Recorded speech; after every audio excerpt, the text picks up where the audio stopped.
Everyone is playing, you're not yet. EWC Play is your all-in-one platform to compete in fantasy, pick'em, and quests for a grand total of $300,000 in prize pool. Build your dream fantasy team in 5 different games and track your score with live results tables.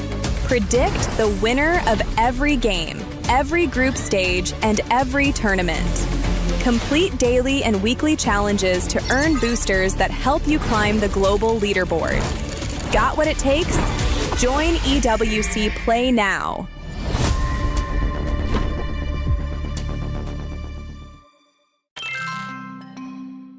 we're going to be playing True or False MLBB edition, this time with the entirety of Team Spirit. Gentlemen, please line up. If you think it's true, just take one step to your right. And then if you think it's false, take one step to your left. So very first one, there are 132 playable heroes in MLBB. True or false?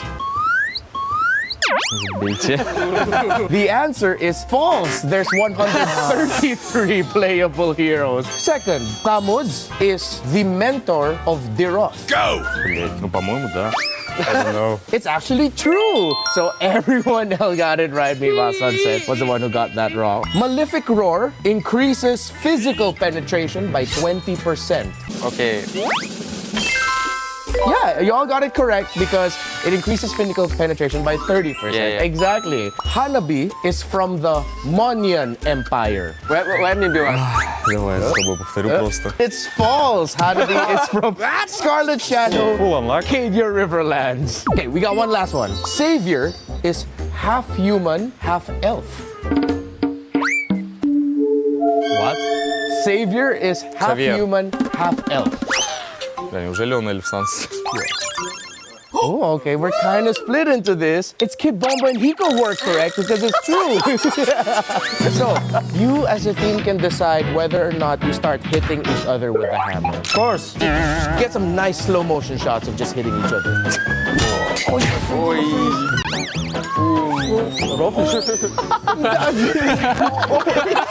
Не, гохи канат пиздить. All right, that's our time with Team Spirit. That's true or false. Ты куда его Bye. бежишь?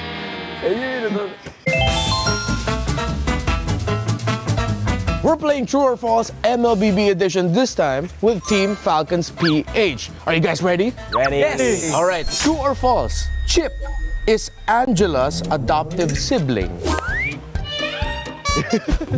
And the ones who are correct are Flap and Marco. Second, Freya is known as the Battle Maiden. And it is false. Freya is known as the Valkyrie. 3.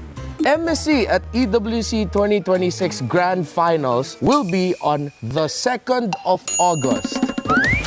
No. That is false. They're correct. All right. Number 4. Brute Force Breastplate is made up of 4 pieces of equipment. It's actually true. What? It's the ring, it's the little health gem leading to the belt, and the jerkin. Last one. Juicin has the ability to summon Ember Dragonflies. 3, 2, 1, go. Oh, it's split up. Why did you answer false? Because it's fireflies.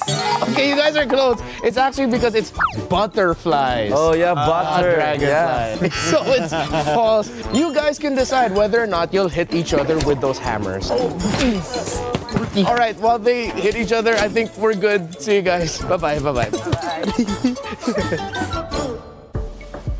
And so the tournament was able to continue after turning the computers off and on again. For the rest of the club championship, What's going on? Guys, why did she stop talking? The rat got out again. Guys, let's reset the rat. Reset the rat. Come on. Under the couch. Under the couch. Oh, no, it went the triangle thing. Triangle thing. Do not let that rat find its family. Come on. If the thing starts a union, we're in trouble, guys. No. Over there. Over there. Come on, we're losing time.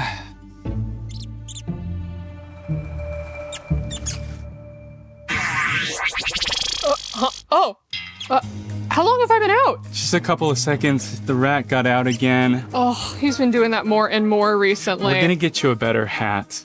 I think he may have peed a little bit. Oh yeah, there's a lot of pee right here if we can clean that up. Obviously, unless you can read the prompter without it. Well, are you crazy? I don't do my own stunts. Just give me some cheese or something. Okay, hey, cheese, let's go. Yeah, thank you. All right, yeah, this'll... Hey, little guy, just want one of... Okay, I think that'll work for now. All right, we good? Yep, we're good. We good? Are we good? Perfect. All right, guys, clear set. Let's go. Let's go. We gotta get started. Losing time, guys. Come on. And action. And that's what's been happening in the club championship. In other unrelated news, cats. Why are they here? Why do they smell so bad? And what can we do about them?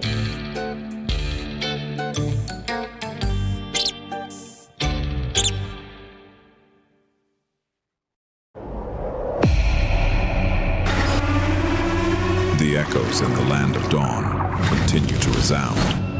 The champions who once ruled have fallen. Team Liquid Philippines will not move forward in MSC here at EWC 2026. As the throne stands empty once more, a new era has begun to take its shape, and a new king must rise above. Team Vamos. Their journey seems far through trials and scars, yet they believe they will rise above all stars. Team Vitality. The dream they chased has led them to this stage. A new chapter for Indonesia begins on this page. Pro Esports. They defeated the champions who once led the way. The world will see how they earned their place today. Team Spirit. Through every setback, their spirit grew strong. They will carry the dragon's crest to show where legends belong. Yangon Galacticos. More than teammates, they are a family forged through the fight. They chase for glory to make their nation proud for life. Team Falcons PH.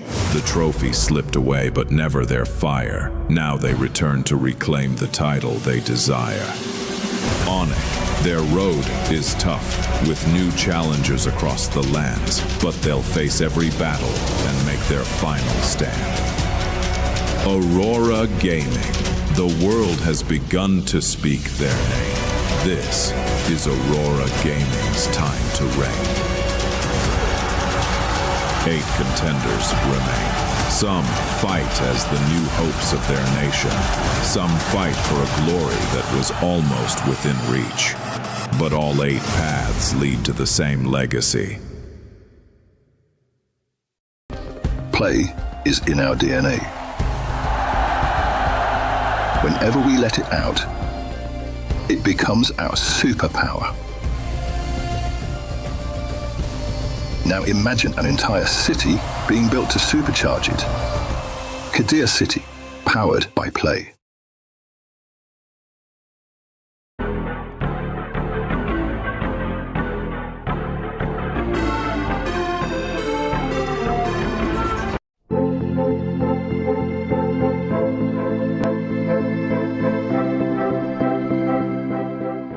The human body was built to move. Not trapped at a desk in one singular posture for 12 hours a day. It's time your chair evolved. This is Secret Lab Titan Evo. Ergonomically engineered for you, gamers, hybrid workers, artists, backing your every move.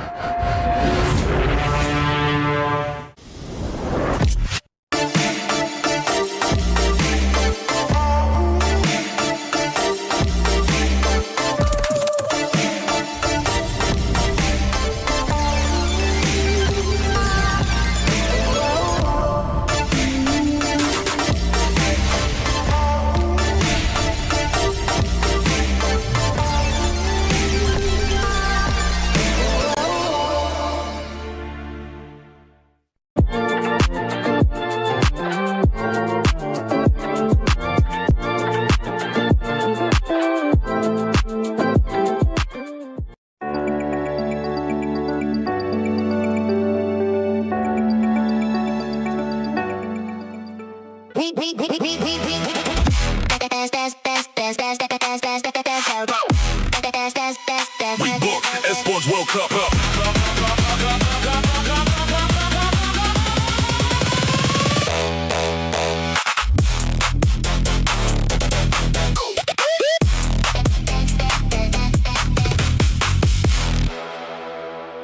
Do it like that.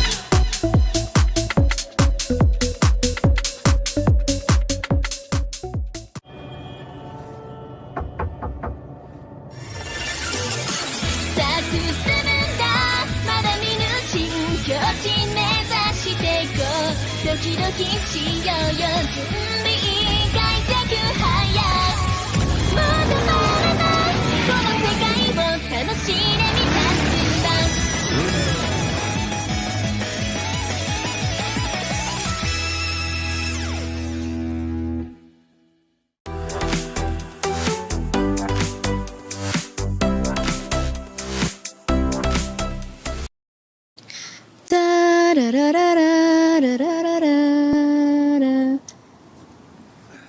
You're looking very smug with yourself this morning, aren't you? It's a very good day, Chris. My Onyx won unexpectedly yesterday, and they're en route to the grand final. Yeah, it's just the third team that you've picked up. Who else is playing today, though? It's not just Onyx. Onyx playing their first game. Who else is playing? I don't know, actually. It doesn't really matter. I don't care. It is Falcons against Yangon Galacticos. You know, at some stage you are going to have to drop the bias. Hey, all I know is that Onyx are on the way. They're going through the semifinals. They're going to do it easy, and we're going to see them in the grand finals. You know, Chris, nothing could ruin my day right now. Chris, what is wrong with you? Well, let's just get on with it. Semifinals or whatever. Chris! Day 2 of MSC at EWC 2026 Knockouts was another day of surprises. Team Spirit redeemed themselves from their MSC 2025 disappointment, proving to Team Vamos that underestimating the Dragons of the North came at a price of elimination. Team Spirit, lock on the base. Revenge is served. The Dragons, Team Spirit, will go on to the semifinals. Harosh, Team Spirit! In match 2, the revenge story completes as Onyx, the Sky Kings, take down Aurora Gaming, sending the Northern Lights home. Onyx will move on forward with the hope of Indonesia as they douse out the lights of Aurora Gaming. What time is it? It's Onyx time! Going into day 3 is a clash between the best regions. First, Team Falcons PH take on Yangon Galacticos in a long-standing rivalry between the Philippines and Myanmar that started in the M2 World Championships. With one on a dominating run and the other looking to complete their trifecta dream, who will claim the first spot in the grand finals. Then comes the highly anticipated rematch between Onyx and Team Spirit since the M7 World Championships. Team Spirit looks to break more barriers, while Onyx has made a name for themselves by defeating the final boss of MSC 2026. With the grand finals on the line, only one team will prevail. It's time for our final 4 teams to rise above and earn their victory, glory, and a place in the land of dawn. A place in the finals in the Land of Dawn is on the line today as 2 semis will produce 2 potential champions. Will they be new champions? Will Onyx, like Eterna, desperately wants to make it to the finals, actually do it after their 5th game victory to send the new final boss home in Aurora Gaming yesterday? All of that on the line and to be decided. But for those just joining us online or whether you're in the building, as we know this will be a fan-filled event, we welcome you to MSC at EWC 2026. I'm ready for some MLBB. I hope you guys are as well. I'm Rain Day and I'm joined by my lovely crew on the desk, Brigitte and Renmar, ready to get going for an action-packed day. And it doesn't get any better than this. You got 4 great teams. You got 4 different regions all fighting for glory. And we have to start with 2 Filipinos on the panel. With the Falcons match coming our way too, and it's against Yangon. So I feel like we are both really looking forward to this, but at the same time, it's not the same feeling as before wherein you're like just so confident, you know? Yeah, it's been a long time since I casted a Philippines versus Myanmar game in a high-stakes match. When was the last time? All right, the M2 World Championship Filipino broadcast. I'm starting to remember the things I felt that night in Manila. I'm nervous, but I'm excited because it's not just about Falcons and Yangon, it's also about Spirit and Onyx. I was going to say, you know, we've been making jokes about us getting old, but M2, you're still having a great memory of that. I mean, it's just like it happened yesterday. It's pretty good, man. You're not losing your memory yet. Yeah. Who are you guys again?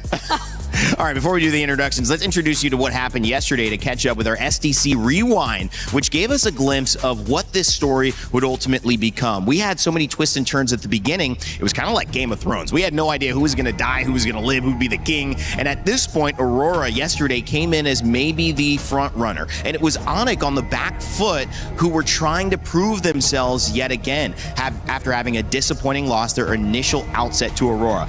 4 upper bracket rematches, Brig, but we had very different results on the other side. I think it's really only been one similar result to what happened in the group stage out of all the matches that we've seen here in the knockout so far.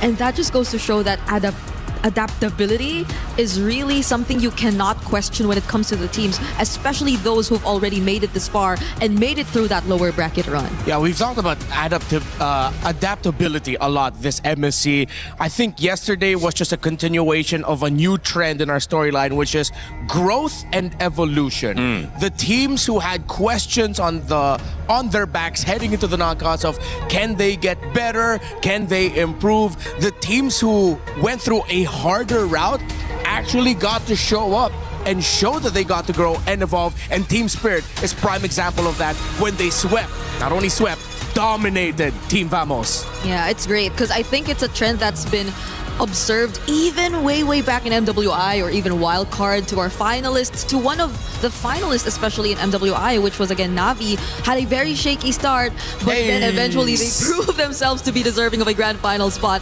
And I think Team Spirit and a lot of the lower bracket teams or teams who we're seeing in the top 4 actually have a very similar run. So who knows, they might be next and they might just follow those same footsteps. It's been a while. This could be the best finish for a Myanmar team in a long time. Also, when you look at EECA and Team Spirit, they have not reached a grand final. This would be the first time a non-SEA team would reach a grand final in MLBB. And if you can do that at either the MSC or, of course, the M Series, you're making history.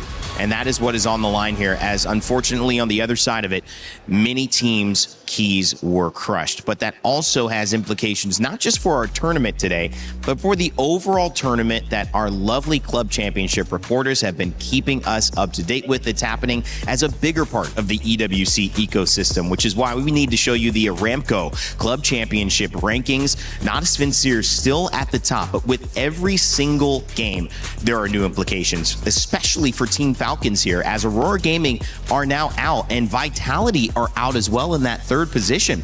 Team Falcons are the only team in the top 10 in MLBB, so the potential to grab even more points, to go for the potential back-to-back club championship title, Brig, that is on the line here for Team Falcons. Yeah, because you even saw Team Vitality drop yesterday. Yeah. And Team Falcons, it's been a challenge for them too. They've been one of the teams who had a much shakier starts, and they also had to go up against their sister org team just to make it here to the knockouts. So there's just so much more pressure and there's so much more expectations on the line for Team Falcons this time. Yeah, I mean, Flap even shouted out the bosses behind the scenes for Team Falcons. So I think it's not just the weight of the Philippines and the expectations of making it to the grand Falcons final bosses on their shoulders. Yeah, they're like, they're right there. Hey, man. Hey, guys, I mean, if you look at the club championship rankings, if you just make it to the grand finals, and maybe even if you win, we could end this week in a very comfortable spot. No pressure, but we're looking at you. So one of the interesting things too is that there is also $1 million on the line for the finalists, but there's many millions of dollars for the finalists of the club championship. So that pressure is real. We had an update with, I believe, Chris letting us know what's going on. We're here at the Totem once again for a small club championship update. I say small, there's a lot been going on. As you know, at the MSC, it has been about Falcons trying to go through, as far as we're talking club championship at least anyway. But let's see how they're going to go on and do today in their semi-final. But otherwise, plenty going on.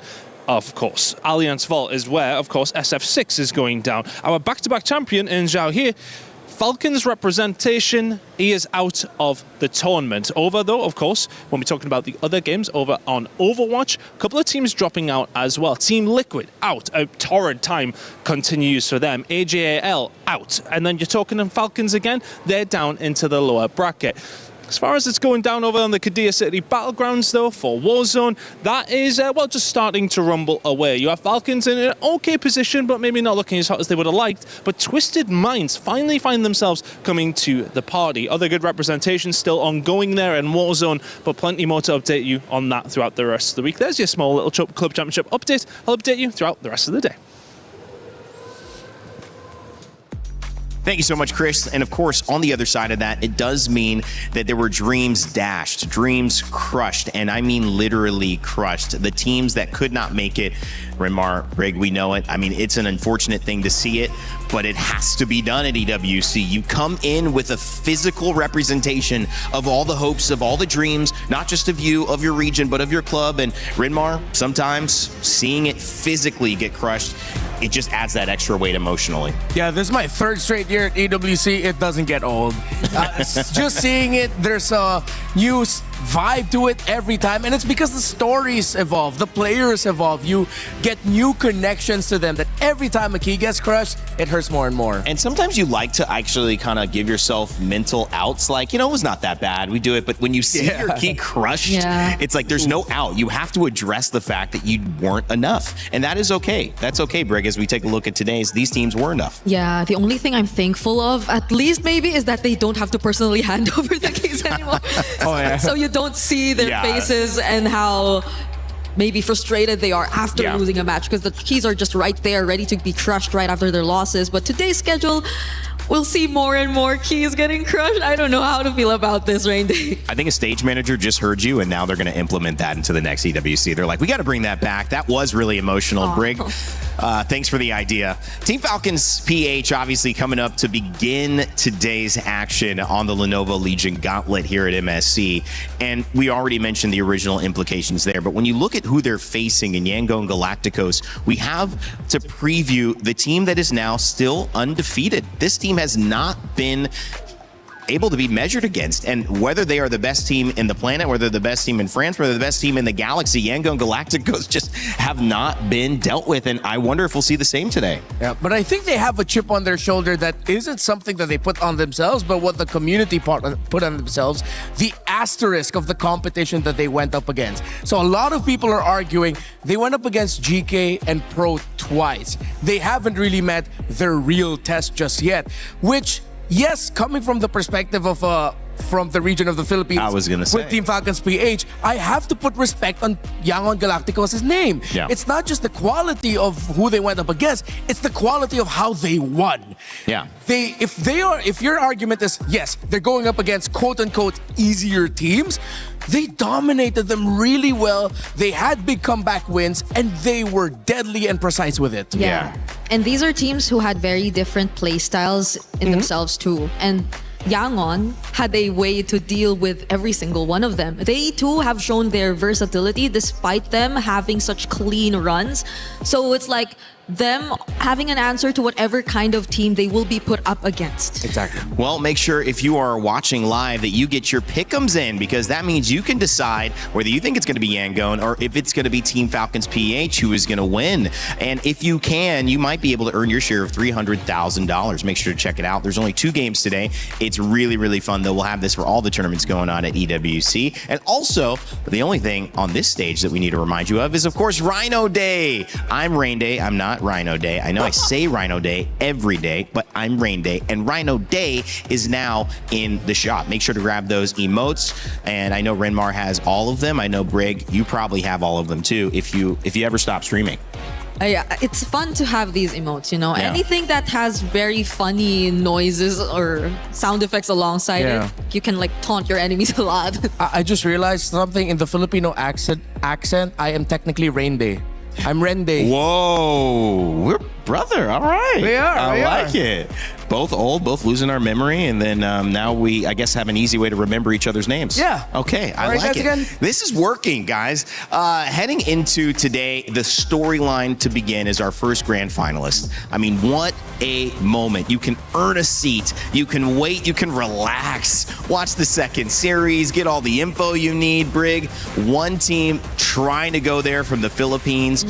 The hope bringer. I think this is still really the hope bringer outside of course, Onik on the other side, but Yangon, man, what a story that would be if they're sitting in the finals representing Myanmar. I agree. Like, if I wasn't Filipino, I would probably be really looking to root for Yangon. But this is, as you saw earlier, yes, Flap, who will have to go up against them. He already has had experience winning international championships and specifically going up against teams from this particular region. So I think he's well aware of what he could potentially experience and go through now that he's going up against Yangon. But against Ying, I think that's where a lot of attention is going to be put into. Because based on the games that they've played, they've been very different in terms of approach. Yeah, you've talked about Ying. 21.4 KDA. Say that was what? 21.4 KDA heading into this day. For an EXP laner to have that many kills and that less amounts of deaths is insane. So everyone who knows, that's 20 kills for every time you die. So that is the most ridiculous. A good KDA is like 2. That is a pretty good KDA in most games. So pretty insane. He's 10 times above a good job. That's why I'm saying in the Galaxy. The other thing we need to look at, of course, is Team Falcons PH, who are going to have to shut down Ying. And that goes to, as you mentioned, Brig, one of those international champions who is now back on his surge, which is Flap. Of course, Kyle, Haji Ogwin, and Bulletproof Super Marco. Can they continue this run representing the Philippines as the second seed with Team Liquid falling out earlier? We sat down and had a chance to talk with their coach. I believe it's maybe Moody, who actually gave us some thoughts heading into today's game. It's Erna here, and now we are with Coach Moody. Welcome. Thank you. Coach, this is an intense match. We're going to get straight into it. Up against Vitality yesterday, and now you're up against Yangon Galacticos. Is there a preparation difference that you had to do? I would say nothing much, like just the usual things that we do on a regular preparation. We're the type of team that like to focus on our mistakes and fix those instead of like focusing on what the team can do. But it's different with this, with Yangon. Just because we know that they like to do cheese strats and with cheese picks, yeah. Now that's really what we wanted to ask you. Yangon and their cheese picks. Has that been like a challenge to prepare for? Are you expecting even more surprises maybe? I do, because technically Yangon has been like a screen partner before flying to Paris, and I believe they're one of the teams to beat ever since, like before starting the tournament. So they've been strong in scrims. But then you know their picks then. Depends. Maybe they'll show us something new. But you're prepared for that? Of course. Okay. But after your win against Vitality yesterday, did the team manage to get like a confidence boost? Like, did you regard Vitality as a strong team? Personally, for me, as long as the job is not done, it's just a slight boost. But for the players, for sure, they were confident that, we want to reach grand finals. Were they really happy about it? Yes. Oh, it looked like it. They were celebrating quite a bit on stage. Of course, because Vitality is also one of the teams that we really wanted to beat before entering the tournament. For sure, and you're up against YG now. But we do want to ask you, when it comes down to drafting phase, side selection, how important is that in this current meta? I think it's very important that, I don't want to say too much, but it depends on which side you are, and you have to really prepare, like on what's coming. Because, I just want to say that one side has an upper hand. One side has an upper hand. Okay, I'm not going to ask which side. I'll let the panel break that down. But that's really good insight because we're seeing like a difference in win rates among different teams as well between blue side and red side selection. I know though, what's the win rate? Do I keep it secret too, chat? I think I'll keep it secret too. But of course, up against YG, you are now against a fellow Filipino coach. We have Coach Marvs on the other side. Do you perhaps have a message for him in this upcoming battle? Coach Marvs, can I speak in Tagalog? Of course. Para sa Pilipinas, ibigay mo na to, and good luck. I hope that was a good message. That was a good message. I trust you. I know we just met, but I trust you. Thank you so much, Coach, for this interview. Best of luck as well for your next match. Thank you. And now we're going to throw it over back to you guys. Speaking of that, we can reveal that blue side has actually won 53% of the time in this tournament, 47% for red. But let me tell you something else. It was a lot higher in group stages, which I think means that teams like Onyx, who were winning sometimes from the red side, have pushed it more even. Will we see more dominance from blue heading into this? All of that to be found out as well. But thank you for the information, Moody. We'll let him get back to the teams. Now turning our attention to Yangon Galacticos, which have, like we mentioned, one of the best performing, the best performing single player in Ying with a KDA that is insane. It sounds unreal. Of course, with Han, Kaizi, Blink, and Sanji, this team is prepared to win it all. But do people still doubt them? I'd say there are a few, but their road to EWC, if it ends with a grand finalist journey, will be anything but doubtable.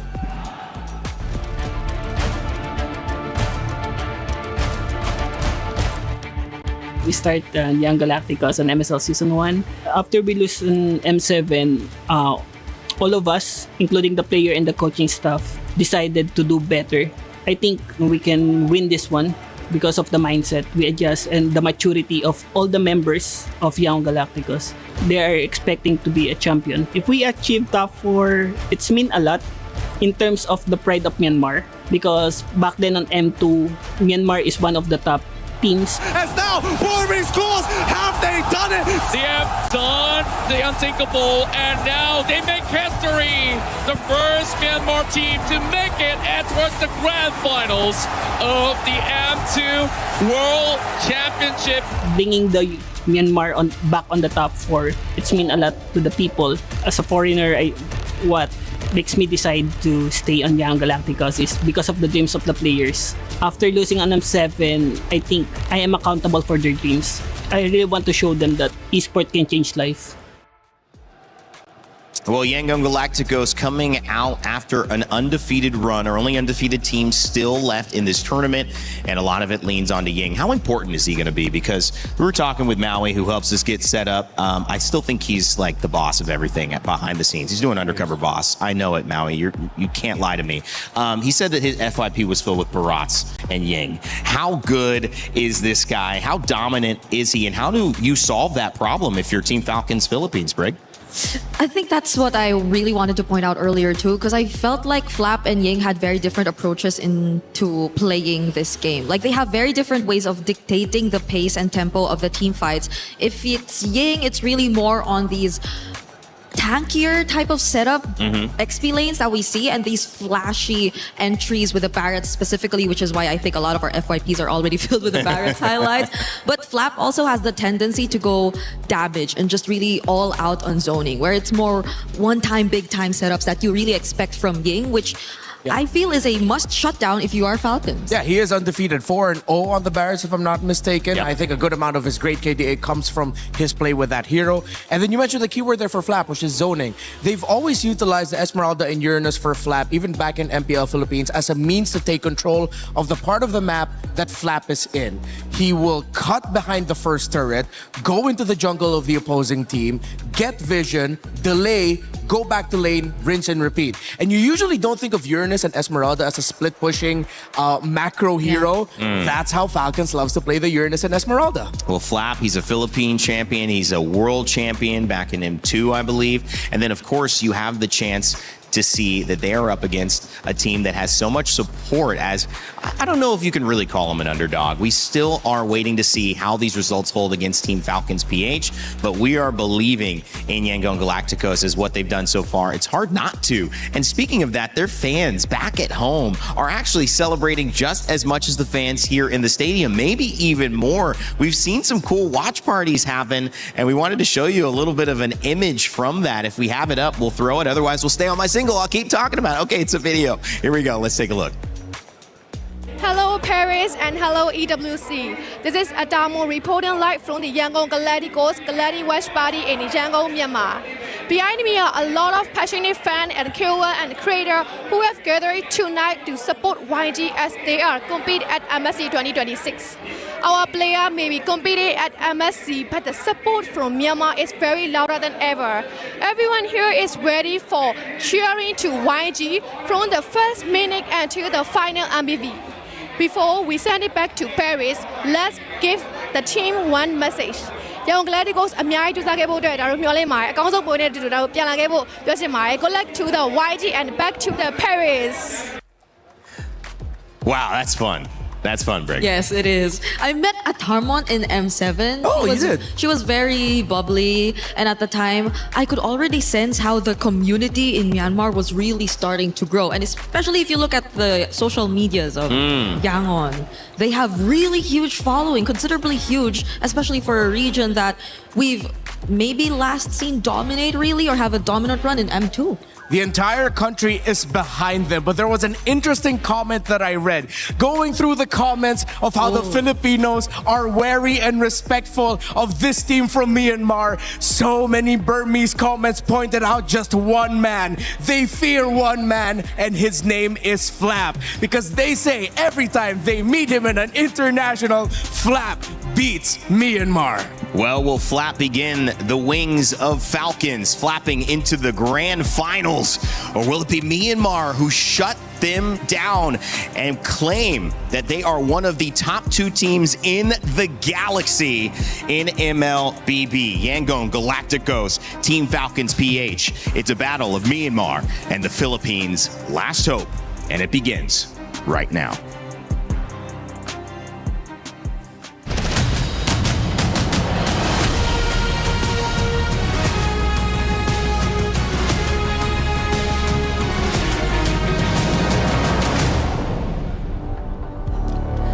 Today, we witness the Final Four battle it out in their slot in the Grand Finals. And what a run. Yes, indeed, Milosh. But one thing is for sure. The question today is who will rise above? My friends, what a run we've had from 16 teams down to only 4 playing from these very desks. The pressure is on for every single remaining player on these 4 squads. They're here to make MLBB history and change the fate of the world. Today, one final chapter remains. Will history be rewritten where we crown a new champion at MSC at EWC? Or will Onyx be able to rise above and get their 3rd trophy? Only time will tell. There's a lot of stories on the line for today and leading into our finals tomorrow, though. But we have to get our matches in order. And our first one is an age-old rivalry. A rivalry that dates back all the way to M2. For our first semi-finals match of the day, ladies and gentlemen, please welcome Team Falcons Philippines! The Hope Bringer inches one step closer to the Grand Finals. In 2024, oh boy, they were one game away. Can they successfully try and rewrite their legacy? Can the Falcons soar higher when it mattered the most? It matters a lot for them individually, as a region, and as a club championship winner 2 years in a row. Every point matters. Yes, the story is told, but they have opponents on the other side. So please join me in welcoming Yangon Galacticos! The Galacticos continue to cheat death in the Land of Dawn and elimination at MSC 26. The Falcons might not be who they expected to face off against today, but their guiding light shines bright. Make history by earning a grand final spot here in the heart of Paris. This is a match to watch because the winner heads to the grand finals tomorrow and the loser will unfortunately have to play in the 3rd placer match. And at that point in time, you're playing for extra points. The real thing is the crown. It's the final dash for that. So please, gentlemen, Yangon, please, Team Falcons, place your keys, take your seats, and captains, don't forget a little bit of a handshake. Reminder, this was not the expected result. It was vitality on Yangon's mind, but it's going to happen as this. Our game is set, and we have a lot to talk about before we head into the Land of Dawn for our first semifinal. And they do clear the Lord, but there's still a wave coming in through mid. And just like that, Yangon Galacticos remain undefeated. Vicious win, a sweep in the quarters. If we're going to win, we're going to clean sweep. I'm aiming for our 3-0 too. You guys are the hope bringer of the Filipinos, the last hope. Jogan! Oh, Nile falling does not look good for Vitality, and it's just Kyle flying in! And knocking down the pro spot. This is our first top 4.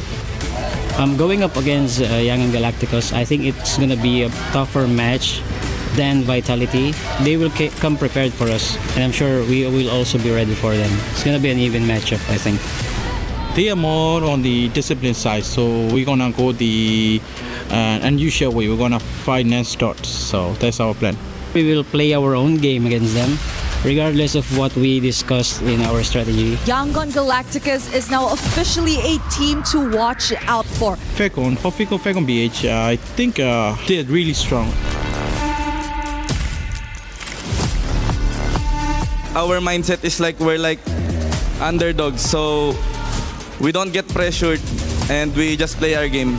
We will prepare really hard again. We need to make some sacrifices. We know most of their hero, so we just prepare our hero that can beat them. The greatest strength I see in Young Galacticos is they play very aggressively. We're both on the same level, and I think whoever has the strong will wins. Let's see who's the best jungler.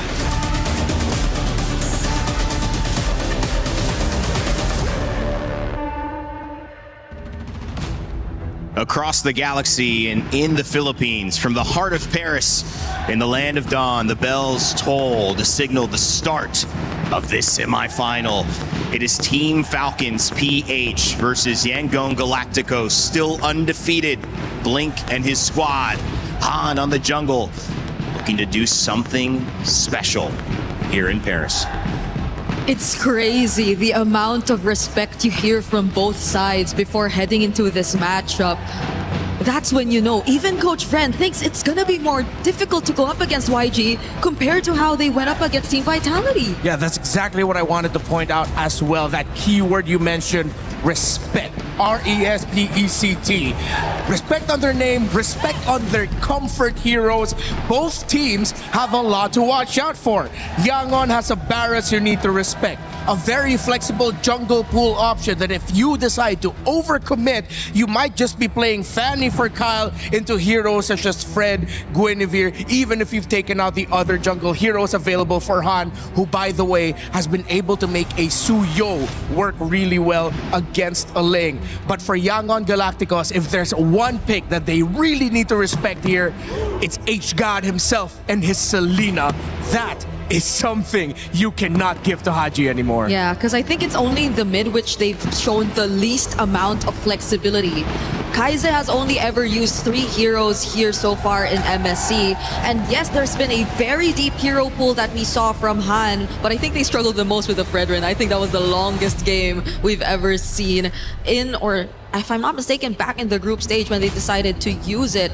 So now there are multiple questions on the board with regards to what will they let through, because it's also not just the Barretts. I think the Ruby potential flex into the Assassins that Kyle may or may not decide to pick up, but more likely to pick up considering this matchup. Yeah. And Falcons have been playing a much more tighter formation in their team fights and have been excelling with it. Yeah. There's one pick that Yangon showed that absolutely destroys that in the Carmilla Rome that they got to play for Blink. So Yangon has shown a lot of versatility, a lot of creativity. Falcons has done that, but I think they need to go a little bit more extra mile here in making sure that they can keep Yangon on their toes in the draft. Yeah, because I can't help but think about what Coach or Analyst M-God said. They know what heroes Falcons use. They just have to prepare their own responses to these heroes. And the way that they've been drafting just really shows that they don't overthink about what the opponents pick up. It's just really more of complementing each other's heroes and pulling off the strategy that they want. Yeah, and you touched on that earlier when you mentioned the mid lane hero pool for Kaize. Just 3, Eudora, Gord, Jushin. And their flexibility comes from the other 4 positions. Yeah. Meaning that Yangon they're putting action into what they're saying. They are definitely a team that have a clear identity and just go for compliments after. Eudora started out this tournament, which we are calling the MSC of upsets, as the #1 focus on the mid lane. But since then has fallen off a little bit. Gord, certainly not banned often, but banned occasionally in the Zushin, a big role from start to finish in the bans or being picked up to play. Yangon Galacticos representing Myanmar here as the drums bang in the Lenovo Legion Gauntlet. Oh. The potential for the highest finish ever. They've already tied it with a 4th place here. But one more, set in history. And it's fate, poetic, I don't know what you want to call it, but they are tying the record of Falcon Esports back in MSC 2022. Just one. 4th place, and it was a Filipino team in green that stopped them back then. Will a Filipino team in green stop them again today? Our picks and bans begin on your screen. Dangerous Grass will be the map that they play. The Freya coming out immediately from Team Falcons. The Fanny and the Belleric banned out from Yangon Galacticos. Yep, so the Barrett's potential for Yangon is still on the board, especially considering now that they're in blue side. But the question is, does Falcons really allow that to get through? Because if they do, I think there are a lot of trades that will still be on the board if they actually open. Yeah, if Yangon decides to rush the Barretts, I mean, Falcons have gotten used to going up against a team on the blue side. First picking Barretts. Yep. I don't know if Yangon wants to lean in on that unless they saw something in how Team Vitality drafted against Falcons that they can adjust. It's going to be telling here because with the Phobius gone, Freya's open. But Marcel is available. Oh, wait, no, Freya was banned by Falcons, excuse me. Marcel is still open, and Yes, that's he something is. you have to consider. Now, with the Atlas gone, if you're gonna ban the Belleric, then it's gonna be a clear Marcel pickup for Yangon Galacticos, which means Falcons can pick up the Valentina for Haji so that they could get the golden hour. Well, there's usually that Marcel picked up as kind of the let's not play him, let's not deal with him. Someone has to take the, I don't know, L for that because it's not exactly a target ban. It's more of just a meta ban. But neither team so far wanting to do it. And we've seen Marcel lose. Not often, Brig, but we have seen that. Yep. I guess it's really just Falcons not wanting to play into it though, because we already pointed out their typical play style of really grouping up together and finding very tight formations across the map when it comes to the team fights. So a lot of the XP lane options, mid lane options are still going to be open. Even jungle, which includes the Hirara first pick of YG this time. Yeah, it's a pick that you really can't go wrong with in this current metagame. And if ever Falcons wants to rush something like the Uranus, wouldn't be great. I think they would probably rather pick up the Esmeralda and the Eudora as their first 2 picks and then just build around that with their red 3 or red 4 jungle pick. But I think they also need to make sure that Haji gets a good one. Let's see if they're really going to lean in on Eudora right away or if they're just going to get the Selena and Esmeralda right off the bat. That's what I was thinking, because I think if it's about comfortability and just keeping the aggressive tempo of the game, then might as well just go for what has been working in terms of Falcons and their playstyle so far. So that includes the Selena, maybe even a bit of the Valentina if they also want to put a bit of more restriction towards the options later on. But they do lock in the Selena and reveal Kyle's hero matchup in the jungle early too. Yeah, and what I like here is without picking the Esmeralda or the Uranus, they're not making the EXP lane trading obvious. They just locked their course. They didn't need to pick up the Nolan here. They could have picked it red 3, but it's good because now they can play a little bit more into the matchups that if ever Yangon decides to show something like the Roamer or the EXP laner, they can get something a little bit more favorable. Because for Falcons, it's clear. Their Roamer needs to be someone with concussive blast that can help clear the wave fast. I'm thinking maybe a Gata Kacha a little bit later on if Yangon are too early with showing a artillery backline style mage. There you go. I think just because of the fact that we're expecting a concussive blast or even a revitalized roamer from Falcons to come through, then it's all the more reason for you to just pick up the juice in. And knowing that you're up against a Selena and a Nolan, this will be the safest pick to go for with the Crimson Beacon and potentially even a Purify to come through. But the Arlott gets revealed. This is different for Ying. It's a change in terms of playstyle compared to the first few heroes that we got to really see from him. The Barretts, Ruby, Yura, and the Frey. New hero here for Ying going to be the first time he's going to be playing Arlo at this MSC. And there have been many drafts where I remember us discussing with a lot of the dives, with a lot of that aggro trading, people would be saying that, hey, the Arlot would have been a great pick, but it was either banned out or overlooked. Now Yangon are picking up early, which has to be somewhat alarm bells for Falcons, and acknowledging that Yangon are not messing around. They're really here to dominate. Yeah, and it's Falcons this time to get a hold of the Barretts, which at this point, if you're really looking to lock down certain heroes, specifically even if it's the Hirara, it's looking to be a bit tricky, so there will be potential different targets. If you're looking at really just shutting down or taking out one member during the objectives, might as well be a Blink hero later on, since I think that's been a trend in the previous games too. Whenever you see a Barretts on your team and you just really want to take out the roamer or the front lines, which at this point they're really narrowing down because they even took out the Carmilla. A really good ban there by Falcons, considering that they're all very dive heavy, close range. We discussed it earlier. Gata Kacha, as expected, gets banned out by Yangon. Would have been a great pick for Falcons regardless. Beleric has already been banned out, so in terms of the roamers, we might be seeing some unique ones pop out here. Let's see if Mathilda might make a showing, or maybe Glue or a Cho. Yeah, because Mathilda, I think, is just the wave clear that will be a bit more difficult. Yeah, one thing I remembered, there might be a roam pick that Falcons has showed before that Yangon might need to respect, and that's the Akai roam for Ogwin. Arlot not really a fan of going up against the Akai roam. And they take out the Glue here as well. So we're maybe expecting some roamer to really complement the Barretts in terms of just really going full engage and up front against the composition that YG has shown us. Because again, they have so much ways to punish. They have the final slash. They even have a Juicin. So they'll have to deal with less problems now with the Gourd being taken out. But the Minotaur, so the only concussive blast heroes, the Tro is still there. But that will lead to less AoE setup for Falcons, I feel. And what might be tough is they might have to settle with something with either like a Khalid or maybe even a high loss to really help fast clear the mid a little bit better so the Selena doesn't put herself in danger. Okay. Hylos comes up there, and a great pick. A lot of roam bans, counting at least 6 with the Glue, the Marcel, the Atlas, the Gatakancha, the Minotaur, and the Beleric. So getting deep into the pool for Ogwin and Blink.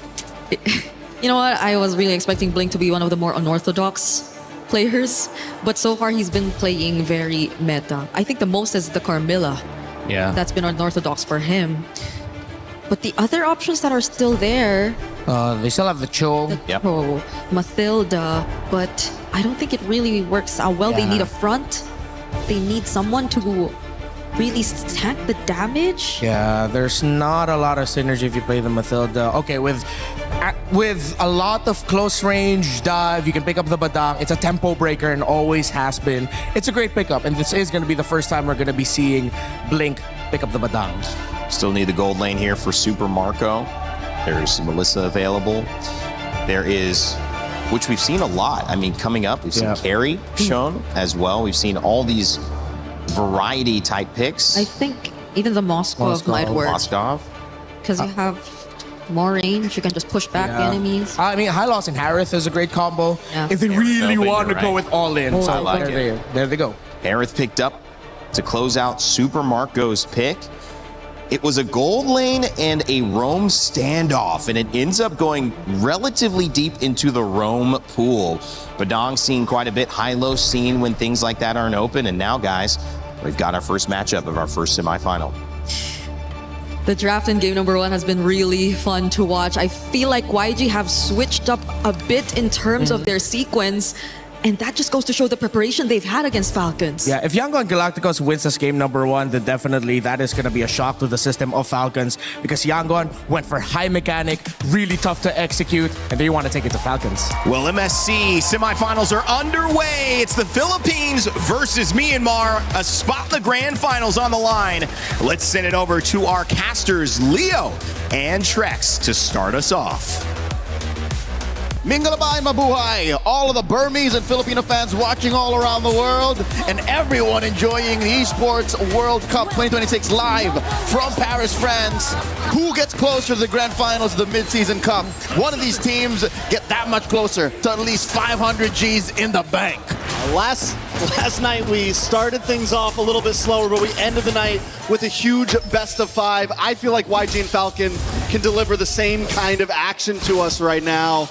Falcons started this tournament off a little rusty and so far have showed up and now seem to be one of the possible dominant forces. YG, on the other hand, this could be the big test for them. This could be the possibly first huge challenge for them. They have been playing as close to a flawless tournament as one could go. Again, as mentioned by our panel, the lowest amount of deaths across the board, stats on stats, all across each role. Now they're facing off against world champions, players who have gotten this close, Trex, this close to actually taking down a mid-season cup of their own 2 years back. A minute in, and so far no clear lead just yet. In the EXP lane, Ying is playing a first, at least in this tournament, the Arlet versus his signature, Barats. See Haji throwing out these arrows. Oh, he's having a hard time, I'll tell you now. This is what looks like for the first time in a while, a difficult lane. Oof, in mid. A lot of damage on Ogwin. Ogwin might not be able to get away with this. Does pop Revitalize, will be okay. And Kyle with the re-engage. Getting some nice poke off. Both teams kind of testing the possibilities right now. Seeing the Master, for the price of his Revitalize, forcing out the flicker from Blink. I'd say that's a good deal. Definitely a good deal. Cooldown very much shorter on the side of Ogwin. Might even have it, won't have it for first turtle, but still, the possibilities that Blink could have done with that flicker are gonna help out a lot more. Falcons knowing this, moving on to the turtle now.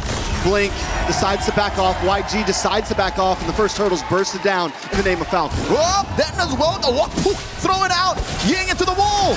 Ying should be able to get away from this, forced another flicker out from YG. Falcon getting very aggressive early on. All right, for the first time in this matchup, we're seeing the gold lane showdown. A Claude versus a Harith.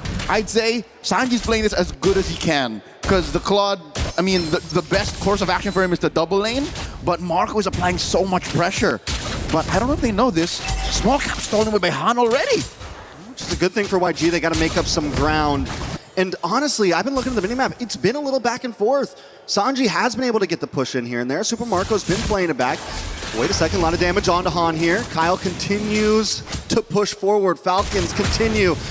They're testing the cracks. They're seeing if there's any weak points that they can capitalize on right now. And this could be it as Falcon drop the Glorious Pathway, move on to the purple. Oh, was it stolen? Yes. Kyle able to take it away from YG. Oh, they knew that there was a 10-second window, but they don't pile on Ogwin. A lot of damage on Ogwin. Ogwin will be okay.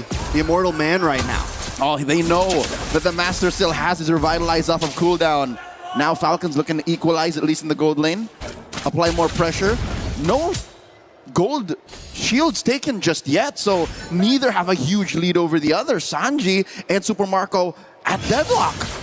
I mean, the offlanes have been essentially at a stalemate. The game has been essentially at a stalemate. Still 0 deaths.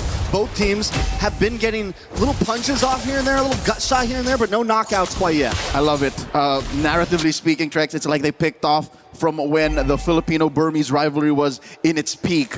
Post-pandemic, 2021, before utility jungles, before macro became king, that's when the Philippines and Myanmar were on top of their game, and we're seeing that flourish right now before our eyes here in Paris, France. So what do you have to look out for as we come into this next turtle? Falcons once again want to rush it down. Blink looking for an angle in. Ying as well. Tries to get in the backside. Blink able to take the turtle. And it's a mosh pit in the pit right now as Haji just tries to get away, but Blink's low. And so is Ying. Ying trying to vengeance through, but he already lost a teammate. Blink is down. They get the pull back. Kai's has come back in, and Kai's able to get the double. Make it a triple. Flap falls along with the team, and yes, Falcon don't only lose their members, but they lose the second turtle as well. 4 for 1. Now Marco has 2 on him, plus the turtle. Yangon Galacticos have snapped their way into a massive lead again.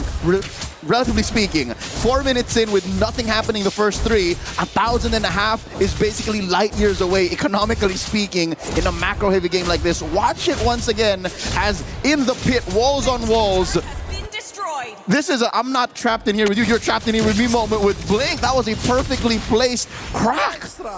And that's what Falcon's going to have to watch out for, right? These dogpile fights where everyone is grouped together. And the thing is that's what Falcon's going to want to go for. That Detna's welcome comes in. They want to jump in. And it's all going to be about who pulls the trigger first and who can counter better. They broke Falcon in half like my arm. That was as beautiful a start for turtle number 2 as you can for Yangon. They're building up to a 2,000 gold lead. Sure, Sanji and Marco are still relatively at deadlock, but the fact that they stopped Marco from joining that fight, because look, 2 dudes, 3 dudes at a third of their health, that would have been heaven for a Harith, but they made him think twice. And now look at this, even Blink is bullying Marco out of farm's range. Oh, big knockup. Ying dashing in with the vengeance. Nice damage. A nice fist crack lands on Ogwin as well. Ogwin pops revitalized, but it's not going to be enough this time. Han takes the kill before he can jump on the pathway. All right, so this is something that our panel alluded to. This is the Burmese ube, the purple ube. Well, that's literally what it is, Yangon's colors. They just, at the most early possible moment, clump up and punish you for even thinking twice that you could take this lineup. All of this is off the back of Blink, and I love how they put the Arlot in too, just to make sure that if everyone's not in position for the perfect wall, Ying can do that for you. Falcon knows this at this point. They decide not to go for that turtle. They know they're on the back foot. It's a 2K gold lead in the hands of YG. And Nolan wasn't even, Kyle's not even going to try it. He goes down to bot lane. At least they gained some ground down there. Tier 3 on the bot side has been taken in the hands of Falcon. And this is where they will be able to hold on. They don't make those small mistakes of, we're going to try to force this open. No, we're going to let you have that, and we're going to find somewhere else to gain ground, or at least keep things even. And I think that's wise, even for Falcons in their losing position right now, almost down 3K. You can't face Yangon head on like this. You just can't. So fortunately, they have the kit for that. Haji can lay traps. Vision is a little better for them. Yangon have to kind of walk in the brushes, flush them out the old-fashioned way with Kai's lantern. So for now, Falcons, I'd say hunker down, take the next 3 to 4 minutes to get Marco up to his mid-game power spike, and then I'm going to even say this. Ogwin can't play the way he was in the first 3 minutes. Like, you can't just body block anymore because the damage is real from Yangon. Yeah, especially at this point. You know, the first round he could get the Revitalize off. First 2 turtles. Even second, he was able to get the Revitalize off. But by the time that gold lead got past 1.5 into the 2K range, we saw Ogwin finally get bursted down before he can even start running. Now, Sanji also locking in the Golden Staff. We're going to start seeing more damage from him. And with the fact that these tier 3s in the off lanes are down, YG can also fully hit that purple ube. If there is, literally, the yams. It's a Yangon yam. The Yangon yam. So if there's anything good going for Falcons just yet, because Yangon are putting a chokehold on him, is the fact that the damage profile is at least palpable for Yangon. All you got to do, get physical armor. That's it. There's really no magic threat. Sanji now testing the distance on there as well, and a big fist crack under the tower, paired up with the final slash. Ogwin trying to hang on, but he just can't end his welcome. In response, gets him against the tower. More damage lands on Han, but down comes Smon Force. Blink taken out as Han tries to get away. Sanji with the blazing duet connects onto no one. He looks for the re-engage, and Ying's there at his back, keeping Falcon at bay. 2 for 1. That's as good as it gets for Falcons. Yangon still calling the shots. Another final slash! And Sanji and Kai's are here now. There's no escape for Flap. Haji forced to use a flicker as well as Han keeps him away. They're going to move on to the Lord now as Falcon watches it. All right, so at least Yangon knows that with the kits remaining in Falcons, again, a Zaman Force you see online, the fracture off of Kyle. Ogwin has a glorious pathway once again. They know that they can't just blitz the Lord. Once again, did I not just mention that about a minute ago or so? That after the crack, final slash, or the other way around, it's just so easy. It's a 1-2 combo, even under tier 1. And it's not, like you said, it's easy. It's not a hard to hit combo. As long as you connect down to the Lord though, Han does burst it down.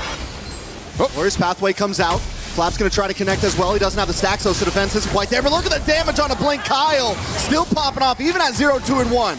That is a bargain. I'd say Blink for a Lord like that is a good deal. This puts it at a wash. Yeah. Taking that tier 1, so at least the map gets a little bit more breathable for Falcons. They keep the lead at about 3K. And that's, I mean, that's where Falcons always find something to make up for it, right? It's one of the great things that they can do and always will be able to do. Yes, you lose Lord. Yes, you take a member, but now you bring it at a standstill by taking this tower, and they've been doing it from the beginning of the game, but YG now looking for the engage on the mid side. It's looking similar to last time. They're going to have to watch out for Blink. Blink doesn't have the flicker right now as Lord comes down the boss side. YG looking to switch up gears, try to gain ground somewhere. Lord put down to a third, hit with that retribution, and Falcons get to keep their tier 2. So we're back to where we started about 2 to 3 minutes ago. Blink with the conceal. What are they looking for? There's a fist crack on 2. Blink does it again. Not just one, but 2 members. YG looking for more now. As minions crash on the top side, Ogwin pops revitalized, caught in a fist crack once again against the wall, taking out a double kill for Yang. Mid tier 2 falls as well, and YG are gonna work their way up the map to take more. Again, the ease of execution, the on-demand crowd control that Yangon Galacticos have drafted into their lineup. That's a final slash that could have been, but it doesn't matter. They're able to pop Holy Shields in mid and top. Bottom lane, don't even get me started. Amazing start. I'm pretty sure that conceal almost counts as an ult. When Falcons heard that, all they could do was skedaddle. They knew it was coming. They were running away like, once you hear it. All right, so YG now have taken all the tier 2s on the side of Falcon. It's a great start for them. Falcons moving around the map. Not completely conceding just yet. Nope. And so far, it looks like they might even try to get this purple. There's a glorious pathway sent in and a choke. Denna's welcome. Might have came too early. A mega kill for Han. Maybe a slight misplay by Flap, thinking they could do something to at least get their purple. Ogwin in enemy territory, enemy jungle.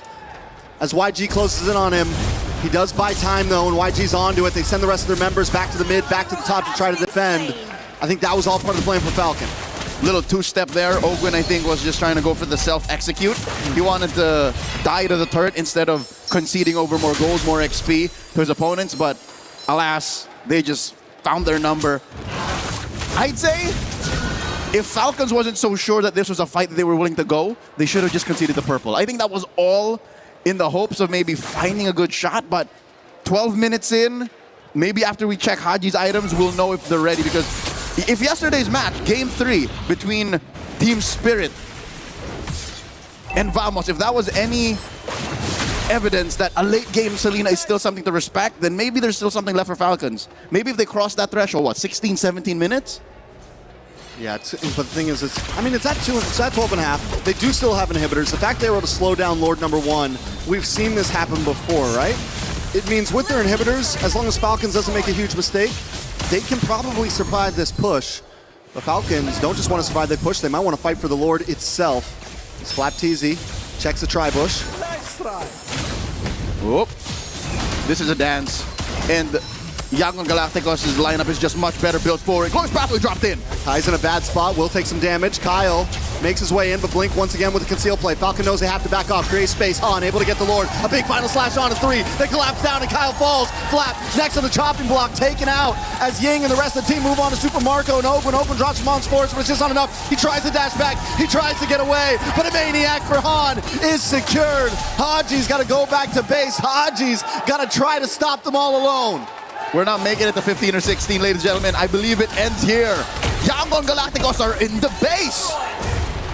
You thought it would be even, but YG take game number 1 with a 9K gold lead, stating their business here. 2 weeks in MSC, and Yangon Galacticos continue their undefeated run. Choose Arthur, YG. Falcons left reeling, only 3 kills on the board. Yeah, that wasn't a game right there. That was a statement of why we're here from YG, showing that, listen, no matter what, we are ready for this. And don't get me wrong, yesterday we saw games like this start and it went back and forth, and if anything we can tell from this game 1, we're definitely in for a series. As soon as Yangon found the ults on their 2 initiators, the Arlet and the Badang, it was all but over. Haji wasn't much of a threat. I hate to say it, but waiting for that final moment, waiting for you to be at the late game power spike might have been too much. That's expecting Yangon to just lay down and take it, but even against traps, even against the macro play that we know Falcons to be so good at, Yangon just said, no, we're not even starting. And yeah, well, Yangon did such a good job. A lot of times, a team like that, where they try to engage too much, they make some mistakes, but YG didn't make any mistakes. I do think we will get a bit more of a breakdown from the panel Take it away, guys. Thank you, gentlemen. Ying continues to not die. Add 3 more kills to bump up that 20-something KDA. As Yangon Galacticos prove yet again, it is not an underdog story. They are now by far the favorites. They are undefeated. They remain undefeated. It's an uphill battle for Team Falcons Philippines. But we saw it yesterday where these early games went the way of Aurora Gaming, and Onyx found a way to bounce back by extending those matchups. So what can the draft tell us? Lots to break down in Game 1. Rain Day here with Brig and Renmar. Brigitte, what did you see there? I know that was tough for our Philippine fans, but it was great for the Myanmar fan base, especially at that watch party we saw. Yeah, I mean, I agree with you. Honestly, there are times you could definitely expect comebacks, but in that scenario for Falcons, specifically the fact that they had to play with a Selena from behind, which I think one of the trickiest heroes to play from behind with, on top of the fact that it took a while for Super Marco to really scale up. I think that was already 10 to 11 minutes, and he still had to he still had yet to pick up the Holy Crystal. So there were really very little ways for Falcons to fight back. Yeah, once Falcons lost Turtle 2 in such a massive way, of course, with the beautiful combination of the Juicen, Arlot, and Badang together, up against a lineup that wants to get in your face and dive often, those 3 heroes have proven time and time again throughout history that they're great with breaking tempo and ruining your focus in team fights. Because in the moments where Ying would start dashing in with the Vengeance second skill with the Arlot, the target acquisition of Falcon starts to dip. You're wondering, okay, who are they actually going for? And without that Harith around, with all of the crowd control that Yangon has, Falcons just did not have the time and the damage to be able to win team fights. This was perfect drafting from Yangon, perfect gameplay, and that's why I'm putting them in such a high pedestal. Why I've complimented them more than I have Falcons heading into this match. Yeah, YG continued to dominate, and again, the stats will show it as well. This is a team that is not faltering. They have been given this huge focus on this tournament, and they are living up to the expectation, superseding it, to be honest. And you could tell just in this game that it's the real deal. I mean, we did see a record of only 5.57 average deaths for YG. And look at what that goes down this game. Reflected here in this game. All deaths only being on Blink. So even if you think Falcons actually found a trade, quote unquote, I don't think you could really consider it to be one. Yeah, that's how you know that Yangon are playing on a different level right now. They understand the little nuances of the trading when it comes to the team fight. The moment their health bars go into a point where it could be risky for them to continue fighting, respecting that the Harith would show up, or suddenly a burst of damage coming out from the Barretts would be a turnaround focus for Falcons, they back off and then they re-engage. And don't you think that is the sign of why they have such high KDAs, why Ying's not dying, why so many people aren't dying? They know how to engage just enough, and they're not making any mistakes. That's hard to do. Exactly. They're tricky when it comes to the team fights. And again, as we mentioned, Falcons definitely felt that, and you could see it with their target acquisition in game, with how Coach Marv's and MGod as well have been able to draft this and set the game plan for the teams. You really cannot help but give all of the respect and the recognition towards the coaching staff of Yangon Galacticos and the players for executing it. I'm pretty sure that went exactly as how they discussed. I want to hear more of your thoughts, Brig, about the draft, about the game, whatever you picked up on, because YG take the win. Team Falcons Philippines looking to jump back in. I know you've got some Telestrator stuff prepped up for us.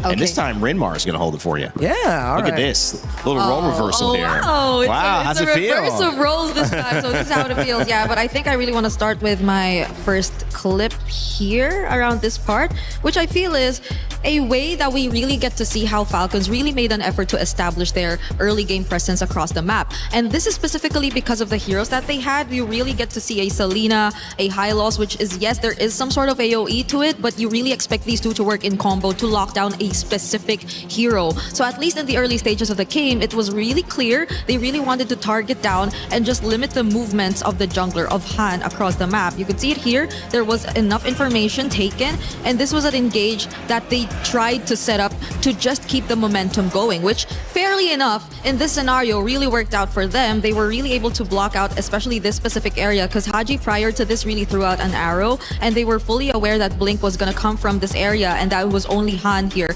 You couldn't really just expect Kaizen to do much either on the Jusin, so they just really went in for this engage. And you would have thought that this is already Falcons just stepping on the gas, just continuing to put the pressure on. But I believe this is what really mattered the most. The moment that you got to see this engage and this perfect layering, because mind you, if we would also pull it a bit back, they weren't really able to take note of the fact that, what is this?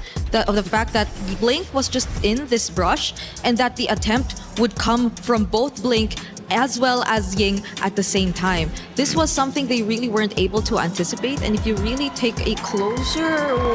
Where's the play button? I know what you're trying to do. If you just at home, if you just move your face closer to the screen, it'll look like she's zooming it in. It's okay, Brig.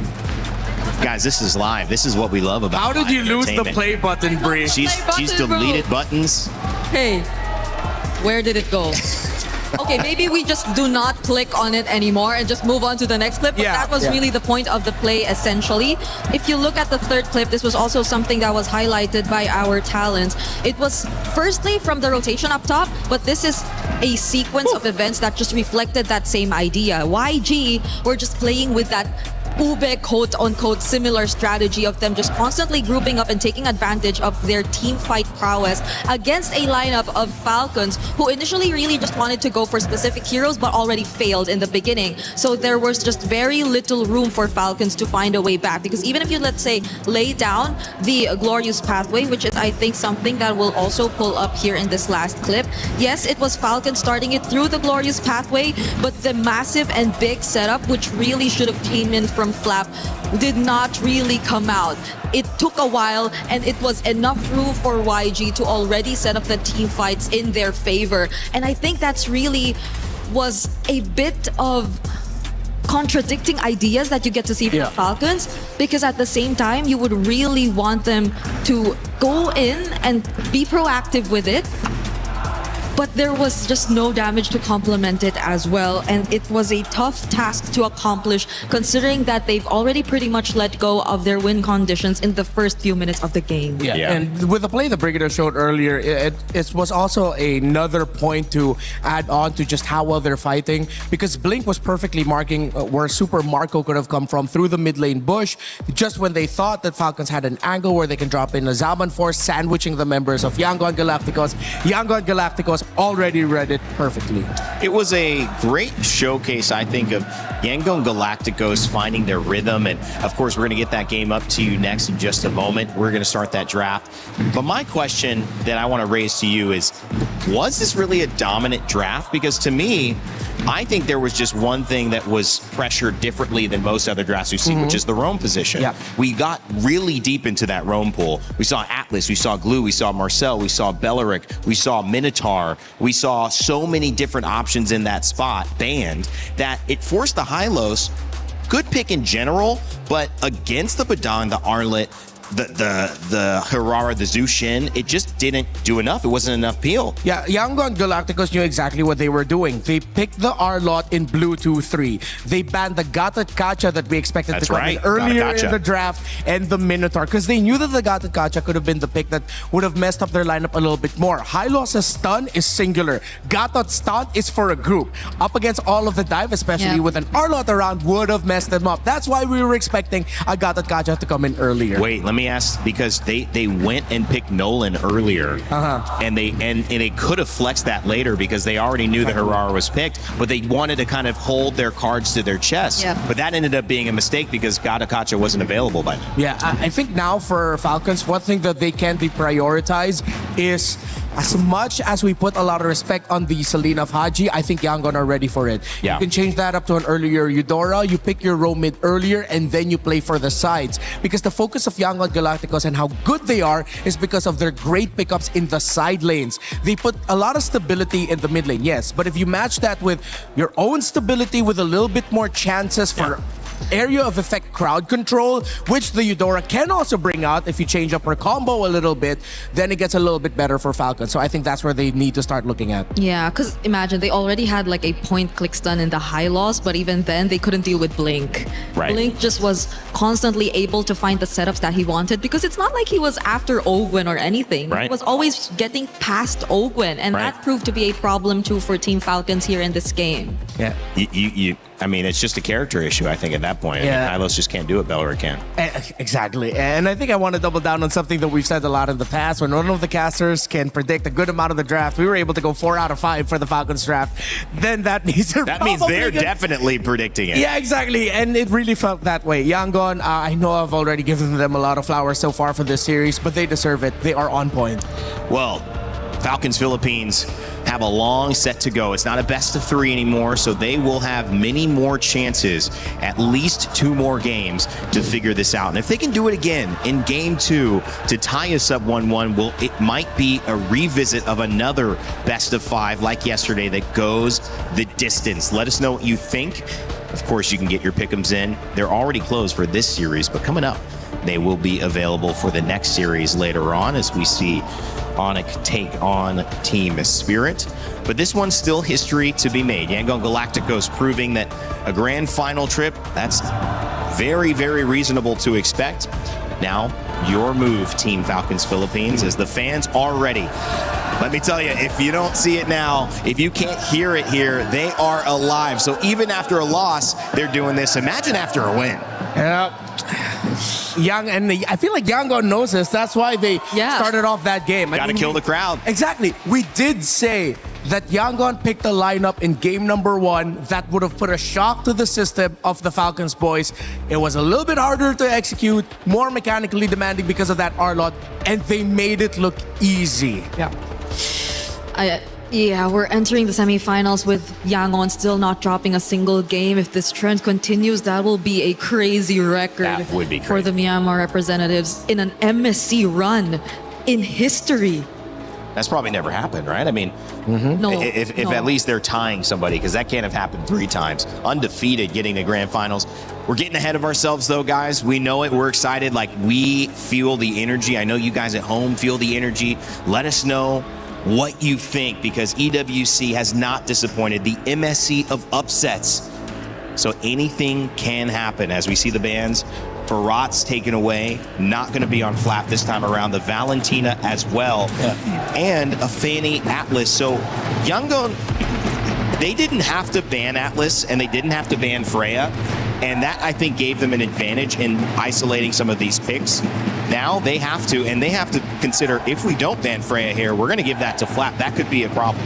Yeah, Falcons, their third ban, if it's going to be a Phoveus, will be telling, but Yangon's ban of the Atlas is telling as well, where you know and expect that most likely we're going to be seeing another assassin performance by Han. And at the same time, it's putting a little bit of a dent onto Falcons, who don't ban out the Phoveus, they ban out the Marcel, because now you have Freya open, Hirara open, and that's what Yangon looks like they're going to be playing around. That, okay, go ahead, pick up the Freya, but we're going to get the Hirara, and you already saw us be ready to deal with a lineup that wants to all in and dive. What if we put another extra threat up on top of your head, which is what if we suddenly show up with a Juice and Hirara again, and then your Freya's suddenly going to be thinking twice about every engagement. Or maybe even the Bellerin, because I doubt the Freya would like either of that. Just heroes that could stop the potential, engage, and just prolong team fights, which I think the Freya would greatly like, but they ban it out instead, would rather not hand it over to Falcon. So the Hirara option and pickup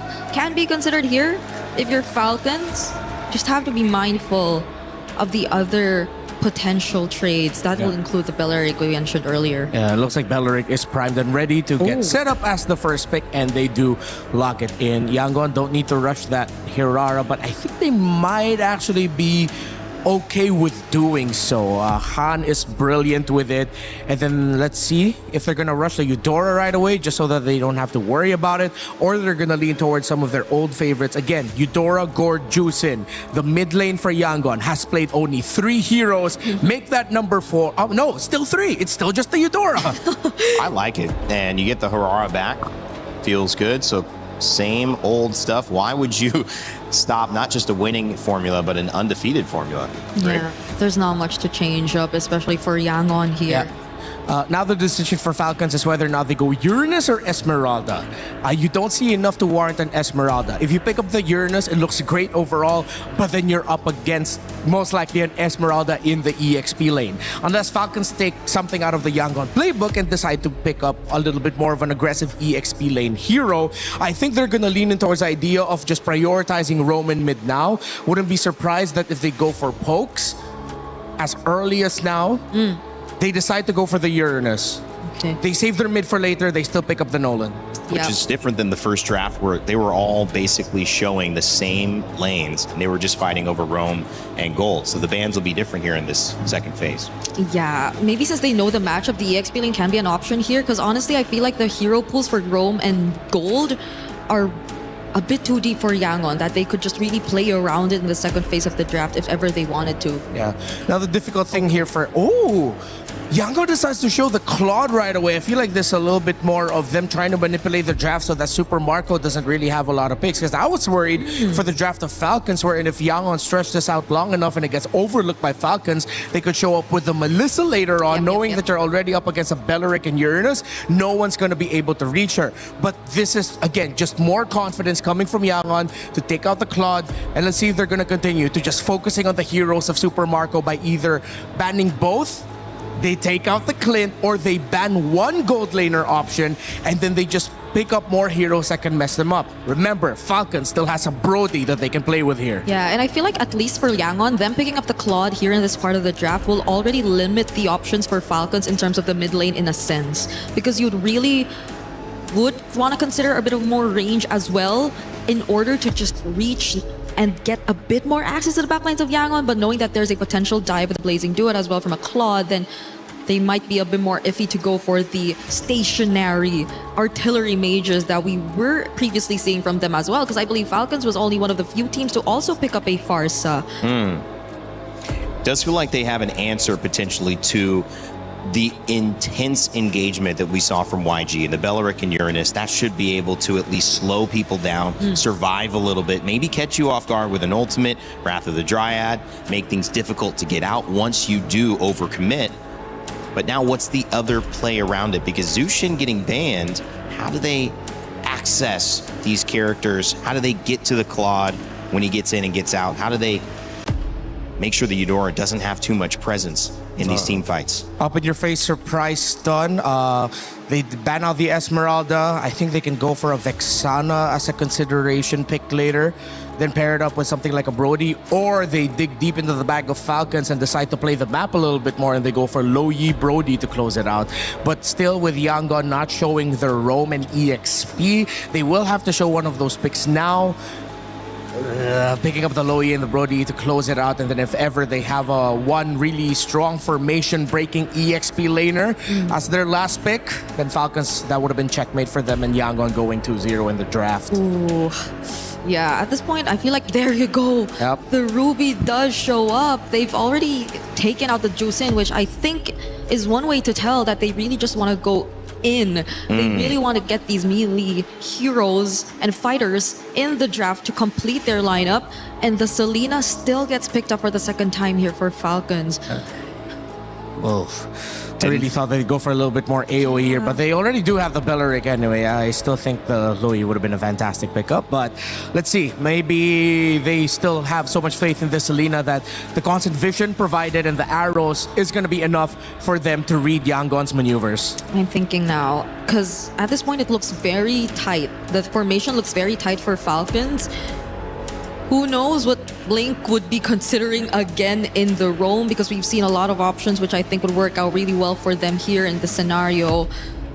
The Carmilla that they previously used is up there as well. Yep. I think that can be a consideration. If not, the Badang that they previously used to just complement it with the layers of crowd control might be an option as well for Yangon. Got a Kacha available, Cho available as well, but kind of a tight-knit group there. So who are you going to isolate? Who are you going to pick up if you are the Cho and get that kick on? Yeah. just questions to be raised. We'll see how deep that pool is for Blink here. Yeah, because you really don't want to kick back the Belleric. Yeah. No. The Uranus is going to pack the Purify. They go for the Mathilda. Strong combination here by Yangon. And they are able to balance out their draft in the sense that they're not going to be as easy to take down in the early game. They have some good shields. But there is a realm of possibility where Falcons gets the first two turtles. Turtle 3 will be a decider. And then Lord 1 is where it's going to be at. Did they do enough? At least for Falcons right now, they're not very specific in terms of their win cons in the early game. But I feel like execution-wise, I'm just expecting Yangon to still be as fast as we saw them in game number 1. The Moscow picked up for Bulletproof, Super Marco. He is a star for Falcons. They need him to show up big. It's the second game, a second lineup, a draft that the panel a little less decided on, but still feeling like Yangon can execute. Trax, Leo, how we feeling? 2 games in a row. I think M-God and Marvs have trumped Coach Vren and Moody once again. I love that last pick, Matilda. It fits the Burmese play style so perfectly. You see Blink is already crossing over, scouting 3. He's going on a 1v3 recon mission, Trex. And that's what they did in game 1 too. Not as deep, but still constantly. They're not scared to get in Falcon's face at all. Yesterday they knocked on the door until it finally, or last game they knocked on the door until it finally broke open. And this time I got a feeling we're gonna see the same exact thing. So far it's up to Falcons to adjust their tempo. They found out that in game 1 you cannot take your time. Slowing down Yangon Galacticos is not an option. So good to see that Falcons are finally here, at least when it comes to early game rotations. Marco here, dueling against Sanji, using that gold crab as a point of contention. What's going on? What kind of duel are they getting into now? Super Marco just likes pain at this point, I think. But look at the damage on Sanji. That's what they were doing. All right. That's what Mirko would call the walk-up. Just straight up opening a rift from God knows what dimensions. Putting the fear of God into Sanji. Mid lane, though, this is the first time we're actually seeing these trio go toe-to-toe. And all 3, here comes Han as well. We could see the big attack here. Kai's goes down. First blood for Falcon. And the Falcon crowd finally erupts. The other half of the stadium acknowledges the fact that finally Falcons are taken to the skies. Han going for the steal. Blink very low. Forced to flicker out. Good flicker at that. Flap now. Setting things up for the rest of the team. A big flicker from Yang, and down goes Han. Kyle finally putting kill into his pocket. Stack that up with the turtle, and it's a beautiful start for Falcon. 2 minutes in and 1,000 gold up. Trex, is this what Falcons was looking for? As a big picture draft, I'm gonna die on this hill. I really like what Yangon have brought in, but were Falcons just looking for a tree to perch on? Was it just really the Belleric that changed the way they play? I honestly think it is. The Belleric has the ability to stop YG in their tracks and also respond. Yet last game, Falcons had issue in punishing. They had issues finding those moments and biding enough time, and this time, Falcon found the answers to do it. SOD thrown out to try and secure. Sanji acknowledges the duel. I'm gonna double down on that. I think the fact that the Burmese Ube, the Yangon Yam, is so evident that an ult like the Wrath of the Dryads just throws that sideways. And it's not even for Ogwin just using the ult. The whole kit of Belleric answers so much of what Yangon are good at. Not to mention, when it comes to the big team fights, even Sanji on this Claude is gonna have some issues dealing with it. Everyone on the side of YG might have some issues. Han taking a lot of damage from Flap. Flap is in their face non-stop. Big ult comes from Kai's there, but not enough damage quite yet. Flap and Ogwin forced to back off, but Falcons in general still staying on their side of the river. They're gonna threaten Han here. Oh, the flicker! Dryad comes in! Picking Han off! That one's gotta hurt. Another pick onto Han, 0, 2, and 0, and we're just getting started. Already the 3 kills that Falcon scored all game 1 long has been achieved here. And forcing a BMI out of Sanji, an arrow thrown out. That's 4 members that they're sending over. It's being cornered right now, but Kai's and Blinks are showing up to try to help. Falcon saw them coming. They decided, no, we'll let you have this one. We'll let you have this one for now, but look at Flap. The guy's a menace. This is one of the few things you actually gain from Uranus. call him what you will, a brain-dead hero, very little mechanically brought to the table, but macro-wise, he's controlling that quarter of the map. The Ruby has very little to do. Ying can only hope to try and stop Flap. That's 2 free turtles going over to Falcons. Yeah, this game has taken a full mirror image of last game. Falcons with a huge lead already. We've already got items stacking in for the side of Falcon, and I'm waiting to see when Ying can actually get involved in these fights, because I think that was supposed to be one of the possible answers to what Falcon brought. It was supposed to be the same kind of response that the Belleric is giving Falcon right now, but the fact that it's stuck in the XP lane, it's not moving as fast as Flap is, they can't capitalize on it until the Yangon Yam can actually activate, until all 5 can actually group up. And I doubt it's gonna happen anytime soon. Lane per lane, roll per roll. Falcons have checkmated Yangon's prior rotation, so one might say game 1 could have been a download. They were checking how much they can get away with, how far, how fast. And Falcons are the ones rotating now. 2-man, 3-man coalitions. Blazing the way by Sanji. Yeah, but I think he really just wants to get rid of these minions, but he's not quite able to do it. Circling Eagle does come around, but it's more of a defense mechanism for the side of YG. They save the tower, they save Sanji. Flap continues to just dominate and say, see this part of the map, the upper quarter, that's all mine. And I think that's what's denying Yangon Galacticos their prior aggressive rotations. And they're gonna have to find a way to fight for turtle number 3, or else just fight for the late game. I'm looking at what, 14, 15 minutes in, Wrath of the Dryad here by Ogwin, forcing a response out of Yangon. There's no lanes that Yangon can go home. Yeah, this is tough for YG. The constant pressure from Falcon, and the fact that they're able to send 3 to 4 members down to this bottom lane is because of what Flap is doing in the top side. At this point, Han isn't getting orange buffs. He's being permissioned to get it, but wait a second, a lot of damage on Ogwin. Ogwin with sliver health. Falcons don't want to let him go down, but YG doesn't want to let him get away. Ying finally able to put a kill on the board. Bloodthirsty and bulletproof. Ying across the board prior to this series starting has had the best KDA, least deaths among all players, but now he wants some kills as well. Forcing that flicker. Turtle number 3, Yangon on the board. Let's Kyle have something to say.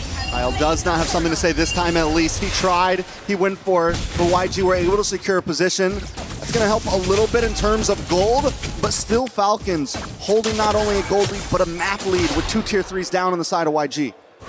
Long-term trade, that's worth it. The price of Ogwin and a turtle for tier 1 top and bottom, that is what Falcons wants. Nothing ever comes for free, and they're able to maintain a stranglehold on Yangon's economy. Han not on the board just yet. He's struggling. Every little small camp. Hey, for the first time in what, 2 spawns, the orange buff is actually open for him. Yeah, Han is able to get it, so that's a good thing. Falcons now changing their pace of it. There's no more off lanes to gank exactly, but for the damage on a Flap, does pop the Consecration, will be safe to get away. Still has a Purify in the kit. Super Marco shredding down on this top side. YG getting a bit more grouped up now, and Falcon has noticed. All right, we see a little bit of the bulb, a little bit of some growth in the Yangon Yam, but approaching the 4,000 gold lead, and the fact that there's no one threatening Marco. 8 minutes in, no one threatening Marco. Now don't throw down. Ying, Wrath of Dryad does come out. Circling in, will get the big knockup, and in comes Han, getting a lot of damage. Sanji with a Blazing Duet. Ogwin caught in a bad position. Haji as well. YG don't want to let it go. They want to fight back. They're looking for the next target, and comes Sanji from the side. A nice flank on Ogwin. Ogwin tries to get under the tower to safety, but there's no safety against Yangon right now. No shelter will stop you from the Yangon Yam as they Uber their way into a flank, converting into a turret, trading. Actually, 1 for 4, was it? That was an amazing response out of Yangon Galacticos. A Circling Eagle that knocks up 3, takes out 2 of their core members. And I don't think even the coaching staff, the folks in the Yangon Galacticos holding area, were expecting that fight to go as well as it did. That 3-man knockup sets everything up. And at first it looked like YG were split up. But what Falcons didn't know is they were actually pincering. I don't think it was planned like that, but YG found the moment and capitalized on it. In a matter of about 20 seconds, the gold has been minimized, and the game is a standstill. That is improv in MLBB at its finest. Suddenly, Han has 3 kills. Man's got a triple in that sequence. But so far, this is one of the few windows wherein Falcons have to say, not again. You can't do that twice. Fool me once, shame on you. Fool me twice, shame on me. So now they know that these small avenues on the map might be dangerous, and I think Yangon have found a way to do that. They've rope-a-dope Flap. Flap might get overloaded. That's the problem here. Once they figure out how the Filipino cannon can kind of blow up on his own in his face, then that's how that works. So they have to overload his Purify, overload his Consecration, and somehow find a miracle. 3-man Circling Eagle already used up by Blink. Big knock up. He might not be able to get away from this one. Flap, though, with Consecration, still goes down. A kill into the Book of Han. Onto the top side, though. Ogwen misses. Purifies our pop. Flicker's used. YG still wants to fight for this as Falcon remaneuvers. Watch for Kyle on the backside. Han with the engage. Able to get the iframes. Forces Super Marco away. Han looking for a target once again. Ogwen brought low. YG collapses on top of him, and down he goes. Kyle knows it's a lost cause. He can't engage. That's what I'm saying. You take down Flap, SOD thrown out. Not a good idea. You overload Ogwen, and then you deny Falcons the entry to anything else. Lord number 1 goes over to Yangon Galacticos. Falcons have to switch it up. It can't be the same thing. You have to find a way to engage off of more than just Flap. Long haul, checking that range with a jab. There has to be some straight to the face that Falcons can pull, but looking at it right now, their whole draft, I don't see it anywhere soon. There's no way that they just pick a fight from out of nowhere. Element of surprise is always going to be on Yangon's side. So now Falcon, I will say this, with the ults they have, with the skills they have, they can hold a decent defense here. And if YG oversteps their boundaries, one big Wrath of the Dryad could counterplay. But maybe that's the answer for Falcon. Let YG come to you a bit. Let them engage and see if they overcheck themselves. Which has been, I think, what Falcon has been trying, especially in that Lord Dance. It's just they dogpile on the Flap too soon. Fortunately, Flap has his Purify once again, 30 seconds off of Ogwen's Wrath of Dryad Flicker combo. But I think the damage has been done, man. Couple more kills on Han. Sanji left unmolested. 0 deaths on this Claude. Sure, it's been a difficult early game. They spent, what, 2 or 3 death squads to try and gank him out of that lane, but he never gave in. He never caved. So I'm guessing a good chunk of that gold, despite Marco having a good, first 5 or 6 minutes, has been closed in. Like, this is more than just an equal gold lane matchup. If anything, I think Sanji has more gold than Marco now. Oh, I'm offended. Plus the stun, Flap is forced away. This time YG doesn't cause the full collapse, and they know when they can, they know when they can't. They decide to back off. Let's see if anyone walks into Kyle here. Kyle holding left mid brush. Oh no, Flap walked into 3. Purifying Consecration gone from Flap. 60 seconds to Lord still though. This Burmese Ube is lethal. Not more than 30 seconds are they ever apart from each other. That's amazing. And again, that's what Red 5 Matilda gets you. The fact that Blink can be within 2 or 3 seconds a step away from where he's needed with a flicker too. So they're basically, you know how Louis folds the map in half? Yeah. Blink kind of folds the map in 2 quarters, which is almost half. Fair enough. Mathematically, almost half. Looking at the items, true enough, Sanji is 500 gold up on Marco. Even with Marco building the Wind of Nature, that doesn't protect him from Kaiser. Doesn't protect him from Blink's Rogue Wisps. So Marco is never truly safe. All right, so what's the big answer, right? Ogwen didn't go with the Revitalizer or anything. He has the Flicker, so there could be your opportunity of surprise, but who's going to be the bait? And it seems like Falcons maybe 2 split up. Maybe they need to group up as well. In an effort to split up Yangon's Ube. But wait, look, they're blitzing the Lord. Oh, there's no response. My God, Falcons score! And then the conceal, the hit and run. YG are going to try to close this. Oh, Trex, true enough, you said maybe Falcons should group up, and they do. They blitz the Lord, and that's the price you pay for playing the Ube so tight. Yes, you can be within 2 or 3 seconds grasp of your teammates, but not the whole team to be in to respond to a Lord take that quick. What was that? 5, 6 seconds? Yeah, that was fast. Oh! Wait a second. Marco. Ton of Marco. Circling Eagle gets the knock up. Han closes the distance and gets the kill. That's going to help a lot for this Lord push. Oh, YG just need to get back to base now to defend. Not a little. I think that was careless of Falcons to not check that lower quarter and have Marco walk into a brush that had 3 members of Yangon in it. So with Marco getting picked off, I think that neutralizes the Lord take. This is a wash. All they get is, they get the tier 2 on the bot. They get the tier 2 on the bot, tier 3 on the mid. So they get a little bit of ground, but not what you would want out of the second Lord. But then again, they weren't even supposed to get that Lord, honestly. The fact that they were able to burst down, it still feels like a good win for Falcon right now. Flap taking a lot of damage. Circling Eagle. How long does that thing last? YG gets the offended. Responds with a Wrath and Drive, but it's not enough to save Flap. The game is already locked in, and look at the blazing duet from Sanji. They lock on to Super Marco next. And Falcons have 2 men left standing as YG knock on the front door. A Selena and a Belleric are not made to clear waves. This mid lane wave is crashing in. Falcons are losing this inhibitor. They could lose more if YG wants to keep on pushing. The Cannon Minion still standing. Another wave left. Oakwood tries to lock in, but he can't quite save it. Haji bursts it down, and YG take down the Crystal in game number 2.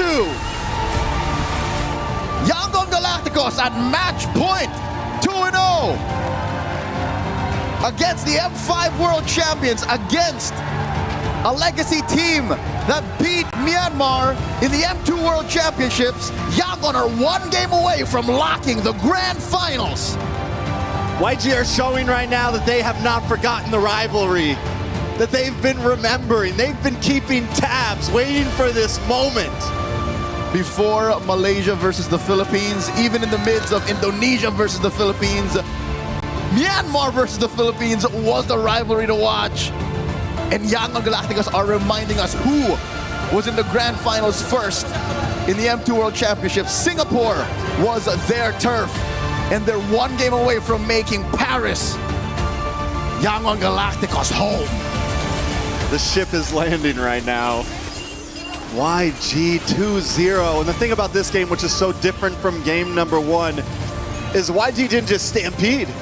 They had a rough start. It was a 3,000 gold deficit. 0 to 60 in about a country minute, and then suddenly 120 in nothing. Even after Falcons blitzed that Lord from underneath their noses, they were unfettered. It's as if it was all according to plan still. Let's throw it over to Rain Day and our panel to break down game number 2. Thank you, guys. Man, what a moment. Woo! Yangon Galacticos. No one in the galaxy, the entire galaxy. You know how big that is? Do we need to get Neil deGrasse Tyson over here to tell you how big that is? Because no one has beaten Yangon Galacticos in the last 2 weeks. That is how good this team is playing, undefeated and on the verge of a 3-0. Myanmar is currently on top. Out of this galaxy. Out of this galaxy gameplay. Thanos, he can't even do anything. If this continues, our trend for the past 2 days in the knockouts of having 3-0s in the first series will stay the same. And who's been that guy with every 3-0 other than Rain Day? But Rain Day's been here all the time. I've been for all of them. Oh. I've been here for every 3-0 result. Is it me? Hey. No, it's not. It's not. It's the teams. It's the players. It's, no, man. It's Yangon Galacticos. That went exactly as we expected. First 2 turtles go to Falcons. Clearly, they get the start. But then once you hit Turtle 3 and Lord 1, that's when Falcons needed to readjust their approach a little bit. And Yangon is online to be aggro because, again, their gold lane is so good. Their Claude, as much as I was wary of it in the sense of why pick it up early, you see why you pick it. Because it's similar to how it's played in the Philippines, where sometimes, even if you don't feel the impact of the Claude, as long as it can farm up, you're fine. I also think that Blink is having a bigger participation in the reason this result is going this way than we're giving him, because his hero pool on Rome, he's showing it's deeper and more effective than a lot of others. You see a high-low sometimes picked up last and you go, oh, that didn't quite work, and that's where you might lose the game. But with Blink, he's running Matilda, he's running Badong, he's running whatever he needs. They're banning out everybody and he's still effective. That is so hard to give to your team, but he's doing it time and time again. Yeah, because I think Falcons had all the reason to just play aggro and keep going after YG in the early, especially their mid duo, because it's not like Kaizen nor Blink even opted to go for a Purify anyway. but the timings on the guiding wind have just always been on point. It's not just the timings, the distance in which he decides to use them as well, and the directions have always kept their team safe. And there was a glaring number difference there between the Eudora and Selena. As we see Yangon, they are light, they are feeling the vibes. Eudora dealt around 42,000 damage. The Selena could barely scrap 14,000. Man, that mid matchup you've been trying to figure out. Yeah, exactly. That's why I thought that they deprioritize the Selena and go for maybe something like a Lo Yi. You're up against a great team fighting team. And I will die on this hill. Right now, Yangon Galacticos are the best team fighting team in MSC 2026. By far. And if you have a mid laner who can mess up that kind of tempo during the fight, such as a Lo Yi, wherein you have an option to play the macro game, as we saw Falcons play the Moskov, then that could be good. Pickoff will not work against Yangon Galacticos because once it gets to their power spikes, they play against it really well. They were getting picked off in the earlier portion of the game, yes. But Turtle 3, Lord 1, they knew they were online and they were almost unstoppable. One game away. One game away, we're going to see the best result in MSC for Myanmar. It's already been tied with 4th place, but now it could be a grand finals.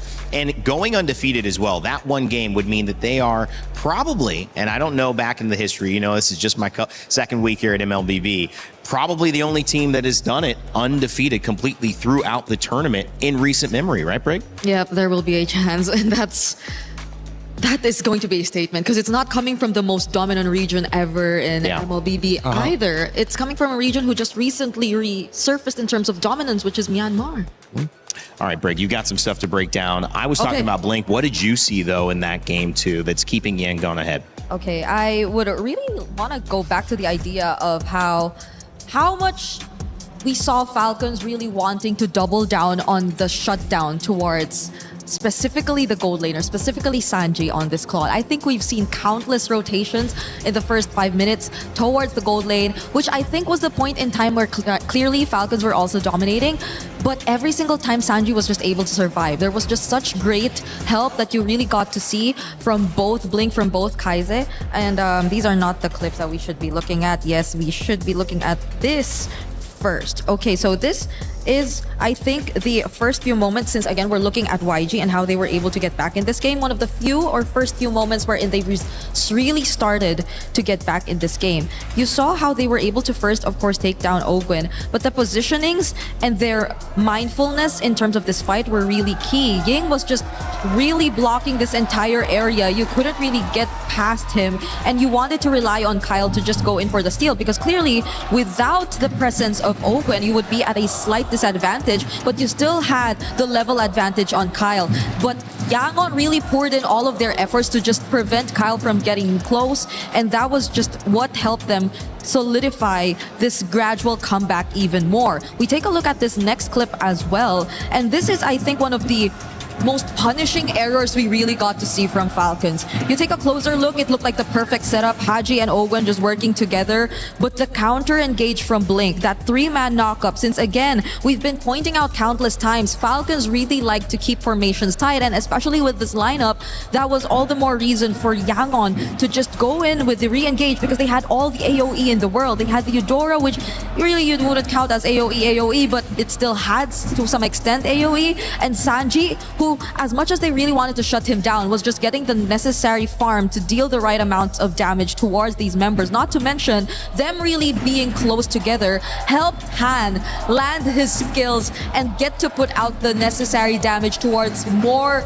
members of Team Falcons at that moment. And this is where you see the gold lead slowly going over to the side of Yangon. In this third clip, I think you really have to take a look at how Han and Kaise were able to manage this team fight. They worked together so well. They tried to find the burst, and Ying with the entries. Every single time you see Ying go in with the flicker, it seems very well calculated enough, and Yangon have just resorted to the idea of going and taking down Ogwen, which I think became easier and easier for them as time went by, and that was what guaranteed them the wins in the objectives. And we take a look at one more clip here. I think I'm just really going to point this out because of how Falcons might have just really wanted to maybe try to balance things out a bit. They've put themselves back. There's been movement from Yangon towards the bottom side of the map, and they took such great advantage of this. They really went in for the immediate burst of the Lord. I don't think it gets caught in this clip anymore, but this was the moment where Falcons actually took away the Lord, but it did not matter because look at how YG still decided to take on the fights. Falcons, after they dealt with the Lord, revealed themselves for just a bit. Sanji had enough damage to already shred down Flap to pieces, and Ying with the follow-throughs, the entries, and the burst that had to come along. Mind you, Han wasn't even part of this fight just yet, but this was Sanji's time to shine, and that was just, I'd say, Yangon and their really mindfulness, how they've been able to keep themselves in this game despite how Falcons have been performing in the first 5 minutes. It's very commendable. You really see how they've grown throughout this MSC. Sanji's first 2 kills in that last moment right there, but that was the nail in the coffin. Also, the first time we saw in maybe the last 25 kills, death attempts, Ying die, but they ended up getting 4 kills in response on the side of Falcon. So YG still win that trade by 3 or 4 times. So Ying still proving valuable. All right, when we come back, it's a chance for YG to move into the finals. And before we do that, if you think this action is amazing, you want to be a part of it, not just talking in chat, but actually streaming it, join our creator program. You have a chance to earn some cool prizes, be featured maybe in some clips, and also you have a chance to build your community off of what may be the most interesting MSC yet. So take advantage of it, whether it's this game or any of our games. Join the creator program, earn some cool prizes, and be a part of the narrative. After this 2-0, it could be 3, but before we move on to that, we want to let you know I love playing with my friends. You love playing MLBB with your friends. Well, there's another way to play with your friends in Acecraft. Check out We Fly Together, a brand new co-op mode.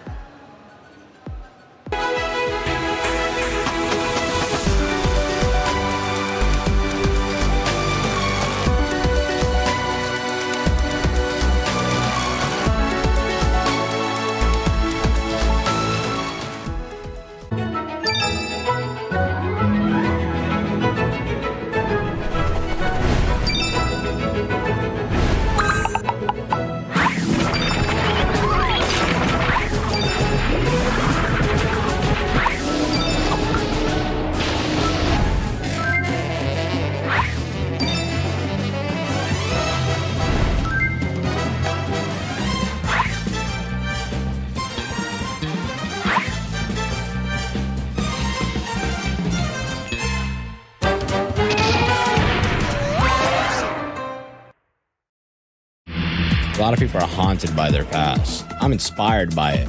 They're not just playing for themselves, they're really playing for their entire family.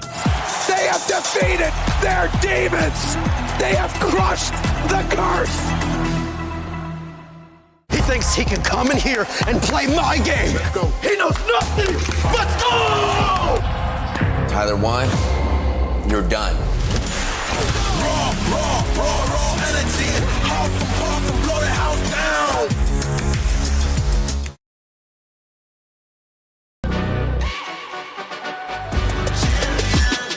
This ain't no regular thing. Came for the ring, you know what I mean. You see my name in the lights. Better get right, I'm champion.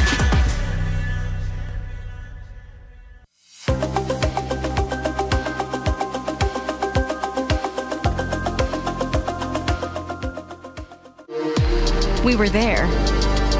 For every click, every clutch, every respawn. We were there for the years of grind. And we're here. Now. The proud founding partner of EWC. Powering the biggest event in gaming. Shoulder to shoulder with the world's best. Making history. Greatness deserves a stage. Lenovo Legion. Reach your impossible.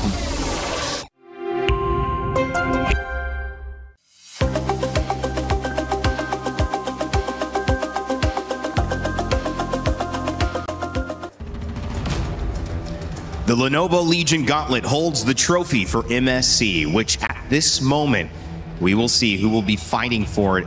Game 3 will either send us to another one or put Yangon Galacticos into our grand finals, as they would become the first grand finalist of this tournament of upsets. It's going to be a fun one, guys. The fans standing by. And they have been silenced on the side of Team Falcons PH. The last hope for the Philippines, well, there's still hope. As long as there's one more game, you could keep pushing it. But it has to happen now, Brigida and Renmar, as Super Marco, even himself, I wouldn't say he looks happy. And I think that's just maybe a bit of focus, but also maybe understanding the task at hand.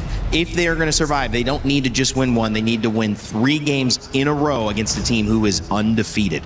It's hard to read Marco's emotions because he has been historically very stoic. Even his happiest moments, it looks like he was unhappy with it. No, but that's really just how Marco is, man. Yeah. But definitely, I'm pretty sure that's what's running through Falcons' minds right now. They drafted well in game number 2.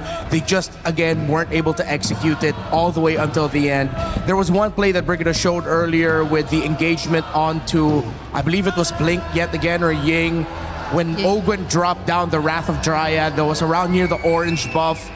They missed out on a key target to make sure that you get taunted, and that's the Eudora. That's the layers and levels that Yangon is playing right now. If their main conditions in team fights, whether it's a great source of crowd control or a great source of damage, if you can't take it down fast enough and if you can't focus it down, Yangon has a chance to turn the fight around. And I can't believe they're doing this with barely switching up the mid lane. Like it's right. Still just so 3 picks for Kaize, for Yangon. And mind you, Falcons, I think they're trying to do the same, but it's not like they have the most stable of mid laners as their priority.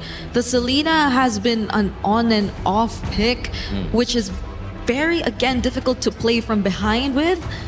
So maybe, or might we see a change here for Falcons now that they're in this position? We'll find out. It's been fantastic drafting from YG. And sometimes in a fight, we talk about this almost as a heavyweight matchup. 2 teams, 1 blow received. You want to respond, but if you get dazed, what does anyone tell a fighter? Keep going. Try to get them out. Try to end the fight there. And that's what YG have a chance to do. There is all this discussion, but at the end of the day, 2-0 down, you have to believe that Falcons are feeling it. But what can they do with it here? YG, they still hold the perfect record. If they do it here and they go to the grand finals, they will be the first team in MLBB international history to reach the grand finals with a 100% win rate. Wow. That's crazy. I think the boss just went and looked that up for us. Thanks again, Maui. Barat's Eudora Fanny banned. The Eudora ban from Falcons saying we're taking at least one of your cryo picks away in mid. What needs to change here, Brig? I mean, you're not convinced. It's hard to be convinced. It's an uphill battle, but what? Do you like the Eudora ban? You like that, just getting that out of the way? I think it will help in a way, but it's just really more on how Falcons maintain that early to late, because I think they're not, it's not like they find or have a hard time securing that early game, especially if they get to dictate the matchup in mid. So now that maybe they just want to double down on that, I wonder though, because at this point, it's likely going to be a Hirara Cryo again. Yeah, you have Hirara, Freya, Marcel, 3 strong first picks, all active as a choice for Falcons. But they take out the Marcel themselves. Don't want to risk them rush picking into it and Yangon suddenly just showing up with a Valentina, even though Kaize has yet to pick up that hero this MSC. So at this point, you probably don't ban.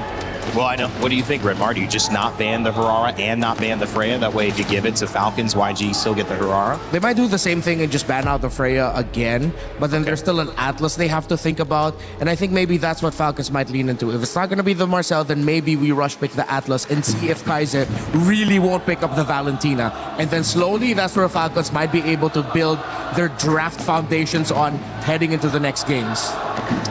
Atlas been banned all 3 games, but this time the Barats and the Eudora interrupt, and so it allows the Atlas to be let through. But I think the Hirara here just feels so comfortable for YG, they'll probably be okay with it. Take it away from Han. Is it the Hirara or is it the Atlas? Which one will it be, Falcons? Because I guess the only worry that I have if they go for the Atlas is that YG will have a pretty good idea of how the team fights are going to look like again for Team Falcons, and then they could just resort to some of the more unorthodox options that they've previously shown us, which I think would work out great against the Atlas. So they will revert back to Hirara Nice call. Cryo first. Yeah. But that will hand over the Atlas to YG too. I think Yangon can double down on the crowd control. They might rush Juice in here, along with another power pick in the meta. Juice in. Wow. Atlas Zushin could be tough. Or they go for Uranus instead and a safer one. Oh, there you go. Okay, now they probably don't mind the Atlas coming through. They show it. So I think this is one of the cards that Yangon has been holding close to their chest. Not just this entire series, but this entire MSC to not show Valentina until this moment. Is that a new mid, by the way? Is Yes. He's getting off his 3. It's only been Eudora Gore juicing. Here's number 4. But Falcons, they win a trade in the XP. They get the Esmeralda while getting the Claude away from the hands of Sanji. Okay. So at least it'll be a match in the XP lane. It's just the gold lane that'll really matter later on. If you're looking at what Sanji could potentially pick up later, but he has a lot. He has a lot of options, honestly. And in jungle, though, what could be the option for Han? He's had a lot. Okay. They're going for Sanji's pick. I wonder if they'll set up for either a Gwyn or Fred. I was thinking Gwyn if they also had the Atlas, or maybe could there be a chance Falcons still go Atlas? If they go Atlas, then they have the Valentina to get the Atlas ult, then they have a layer with the spatial migration. Yeah, that's actually the really tough choice here for Falcons. It's what roamer are they going to pack? All the best roamers in this metagame have great ultimates you'd want to steal. Yep. Yangon still respecting the Selena of Falcons. Okay, so they're the ones who will force Falcons to play a different mid lane. Up against the Valentina, I think there are a couple options still left. Falcons might be considering a Farsa later. Whether with a Uranus, you waste your burst on him. You give the Feathered Airstrike to Ying, but I think Feathered Airstrike for the lineup of Yangon against what Falcons has shown for their main carries in the Hirara and Claude is okay. You do have the Claude anyway, and at least you get some little bit of poke, but then Moskov would be very happy to go up against a lineup that has a artillery mage. That's why Yangon have drafted this way. That's why they pick up the red 3 Moskov and they ban the Selena. And Falcons expecting it to come out, as we called it, they'll ban the Guinevere away from Yangon. They still have a Fredrin option in the jungle. Fredrin, I don't know if we'll get pushed to a point where they bring out the Suyo all over again too. Because I think it's either way still going to be tough to pull off against Falcons. But Yangon has done it before. They've been able to pull off that Suyo before, and I wouldn't be surprised if suddenly Han shows up with it. If they do, Yangon will just gonna have one of the craziest records, because at this point even the Nolan's taken out. I don't really see a utility still coming through for Yangon. Yeah, you still have other great mid lane options that could mess up a utility jungler. Is a Harley an option for Han? If they show it early, then Falcons can adjust their mid. They'll probably go something like Lilia.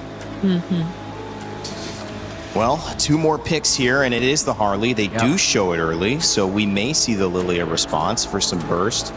But now the jungle is shown, and it's simply the roam needed for the side of YG and Sanji. Super Marco going to be on the Claude, so they've already shown what their gold's going to look like, as well as their EXP in jungle. They're looking for their roam and their mid, but the Selena ban is going to force Haji to play something different this time around, but could be a good thing, guys. He's lost twice on Selena. Maybe this is just a good change of pace. If it's not going to be the Farsa or the Even, they'll probably go like Lilia Cho or Lilia Gotcha to close it out. But then you're still waiting for the roam pick for Yangon. Trying to think of roam trades. At least anyone who could just body block. Yeah. There's just so much you have to body block here from Yangon's lineup, honestly. Okay. Okay. So they do go for the Farsa. It's the glue roam that I wasn't able to remember. They don't have to worry about a Vixana. There's a Valentina on the other side. Yep. Well, Yangon can just go something stable in the roam.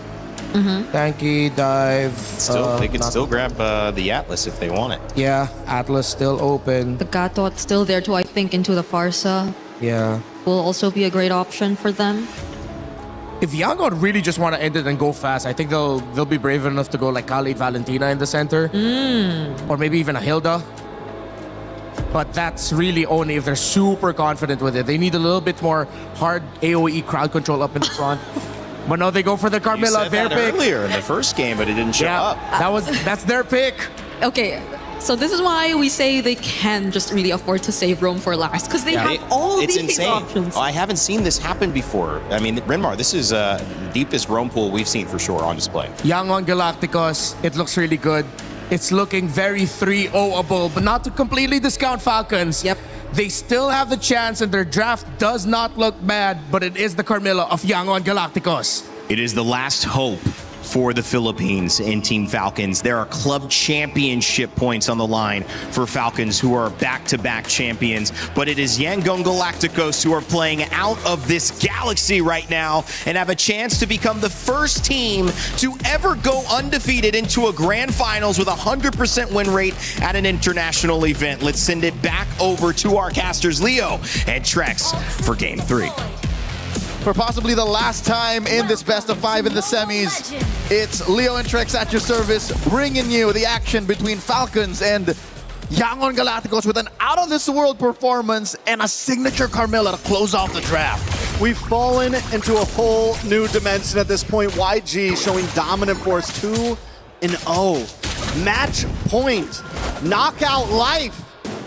Falcons, I like the draft though, I gotta be honest. I do feel like this is comfortability for Falcons. They have some answers. Last time we saw Haji on this Farza. Yep.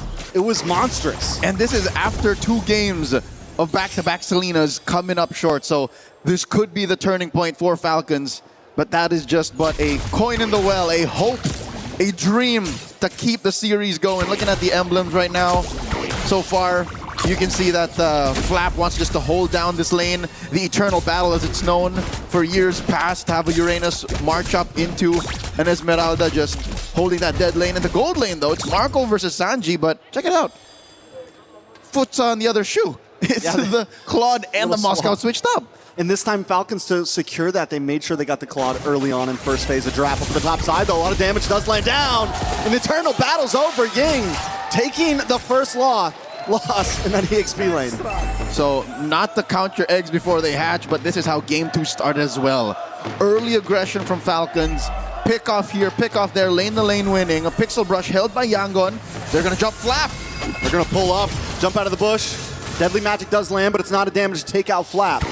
Oh, Hogan looking to put stacks on. No amount just yet. The grab has not been unlocked. A full XP bar away from the ult. Turtle spawned. Falcons, heavy presence. Big damage on Ying. Once again, it's another kill on Ying. Falcons starting things off clean. YG have no way to answer. The Valentina on Yangon's side will definitely be key here. Kaiser has to play out of his mind to help secure the sweep. And their strike.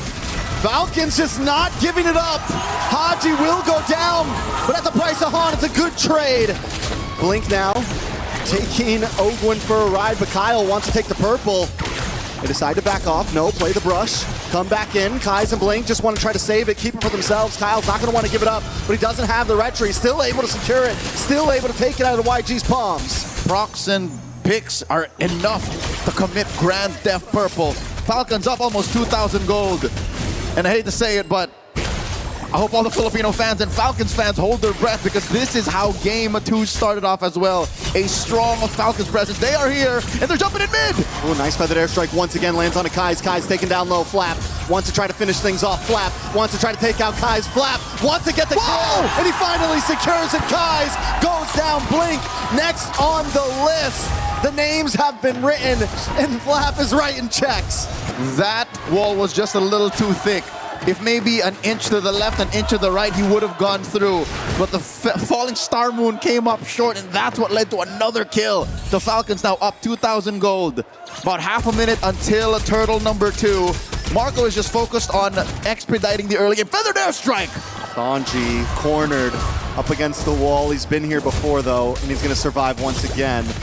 YG, can they get a moment like they got in game number 2? Falcons, I think they learn from their mistakes, hopefully. You get the big goal lead, and once you start to get to that 8-minute mark, 7-minute, you slow down a little bit. You keep your 3K, you wait for Lord. That moment, again, thrown back to game number 2, will come when the Yangon Yam begins.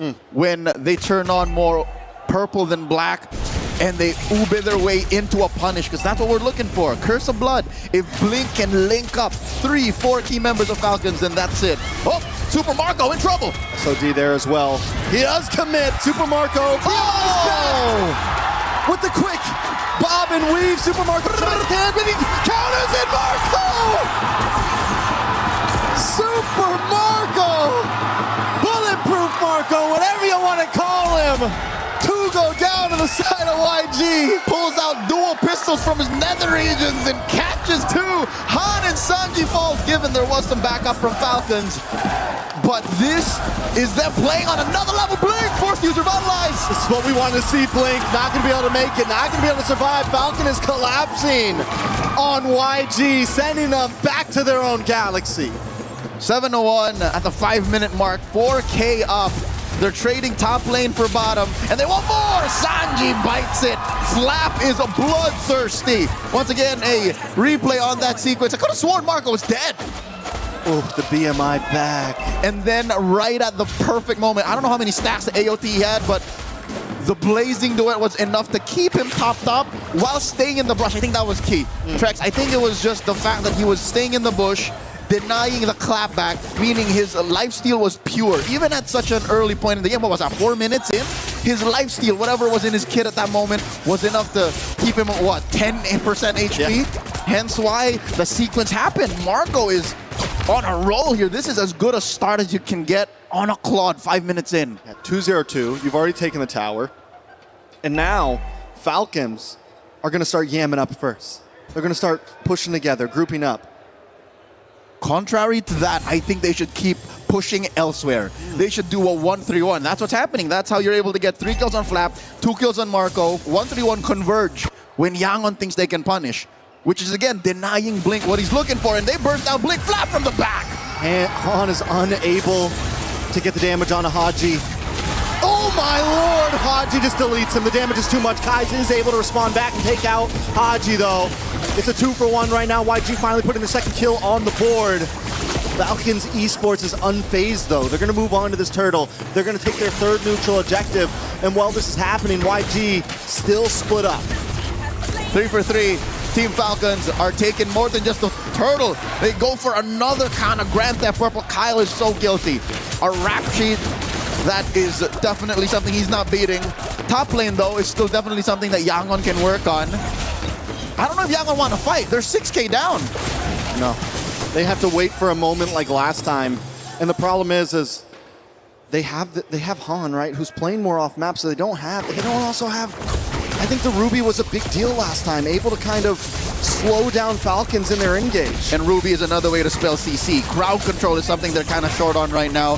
The only real way that they can find someone is off of the Spear of Misery, off of a Circle of Blood, and maybe off of Kaiser's stolen ults. But that aside, all Yangon are playing with are great mechanics, amazing macro, and a hope that Falcons clump up. Mid lane's gonna fall, bottom lane already lost their tier 2. This is the best way for Falcons to continue. If they want to continue their life in MSC, force this series to go to game number 4, split up the map, deny Yangon their ube. And they have essentially become so much more objective focused. Instead of game 2 where they were looking for lots of fights, willing to just go for the kills. Yes, they're getting kills this time, but wait a second. Nice stun on multiple members of YG. But even there, they don't commit. They know what the job is, and that is take towers, get turtles, get lords. This is when you know that your team is doing well. When a glue is able to just build a glowing one. He's got enough in the bank to splurge on a full-on mage item. Even Flap and Ogwin alone are able to threaten the likes of Ying and Blink, forcing battle spells out. Purple denied once again. I want to say that's 3 purples now that have been stolen from the side of YG. Ogwin is forced to jump off with a grab. Han gets a deadly magic off, but every time Han lands a deadly magic onto someone, he can't fully commit. He can't get all the damage out there. Sanji just built his golden staff there. A whopping 2,000 gold between the Claude and the Moskov. Nary a shadow of Yangon Galacticos should be seen near the Lord pit here as Falcons score a major objective for free, uncontested. I'll tell you now, even after Flap and Ogwin, even Super Marco's basic attacks are going to start to hurt even the front line of YG. Doesn't even need to pull out the Blazing Duet, just a pew, pew, should be enough. Won't feel like a block, block. Not to mention another 2,000 gold between Han and Kyle, right? That's a full item. A full item. Nice falling Star Moon does land on a blink. Falcons looking to try to finish things off. Han tries to respond with the Deadly Magic onto Haji, but it's just not enough once again to take anyone out. Holy Defense has been busted. Oh, but Sanji is playing where the mouse is. The cat is absent, and right now Falcons are your big tigers. Lions in the jungle. Sanji throws on an SOD, Flap blocks it. Okay, Han's there to help out. Sanji should be able to get back to base safely, and with two members of Falcons hoarding down onto this top lane. Oh, they deny Han! They will be able to wait a second, Han! Trying to get the damage onto Kyle. The iframe save him. Wait. You can iframe out of the Deadly Magic damage? No, what he did was iframe out, Flap with a punish. The Filipino cannon firing off on all cylinders. They lose bottom lane inhibitor, and the fight continues. Blink with the COB. That's huge, and the response, Blink goes down.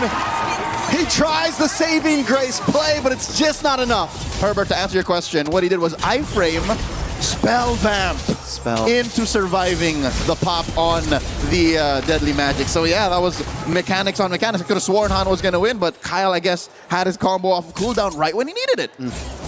Very well done by the side of Falcon now. We're getting close to a 10k gold lead as YG just tries to defend. Falling Star Moon on Sanji and Kai's. Flap trying to back off. Kai's looking for the re-engage. A little more damage layered onto YG. Haji brings down the Falling's feathered airstrike. Oh! Again, Marco has the Blazing Duet off cooldown. That's what that green little dot signifies. Just a pew, pew was enough. Falcons are not giving up. They're not playing the patient game at all. They're going to keep on bringing these waves in. Conceal play. Kyle dives past the wall. Blink brought down to about 10%. Finally taken out. Kyle gets the kill. And they're going to move on to the top side now as YG watches helplessly as their inhibitors fall and Falcon breach. 10,000 is the lead. The gap between these two, economically speaking. Folks, the fact that Falcons are winning and nary a shade of Yangon clapping back, why this is so impressive is the fact that Yangon are undefeated. In comes Ogwin! Right into the backside. Feathered airstrike flicker. Sanji goes down. Blink is already out. He comes back onto the map. Brings out a feathered airstrike of their own with the IMU. YG still trying to defend. One inhibitor standing between them and the Falcons. Flap decides to back off. It's 3 seconds on Lord. Falcons know the next job. Another purple denied away from Han.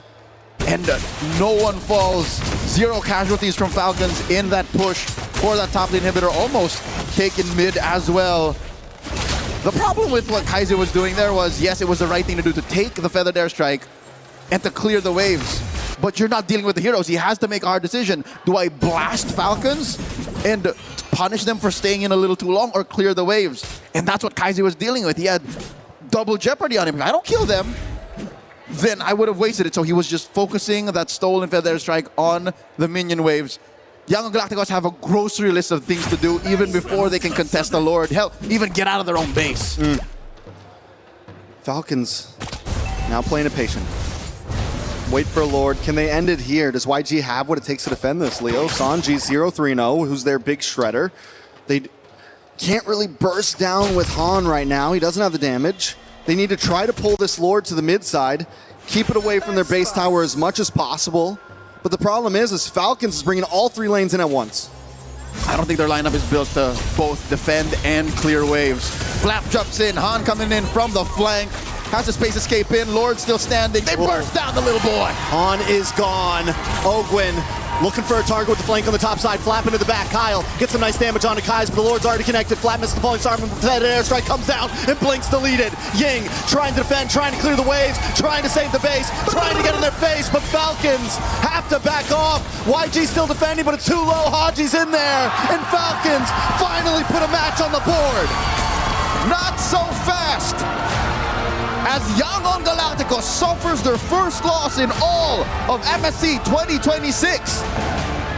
Apparently, even aliens can bleed. Falcons force a game number 4, 2-1. It's time to regroup for YG. Falcons found the answer, and it all started in the draft. But in gameplay as well, they knew when to hit the gas, when to hit the brakes, when to switch lanes. Very clean from them to put one on the map, and now it feels like anything's possible.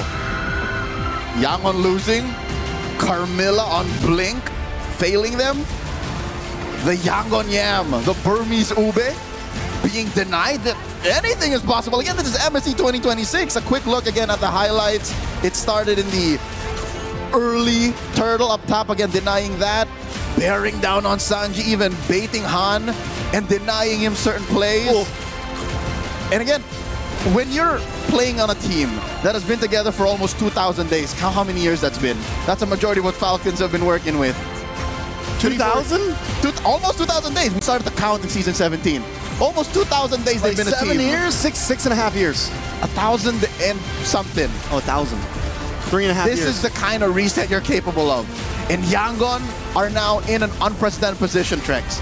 They're coming from momentum taken away from them. They've never felt this way in MSC, not in Paris. This is very true. Yangon has not faced defeat yet. They haven't been pushed into a corner. Can they recover? We saw Falcon recover. Let's see if YG can do the same thing. Let's see what our panel has to say about it. How we doing over there, guys? Well, it won't be international history with that stat. 100% win rate gone as Team Falcons PH come alive. And the Filipinos' last hope continues to bring just a chance at something special. Still 2 more games, must win back-to-back. But it does bring a lot more energy into the Lenovo Legion Gauntlet. Brigitte Rinmar, what a game. I know you've got some stuff queued up, but Brig, reactions, finally, they get the win off their chest and they can breathe at least a little sigh of relief. Yeah, I feel like everyone supporting Team Falcons here in the Lenovo Legion Gauntlet can afford to breathe just a little bit, because that was a very dominant way to get back in the series. You know, they started off strong and they clearly shut down the XP lane multiple times. I think that was a huge difference maker, at least for the series. The fact that Ging wasn't able to do anything as much as he did in the first 2 games, and the switch up in mid, you see and feel the tempo change. Yeah, with the Falcons getting the Esmeralda, and of course at the center having that glue roam. We thought about Yangon and respected their deep bag of hero pools. Well, Ogwen, this wasn't the first time that he was able to show off a glue roam, but it was huge impact. Glue roam, Farsa mid, Hirara in the jungle, and of course an Esmeralda dominating its lane matchup means the jungle is not safe, which is why we saw a lot of glue roams go up against Harley jungles in MPL Philippines, Malaysia, Indonesia, all over the world. I mean, look at the damage difference. It was 53,000 on the Esmeralda of Flap compared to the 17,000 of the Uranus on Ying. That impact, I mean, that's a 35,000+ damage difference going to your teammates versus you doing it to the others. Brig, was it an EXP lane loss that turned this around? Well, it started from there, definitely. To say the least, it started from there. It was the priority for Team Falcons before they could fully establish their presence across the map. And they've just kept the pressure going from that point onwards. I think that was very crucial because it, again, was something they eventually let go of in the previous games where when we saw them actually get the lead. But this is a different story. Their lineup was built to actually sustain that dominance that they've been able to secure in the first few minutes of the game. And YG's lineup was not built to delay the game. They could barely actually go for the defense. They could barely prolong it to a point where Sanji could actually make the plays, though he desperately tried. I think you could also witness through the last sequence how desperately Sanji tried to go for the defense. But again, the farming, the gold, it wasn't just there yet. Yeah, it was 2 in the favor of Philippines as the drum sounds and the fans chant back, mix both of those up. New word, chants, who knows? All right, Rinmar, you've got a setup for us on the Telestrator. Yeah. I know you want to talk about the draft. Yeah. What gave Team Falcons Philippines a chance here? All right, let's look at this. Bring this going to get the play. So we look at the priorities here of Falcons. They get the Hirara as that first pick. Then they went with the Esmeralda Claude. the Esmeralda was the easiest Esmeralda pickup you could go for in the world, as Yangon Galacticos showed up a Uranus and a Valentina early on. This Valentina, looking back at it now, partly I could see why Yangon don't pick it as often and why their priorities revolve around the Eudora that was banned out really well by Falcons. That's where they decided to focus towards. They didn't care about the presence of the Juicin potentially showing up early on. They baited Yangon into picking up that Valentina, as Yangon was thinking Atlas is going to be the main play here. So we pick up the Valentina to turn off the Atlas pickup from Falcons, meaning that Falcons ended up walking away with the Glue, Farsa, and the Hirara that can all set up tempo, so they know that the Esmeralda's winning EXP, meaning that the Harley is gonna be the sad one in the lineup for Yangon Galacticos. We put a lot of respect on this Carmilla, but if you look at the lineup, and I failed to mention this earlier, this Carmilla really just answers one pick on the side of Falcons, and that's potentially the Glue. Everyone else doesn't care about that Curse of Blood. They'll be able to get out of the AoE really quickly. They're mobile, high dive. Carmilla doesn't like going up against that. They want that honest front to back. Falcons can either go front to back with their team fight or just surprise dive through the Claude. One last before we pass it on over to Brigida. This is some great bans here by Falcons. They took away the Guinevere and the Nolan, forcing out that Harley to come out later. And that Harley was sad in the presence of the Glue and the Farsa. That's it. It's your turn. It's my turn. Okay. Okay, Mike. So I think at this Good job, guys. we're gonna be jumping in game because we've already broke down what happened in the draft. And oh my, where is my play button? Oh no, not that. Okay. So as we take a look at the first clip I decided to pick up here, I would really want to highlight this because I feel like this is one of the moments where YG actually tried to get something, to at least get a trade, to catch up in what way, because their XP lane was sort of already shut down, so you would really want to consider looking at other lanes, and particularly in this instance, it was the gold lane. But you take a look at how Super Marco just managed this play as a whole, and it did not look like it was something that eventually YG could really capitalize on. Just look at the micro and decisions that came from it. But I feel like what really hurt them the most in this particular scenario was the fact that there was a bit of a delay in terms of the SOD coming in. Han had to try to go for the finish of Super Marco all by himself, which I understand in a way was sort of them trying to preserve the SOD in case they needed to use it later on. But at this point, if they were really trying to go for as much as they can in this scenario where they're really literally playing from behind, then they must have at least secured or tried to really go for the kill, because you see how punishing it eventually turned into from this point onwards when Ogun was able to catch up and Super Marco was able to respond. Yeah, that was the most important turtle buff of all time, by the way, saving Super Marco like that. Yep, it helped a lot. He just had a lot more, I feel like, confidence to just stay in the fight and eventually clear the lane. And now as we take a look at this next play, you see how maybe the plan kind of shifted a bit. They initially really wanted to go for Super Marco, but they failed. The second time around, they tried to consider Haji. But you take a look at how Han positioned, you would think it was ideal. Blink, though, suffering a huge amount of burst damage, even though Kaiser was there to help Han actually try to go for the pickoff. This is very...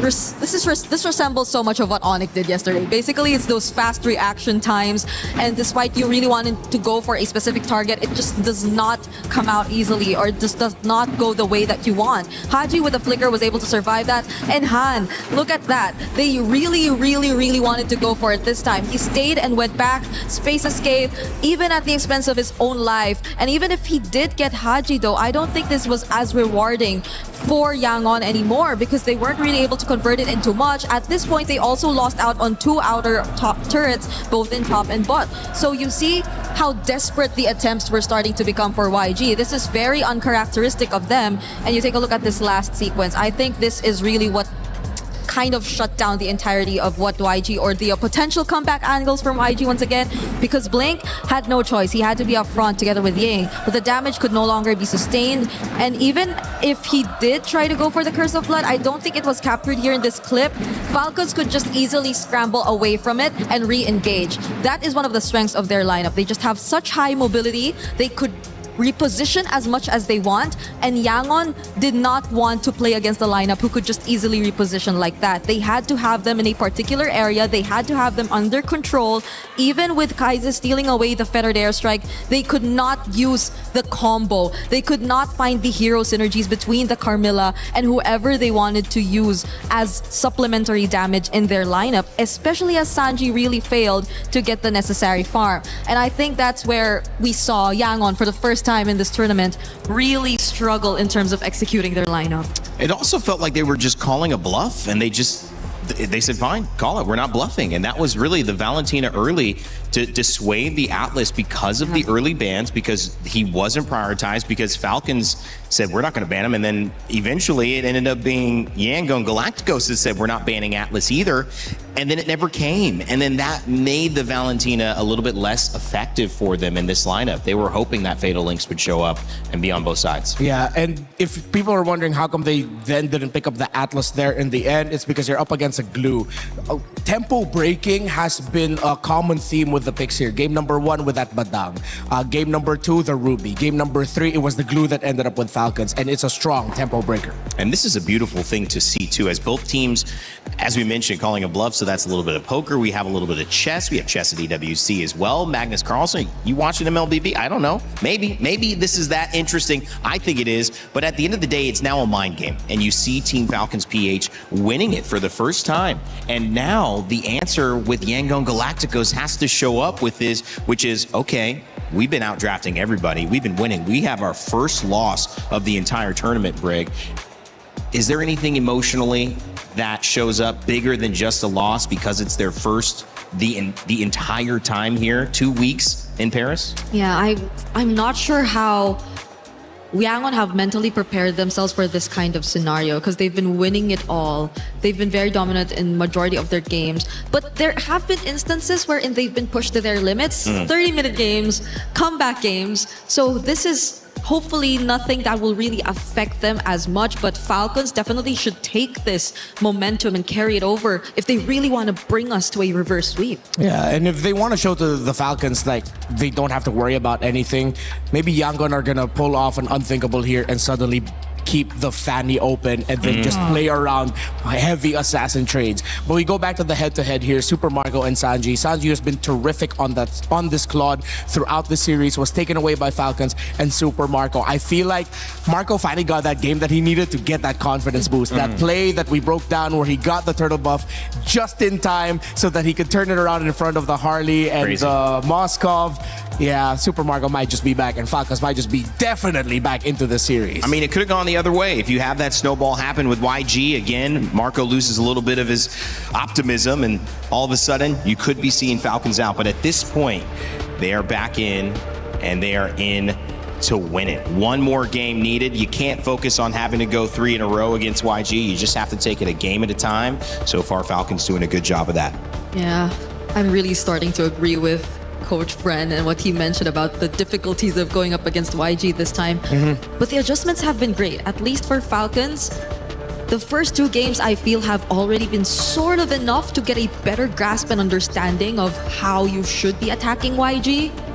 And maybe YG are starting to fall into what Falcons are setting up as a trap from this point onwards if they don't get to put themselves back in the game. Yeah, if we do get a side switch here and Yangon decide to go to the blue side, Falcons go next, what then happens to the trade in the mid? Eudora is going to end up becoming another major piece that you cannot ban out on the red side. Bannable on blue, but on the red side, it's too much of a risk with the amount of picks that you're going to be giving up. So does that mean they deprioritize the Selena and then they go for the Eudora?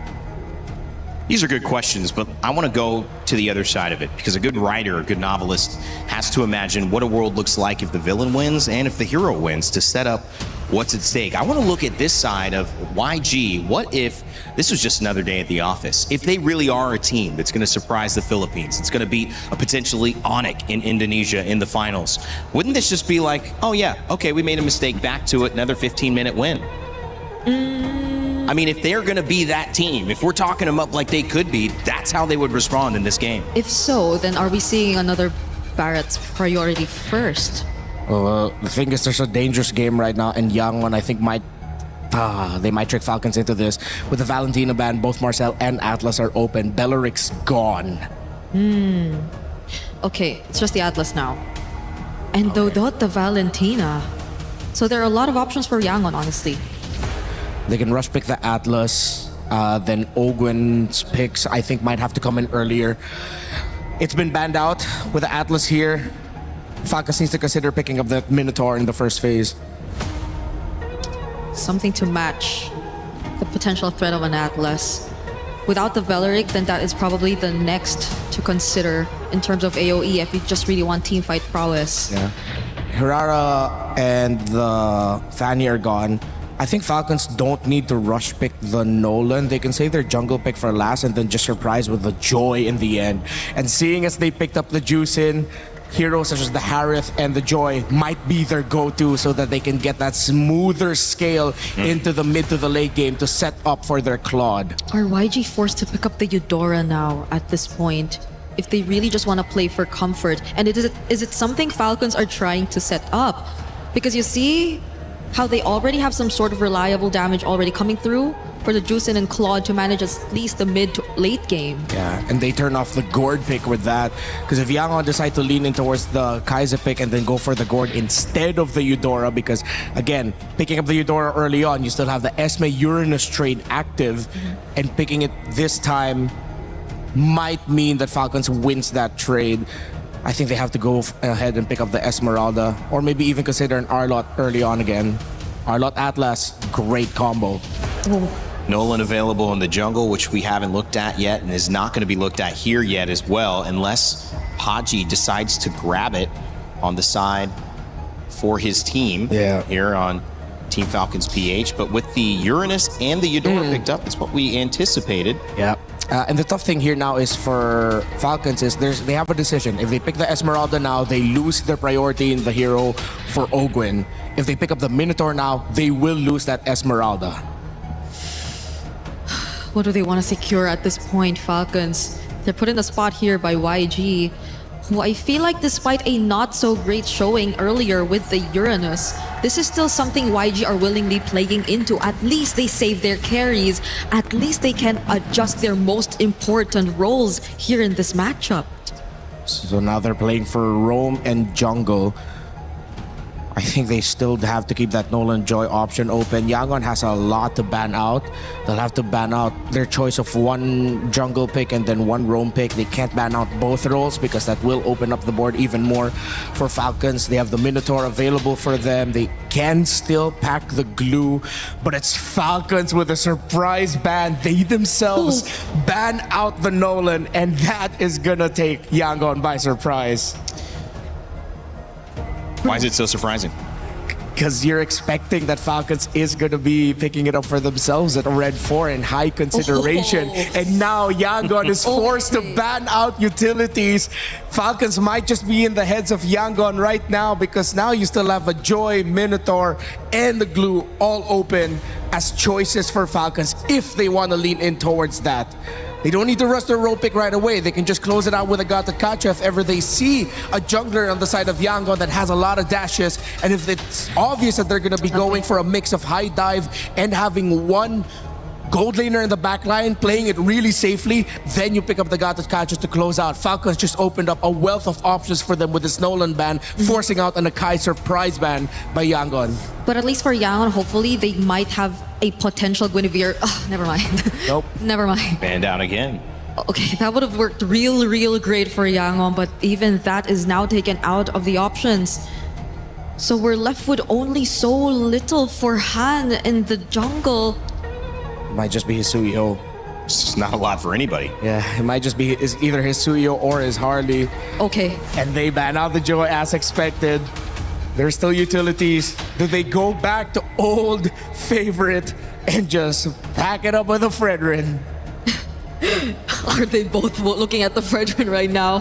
Because it's honestly one of the few options that are left. At least currently, because I think Ling has fallen off. We don't really see him as a consideration anymore. The Yesun Shin. For Yangon might be an option. They can close it out with a YSS and a Moskov. That wouldn't be bad. Yeah. Just maybe not for Falcons if they really want to keep it fast. Too greedy. So they need at least a jungle to balance it out. Fredrin is fun. Harley, if they want to, but they save it for last. As expected, they go blue into the Atlas. Oh. What do Team Falcons PH have up their sleeve here? Looking for a jungle at the very end. They'll have final say on this draft with Red Side, but it means that 2 big picks now coming out for YG.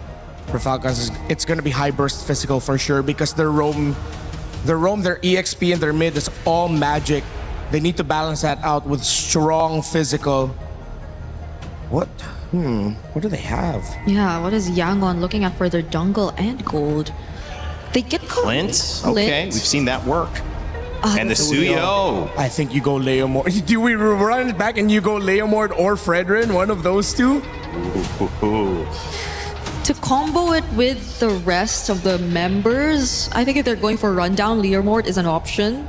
But if they're playing around either Super Marco or even Haji, then maybe the Fredrin could just make room for that. Yeah. So it depends on the kind of approach they want. Yeah, the problem is if they go Fredrin, it might be too slow. Unless Falcons are going to show up a new surprise pick here. Unless there's a jungle that we're forgetting in physical. I mean, Aurora did pull off a Lucas, but it didn't work. So who knows what options could be. Martis. What's it going to be? What else showed up recently? Okay. Okay, they're still going to go for the Harley. High magic base. Yeah. And this didn't go the second round didn't go as expected as I did. I thought Falcons might go for something a little bit more surprising in the jungle. Yangon played it safely. They have their Clint with them. Esmeralda should win in the EXP, but it's Han on the Suyo. And Could that's make the the big difference. X factor. Exactly. X factor for YG. Will it be the Suyo that sends them into the grand finals? Will it be the Clint that bursts the bubble of the Philippines? Or will Team Falcons live to fight another day? They need to win 2 in a row.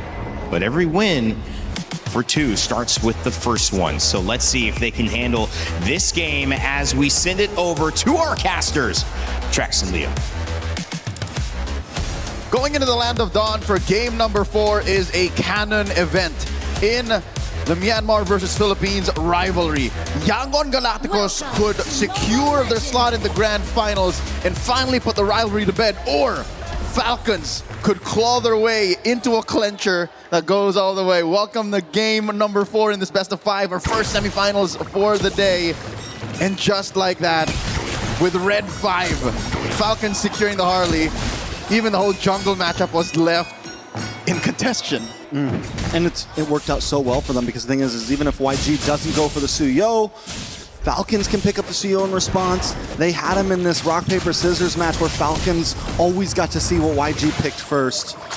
And when Suyo and Harley were the 2 picks to go, Harley normally got the win over it. That's right. Harley normally got the dub in that matchup. For about 4 to 6 weeks, Harley was the best jungler in the game when it came to MLBB Esports. And this is not to say Yangon can't win with the Suyo. They already have in the knockout stage of MSC. But looking at the rotations, again, I'm not so sure if you agree with me, but it's evident that Yangon are playing a little more cautious. It's a very similar pace to game number 3. Falcons also, though, because if we get to this 2-minute mark, Sanji and Super Marco always just going toe-to-toe down here. If we get to this 2 or 3 minute mark and it's still 0 deaths, we have to admit that also Falcons taking a slower pace, because even game 2, game 3, Falcons were the aggressors. Ooh. Kyle on the bot side looking for a possible target, does have level 4, going to decide to go for this crab instead. Turtle comes up in 5 seconds. Kyle might be a little late to the party. All right, the expanding rivers will allow him to double time and make it there. Flap and Ogwin able to draw a line between Blink and the Turtle. Flap on this Esmeralda 2 games back-to-back is feeling like a force of nature. Han is going to start off this Turtle. Kyle gets the deadly magic, or doesn't actually use it quite yet, but they're still able to put a lot of damage on a Blink. Haji in the backside with the Crimson Beacon, and down goes Han. Han's not going to be able to survive this one. First blood into the hands of Hanji. Kai's now forced to use the Flicker as YG watch Falcons take Turtle number 1. That is mid-prio up Awazu. as if inherited from their ancestors. Falcons just take the turtle and own the early rotations. As a Uranus, you kind of can't help but feel miserable. This is something that Ying has to take from game number 3 all the way to game number 4 and say, I can do better. But he's not given the atmosphere to do as such. The mount on the Sanji. In comes Marco. He's in a lot of trouble. Han's going to try to come in to help out. A lot of damage on Ogwin. Ogwin won't be able to get away. CC immune on to Super Marco. Will be able to, in fact, get back safely under the tower. But a nice pickup for YG. Massive clapback. They force Ogwin to take a dirt nap there. Patrick Starr just out the bush. This is interesting. Grand Theft Purple committed. Kyle takes it. It's 2 games in a row now that purple buff has been Falcons. But look at the damage. Flap able to safely get onto the tower. Now they're responding back. Haji gets a pullback on to Ying. Ying should be okay. He doesn't have the consecration and opted for a flicker instead of the purify. So that's multiple ways that members of Yangon Galacticos could get ragdolled out of their formation. The Lantern Flare, the grab and the mount. This is how you break down the Burmese Ube, the Yangon Yam. So far, game 3 we saw none of it. And I think Falcons have figured it out. Again, it may have taken them 2 losses straight, but what else is left in the bag for Yangon? Like, that's the question. They're in the driver's seat. Falcons are forcing Yangon to respond. I mean, I think it's definitely when you have something like wait a second, Blink does get vision on a Kyle. Falcons repeatedly for multiple games have sent 4 members down to the gold lane in faith of Flap. Oh my top Lord. side, look at the damage on Sanji. Black Magic may be able to finish him off. No, he gets the health back just in time. Haji, though, doesn't want to let it end like that. Falcons finally decide to opt back Super Marco. Is he going to let him recall? Ooh, the BMI. Coming in! The dive under the tower. Sanji, though, still standing, still alive. Gets grabbed, mounted, and thrown into the ground. That was a long-term exchange as Flap tries to use a damage reduction into the base, and the turret will not save him. Flap falls, Han scores. The punches are finally flying. Han won't be able to get away from this. Has a sliver of health, actually does safely. Falcon under the tower, only lose Flap. Turtle's up, though. That's a technical knockout, unless Han will tread the needle. He's gonna live on the edge. That is a flare on a Ying. In comes Blink. Blink looking for the grab, doesn't use the Fatal Links. Kyle goes down, Ogwin taking a lot of damage, Kai's is there. Eudora finally starting to put out some damage, but the thing is it's not constant damage. It's not like the Jushin. You get one big attack, and then you're just there. On a spectrum of damage and utility, that's where Haji Zushin comes through. But you gotta consider, Kaiser was in the perfect spot at the perfect time. It was Kyle he needed to burst down. So again, I think Yangon Galacticos are happy to keep this lead down to under 1,000 by picking off Kyle after the turtle. So yes, 100% so far. About 5.5 minutes in, Falcons take those turtles, but Yangon are on the map. This is a much better shape for them than they were in Game 3. I think this is the best start of a game that we've seen for both teams in a sense. It hasn't. What I'm saying is it hasn't escaped from anybody. I concur. All 3 games, it's been a huge lead. A turnaround at some point for YG here and there. But overall, this is the first time we've been 6 minutes in and we're under a 2,000 gold lead. It still feels like a tug of war. And the flag has not swung either way. Crimson Flare on the 1. Deadly Magics! Blink, not going to be able to get away from this. Sanji just trying to defend, but the Blazing Duet comes in and he's stopped in his track. Han shows up in the nick of time. Kai's there as well. This could be bad for Falcons if they push too hard. They're going to dash in. Han gets a couple shots onto Kyle. Ying dashes in, past the wall. Couple shots onto Kyle as well, but Falcons only lose Ogwin. Massive surge forward. That's what you're looking for in a Suyo that is in crunch time. So Han here, fearless as he comes in, able to find that trade, and Flap maybe a second too late, actually holds his breath and practices discipline and does not jump in with that Falling Star Moon, which again keeps them at under 1,000 up, which makes this final turtle of this game, about 7 minutes in, actually contestable. Again, neither have a sure grip. Yeah, it is dead even right now. With only a 600 gold lead, taking a look at each member. No one extremely leading. Super Marco with a 500 gold lead, but no one's got a full item. No one's extremely ahead. Han actually beating out on Kyle right now. Blink looks for the entry. Not able to secure a stun on anybody, but Kai's on the backside getting singled out by Flap. Flap will be able to get the kill. Puts Falcon at advantage for this turtle, but Han doesn't want to give it up just yet as Ying dives in, pops Consecration, and there's the Fatal Links. A lot of damage, stacked up. Sanji trying to fight back, but it's just too much. Super Marco takes out Han as Oakland takes out Blink, and Flap finds another. Sanji left alone to watch the turtle go over to Falcons. And now we see the folly of the burst damage profile Yangon Galacticos have oh so invested in. Kaiser taken out early, Sanji ranged out. Underneath a fight like that, sure, Sever over 2 or 3 major targets will spell vamp you to victory, but not when you have the kind of damage that Falcons almost missed on, by the way. This is an early game going into the mid game. Claude that could have missed out, but the fact that he was able to keep himself topped up and put the damage where it matters, isolated Sanji from actually getting the payoff. Because look, 2 members of Falcons were actually within range, but they denied Sanji that space and the 2 seconds he needed to let off a few big ones. So now Falcons skyrocket to a 4,000 gold lead in just a single objective. 1 neutral objective, 1 team fight. They had a 400 gold lead before they started. Now times they 10. 10 times it. Yep. 10 times that's it. exponential. That stonks. Great stonks for Falcon right now, working their way up. If they can win this, it goes to a game 5. YG being pushed to the limits. And Esports looking to dive in. Consecration pops from Ying once again, and they keep forcing that out as Super Marco hones in onto these off lanes. 5,000 up. Falcons is at 9 minutes. And I can tell you now that Glue and that Esmeralda are the bane of their existence. Just the fact that these two are so good at splitting up your lineup does so much for them. The knock-up and the takedown, Blink falls! And Flap is relentless, continues to push in, but look at the damage in response. Sanji able to chip him down, but they've already lost Blink, so there's no being engaged. Han tries to get a couple shots off of Super Marco! Under the tower! In the base, in enemy territory! Locks on and finds his target, and Kais will be next to fall. Pulled back is Ying. This is the Falcons we wanted to see. Surgical precision. Every action calculated to find its most ideal output. 10 minutes in, and they've taken mid lane tier 2. Top lane tier 2 has fallen as well. Yangon holding onto that tier 1 down bottom. That's also where the Lord spawns. I don't think they're in any shape to contest. 7,000 up, that's a whole nother tax bracket. Yeah, and Han just keeps getting shredded every time he tries to dive in. There is no answer. Every time a setup looks good for YG, Falcons have the counterplay. And now Falcons are just going to relish in the fact that Yangon are going to think twice about leaving their base. One more look at this engagement. Oh my god, it was Flap zoning out 3 alone. After maybe a hit or 2 off of that turret, and then Marco finishes what Flap started. Monsters. They're in a state of flow.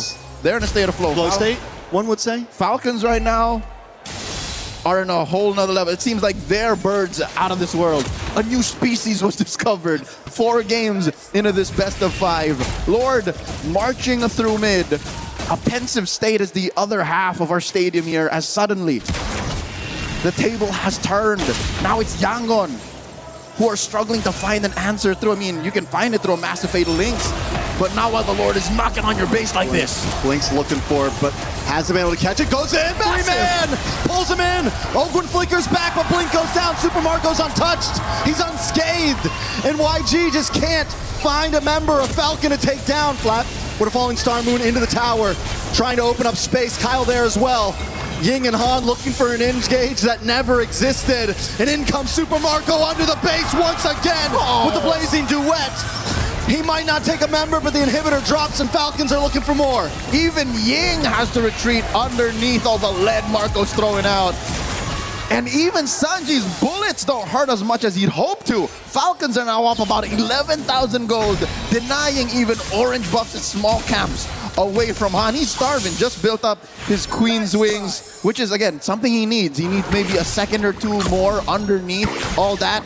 But being 2,000 behind a little magical boy, such as Kyle's Harley, a minute before the Lord, might be a replay of game number 3, I'll tell you now. It's definitely looking rough for YG. The goal on that first Lord when you're behind like this is to try to not lose any inhibitors, let alone 2. It's going to make the second push that much harder to defend. When you're behind this far, the goal is get to 3rd Lord. Get to 3rd Lord, get to the 16-17 minute mark, and you're good. And again, throwing back the something that was evident at the 7-minute mark. The burst damage profile that Yangon are playing with is not ideal for what Falcons are bringing in. Splitting up your lineup, pushing in hard, lane after lane. Once Kaise has drawn through with the Thunder's Wrath, once Sanji is out of bullets, that's it. Yangon have to find a way to re-engage, but which they don't have, because Blink is very all-in. So Falcons now just have to do this right. They just have to make a series of correct decisions. Time is on their side, and that will inevitably take us all the way. Falcons Esports, and they do play it patient. They're not trying to rush it. They know their lead. They know the amount of time they have. YG, you're in a bad situation here, right? You kind of have to contest this because you're down to one inhibitor. Blink, once again, unable to find an opening. He goes in, grabs onto Flap, or Ogwin. Flap dives into the backside of Blazing Weapon. Marco once again able to lock on to 3. Blink goes down and Super Marco advances forward along with Flap and Haji. Sanji forced to use the flicker, but he's pulled back in right as he tries to escape. Falcon Esports might not even need the Lord. Team Falcons up by 2 men. 3 defenders, none of them built to clear waves. Chubby wave coming through top, mid lane will be cleared here as the Ying gets taken down. They gotta clear the waves. There's one more to do. It's Han and Kai's against Falcon Esports. A wave on the top side as well. Falcons lock on, base at 50%. Han taken out. Han still up but finally falls, and that'll be it. Falcon Esports will take us to game number 5. With a rivalry as storied as Myanmar versus the Philippines, there's no way neither of them was gonna let this end. Not in a sweep, not even short of 5 games. Team Falcons force us to go all the way.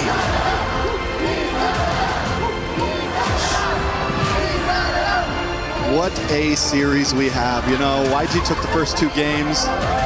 It felt like it was over. It felt like the only hope, the final hope, was being crushed. But once again, Falcons stand tall. Can they do it here? Reverse sweep. 3-2. I would hold my tongue. A lot of people would say don't count your eggs before they're hatched, and again, the amount of synergy and chemistry that the members of Team Falcons have is nigh infinite. I don't think you've ever, well, we've been close to, hanging out for almost 2,000 days, but they are a team that have been through all of the ups and downs, the thick and thins, and being against an old foe, a well-versed foe such as the Burmese, the furious, out of this world, intergalactic talent of Yangon Galacticos. That is what unlocks the best out of Team Falcons. Well, I'll tell you now, I'm relieved we're going all the way. You gotta say this too. Throw it back to the interview of Flap the other day. What did he say? He said, we do better under pressure. And right now it is proving. They came into game 1, a little shaky. Came into game 2, a little shaky. But once the pressure was on, once they knew it was match point, they just kick it into gear. Rain Day, Red War Bree, how y'all like that? I like it a lot. I like it a lot too. A lot. Wow. What a moment here at MSC. MLBB is giving us a show, and we welcome you back to the panel, Rain Day, Rinmar, Brigida, to talk about what is our second series of this tournament to go to 5. 1 game now decides between Myanmar and the Philippines, representing their region in the grand finals of MSC. And boy, oh boy, we have a good one on our hands. And I think Leo and Trex, they put it best. The Myanmar teams, when they push the Filipinos to their limit, bring out the best in the Filipinos, and the Filipinos bring out the best in Myanmar. This is why, even though it's been so long since we've seen such an important matchup in their rivalry between these 2 regions, why it's one of the best in MLBB global esports. So much respect. We've seen it. And you see all this respect converted into just more and more competitiveness between these 2 teams. They're trying to bring out the best in each other, and I'm really loving how we're getting a full 5 series again. We saw probably one of the best series yesterday between Aurora and Onyx, and this, I think, is on the road to matching what we saw from last night. And does it feel faster? Does it feel more decisive? I just feel like there's an element of this that it was so on the YG side, and now it's so on the Team Falcons PH side. I don't know whether this is going to turn again, or if we're going to see, maybe a 25, 30-minute game in Game 5. Yeah, I feel like if it gets to that, though, that will really test the mental of both. And I'm not just looking at Yangon here. It will even test the mental of world champions in Team Falcons and the members that they have there, definitely. And I think this is why we've seen the draft somewhat shift. We've gotten a little bit more old school, a little bit more to a few months ago. I had this big reaction to the ban of Falcons when they suddenly banned the Nolan. Because of how the draft eventually turned out, I was a little bit skeptical about the Harley, but then I'm reminded again why 3 magic damage dealers in the center of the map does really well for a lineup that has a strong winning lane matchup in the EXP lane and a slower farming gold laner in the Claude. If Falcon starts getting wins early, it's almost unstoppable. And since they were able to mark the man of the hour in Han and Ying yet again, it was another easy coast to victory for Falcons. Yeah, I just can't help but feel bad for Yangon in a sense that the previous drafts felt like they were just forced to draft out of what they would usually pick for comfort, what they would usually want to really complement their playstyle with. So there demands a change in terms of gameplay as well from Yangon, which I feel like is something they're not completely used to. Yeah. And Falcons have done a great job at just pushing them to this point. And Falcons are comfortable. They've had to do this already, and they found themselves on the better end of a comeback. Now they can see that the road is clear. One win. It comes down to one single game, one draft to get the edge, and they've done it 2 times in a row. Yangon now have to figure out a way to get Ying back to the Ying we know, the 20-plus KDA. That's gone down quite a bit. He's taken many deaths here in these last 2 games and hasn't found that dominance that we were expecting to see from him throughout this entire series in the last 2, Renmar. And what I like about these last 2 days of knockouts that we've had, today and yesterday, all the teams that have had glowing records that look unstoppable heading to knockouts are the ones who are taken down a peg. And we are on the way to once again becoming one of the most unexpected MSCs. We still don't know. We still can't tell. Yes, Falcons has led the charge here, but Yangon was up 2-0. I'm not discounting the possibility that Yangon might just shock Falcons and the world by winning this game number 5. But then Falcons also seems like they've unlocked something, and I think you saw something. I think I could no longer define what an upset is anymore in this MSC, because I don't know it's who all is an the upset. underdog The anymore. MSC of upsets. But yes, I think we saw a lot. I think we saw a lot, especially in that game, with regards to maybe something that could tell us more about the mental that has been going for Yangon already. I think I can hold my mic for this one, no? You sure? But, yeah. All right. Let me This know if is, you need wow, look at this. All right, let me know if you need my help. I'm just gonna chill out here. She holds her own mic, Yeah, Renmar. I'm gonna watch some really good analysis. Let's go, Brittany. You got this. Chill out, man. But I think what we were mentioning about mental is something that we could probably highlight here in this first clip that we decided to get, because as I mentioned by Renmar here, there was a clear overcommit. There was an overchase that was tried against Ogwen. Understandably so, there was a re-engage from Blink, so I feel like there was enough reason for them, I think in their opinion, to actually still go for it nonetheless. But Ogwen too had a flicker of his own, and it was very clear that Falcons were already on the way to also fighting back against Yangon in this scenario, which I feel like you really have to respect, because there are multiple damage sources, magic damage sources across the board, and I feel like this is what will allow them to cross the early to mid stages of the game. The overwhelming amount of magic damage that could just really thrive when it comes to team fights, when it comes to just singling out particular targets.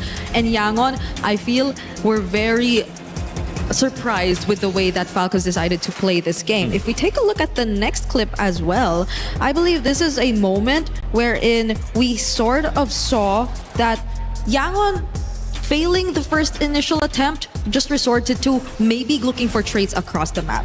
And I understand that at this point, this is what they could really afford to do. But if you take a look at this, it wasn't a clear trade whatsoever. They were able to take out Flap on the other side, but at the same time, this was a technical knockout, as mentioned by our casters earlier, because the fact that they were already able to also fight back and push Han to a very low HP resulted in them not being confident enough to go for this turtle engage. And that is what made room for Falcons to eventually still get advantage of this, because again, as much as Yangon just wanted to go for the mirror, it was on a side that technically would favor them, but Falcons were still able to get advantage or take advantage of just because they weren't able to commit it all throughout. Han, again, being very low did not result in anything that eventually could be converted here for Yangon. And we take a look at one of the last and more important plays here in this game.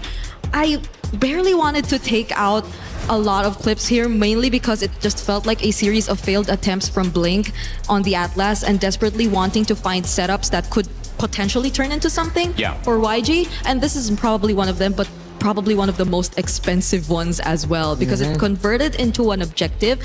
They completely lost out on map control after this moment onwards. And if we just take a look at it all over again, it's not like they had the right amount of information. Flap singling out a member already, I feel, puts you at a disadvantage to still commit to the team fight, to a setup against multiple members who at this point were just mostly the frontliners you could really reach for. So that resulted in a lack of damage already in itself and just putting your teammates in more danger. But understandably so, there was very little that Yangon could play around it given the lineup, given the conditions of their lineup. And so the draft that we are about to see in this next game, I feel, is really going to be crucial if they really want to get back in Team Falcons. You've given Claw, great points by the way, Brig, and great handling that without a microphone. She did it. That was not easy. We had to pick up some notes. We did have to. They've given the Claude away, and they've won twice, Super Marco on the Claude. I think part of the issue with that, and the other one I want to point out is the Glue, which has been played by Ogwin now twice. That dang Patrick skin. I know you want to buy it in game, but it is so annoying, I would imagine, to be playing against that and how effective he's been. I think those two characters have given too much freedom. I mean, they're able to disrupt, they're able to throw timings off, they're able to get in and out, and I feel like also they're now comfortable. And what I saw from Ogwin and Rinmar, what do you think about this? It just felt like the first couple games they were forced into a deeper roam pool that was less comfortable, and they were trying to see, what can we do? There's the high lows. Can we make it work? We can't. But now the Glue, I mean, do we have to go back to just banning out those roamers? Yeah, I think you're really going to have to consider it. And I think I'm going to double down again on the genius of that surprise Nolan by Falcons, forcing out suddenly an Akai ban, which Akai was an option, but not one of the best. That's sort of just like last on the list, break glass in case of emergency. But I think it's because they were already leaning towards the idea of the Suyo in their heads, which is why they decided to play it safe and ban out the Akai. I think if Yangon are going to be red side here, and I think they have to pick red, they just have to go all out. They have to revisit getting priority in the EXP lane. Get an Esmeralda for Ying, get a Claude right away. Yeah, this is where an amazing analyst comes into play, because you can look at the EXP lane, you could also look at the solo gold lane, but you can also look at the mid lane. And that's where Haji and Kaize have been having this matchup that's kind of playing bluff or call the bluff, where you have the Valentina but the Atlas doesn't show up, where you have the Eudora but it's not effective, where you see the Farsa come in but it doesn't control. Talk to me, Brig. How do you get this matchup? Do you focus on these two? Because so far it has leaned in these last two games towards Haji. I feel like Kaize, we saw how the advantage could really work in their favor, especially if him and Blink are able to just individually and together just really find the tempo, especially in the mid. But the fact that recently I feel like Blink has been forced to play more passive and reactive types of roamers compared to when he was on the likes of a Badang, who could just individually go in from creative angles and just let Kaize do his thing. I feel like that put a lot more pressure on Kaize in terms of positioning and keeping himself safe rather than trying to go in for the more aggressive plays as well. I think it goes hand in hand in a way, which is why Falcons, I'm amazed at how they've been able to handle and shut down these two, because it's not just them that have been struggling to at least manage the early, it's also Falcons dealing with Ying. So in the draft, in game execution, Falcons have seemed to address so much of what YG has brought to the table. Well, this is going to do it. Best of 5 comes down to game 5. And Super Marco, they call him bulletproof. Bryn Mawr said he has sometimes a stoic look about him, but we could finally see him relax a little bit after tying it up. They've done enough to get back into the set, which is more after looking at a 2-0 deficit, you would even say was possible, but now they're back. And it means that this draft is everything. This draft could determine and will determine your first grand finalist at MSC. It's been a lot of trades. We've talked a lot about the coaching staff of Yangon Galacticos and what they've done in the first 2 games. Now it's time we put respect on the names of Coach Moody and Coach Vren, what they have been able to do in the draft to solve the problems that Yangon threw at them in the first 2 games, solving them in the last 2 as we go to a faded game number 5. Question is, which one of these 2 teams are going to show the decision early? The decision to go for a lineup that can end the game before 15 minutes, to go fast and win fast. I like the Arlet on Ying. I just feel like what has worked in this tournament, you've got Undying Ying, and you have to somehow get him back into a power position. You've just got to do something that's aggressive, something that he can take control over in the game, not die, cause disruption. Oh, they saved it up all the way until the end. Yeah. Fanny Herrera banned out. Will Falcons really leave the Marcel open? At least the Atlas problem isn't there anymore, you know? Yeah. So maybe we could just set aside the Valentina just a bit and leave them to play the kind of mid laners that they really want. Yeah, we'll go back to more Juicins, Gords, Farsas. But what is the last ban? The Freya's still there. Oh, the Freya's banned. So it's just It is the Marcel. the Marcel that's taken out. All right, Yangon. First pick is the Juicin. Oh, Juicin, excuse me. Juicin right away. That's a great call by Yangon.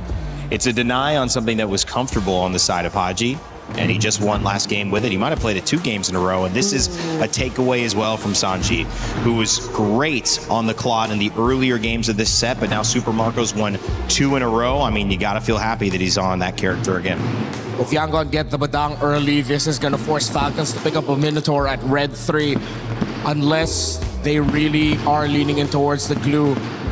If ever Yangon go for the Badang Juicin combo again, if ever they show up with the Arlot in the first phase again, expect a lot of crowd control from them that Falcons needs to be ready to respond to. And Falcons with another surprise. They rush pick the glue They early. need to. They don't care about the Esmeralda Uranus trade. But at the same time, this isn't just a roll pick, it's a flex pick into EXP. Yeah, and if the Badang gets locked in by Yangon, and even the Uranus, I don't think Falcons would be hesitant to pick up the Esmeralda for a 3rd time here in this game or in this series, because they've been pretty much able to maximize the Esmeralda as well in the hands of Flap. So Yangon, it's a tricky spot. Yeah, I think Falcons, what their approach to their draft has sort of felt like they're giving Yangon more, but they're left with the best part of the cake. Yeah. Yep. Right? It's like, all right, get as much of the cake as you want. We get that little The little gooey part that center. still has like the, the cherry on it, Exactly. sprinkles, But here's that some little bit of surprise.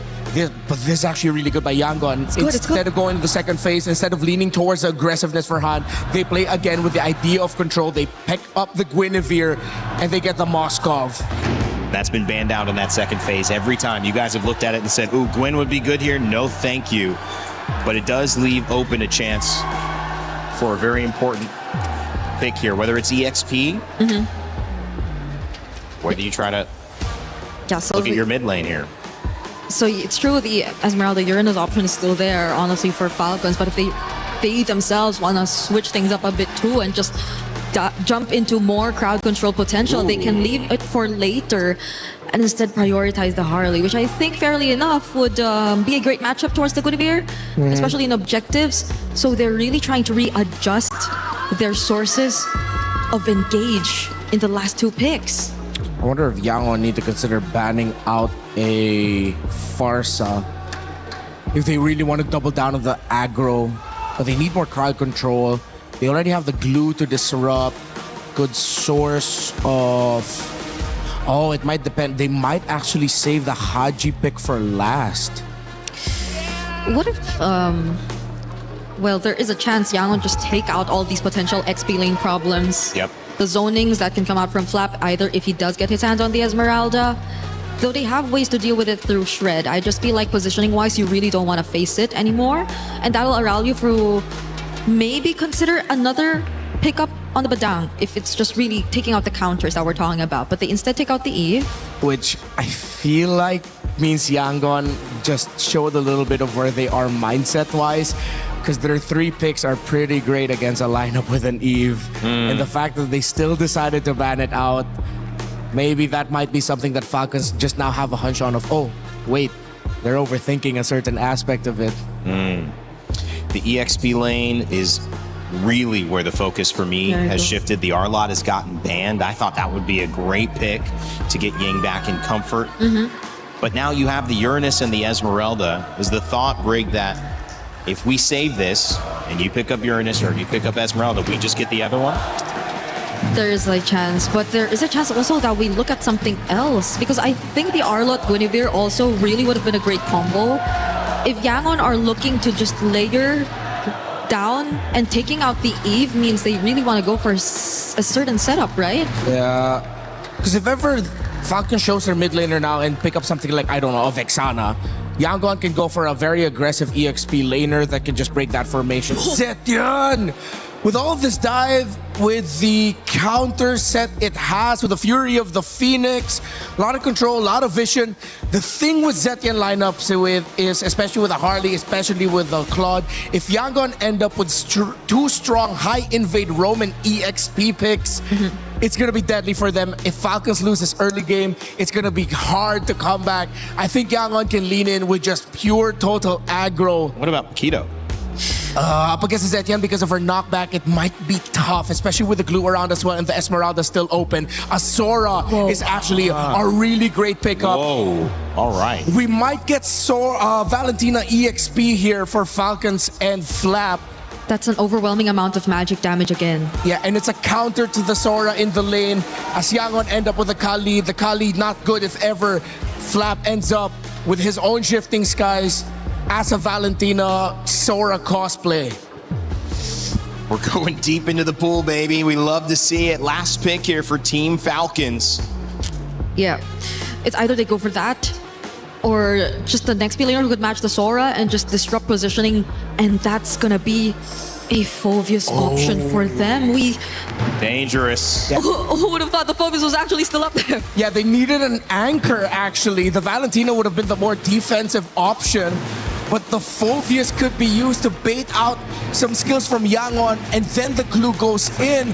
This is anyone's game. Yangon and Falcons will take each other to the limit with this draft. No holding your cards close to the chest. You gotta lay them all out on the table. It's the river. Even though we're playing dangerous grass, but in this case, they are all in. It is Yangon Galacticos versus Team Falcons PH. It's game 5 in MSC, which means we're gonna get our grand finalist after this. Drex and Leo at your service, calling the final game in this best of 5. More than half a decade of lore, more than half a decade of hope and glory on the line, and of course, the first ticket to the grand finals of MSC at EWC 26. Let's get it on. It's been a hell of a series.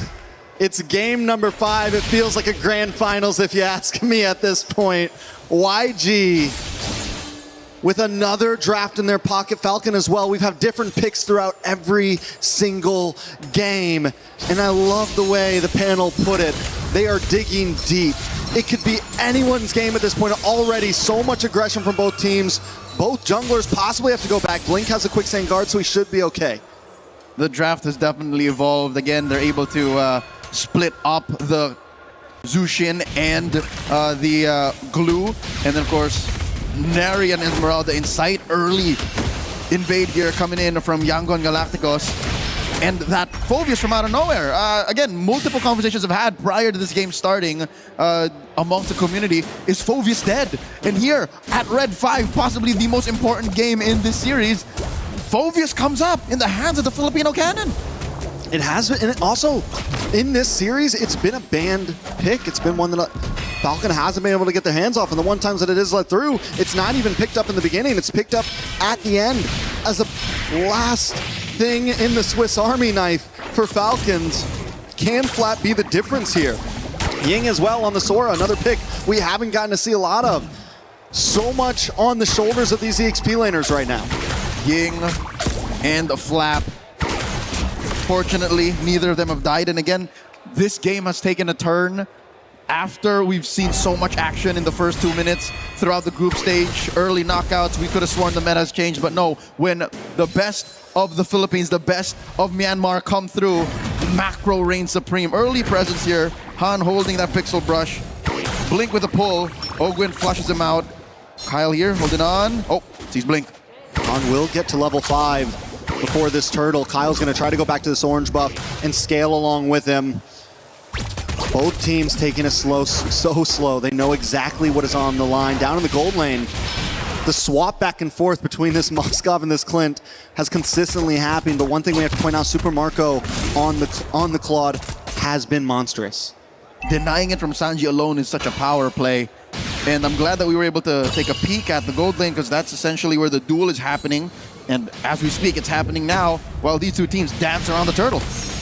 We do have a level up on Han between him and Kyle, which means Falcons have to really try to get an advantage here. They have to try to stun, and there goes a pursuit onto Han. A lot of damage locks in, but Ying still able to take the turtle. Gets a knock up on Ogwin, crashing down. The fists are hitting hard, but Ogwin's there now, taking a ride onto Ying. Falcons looking for the response.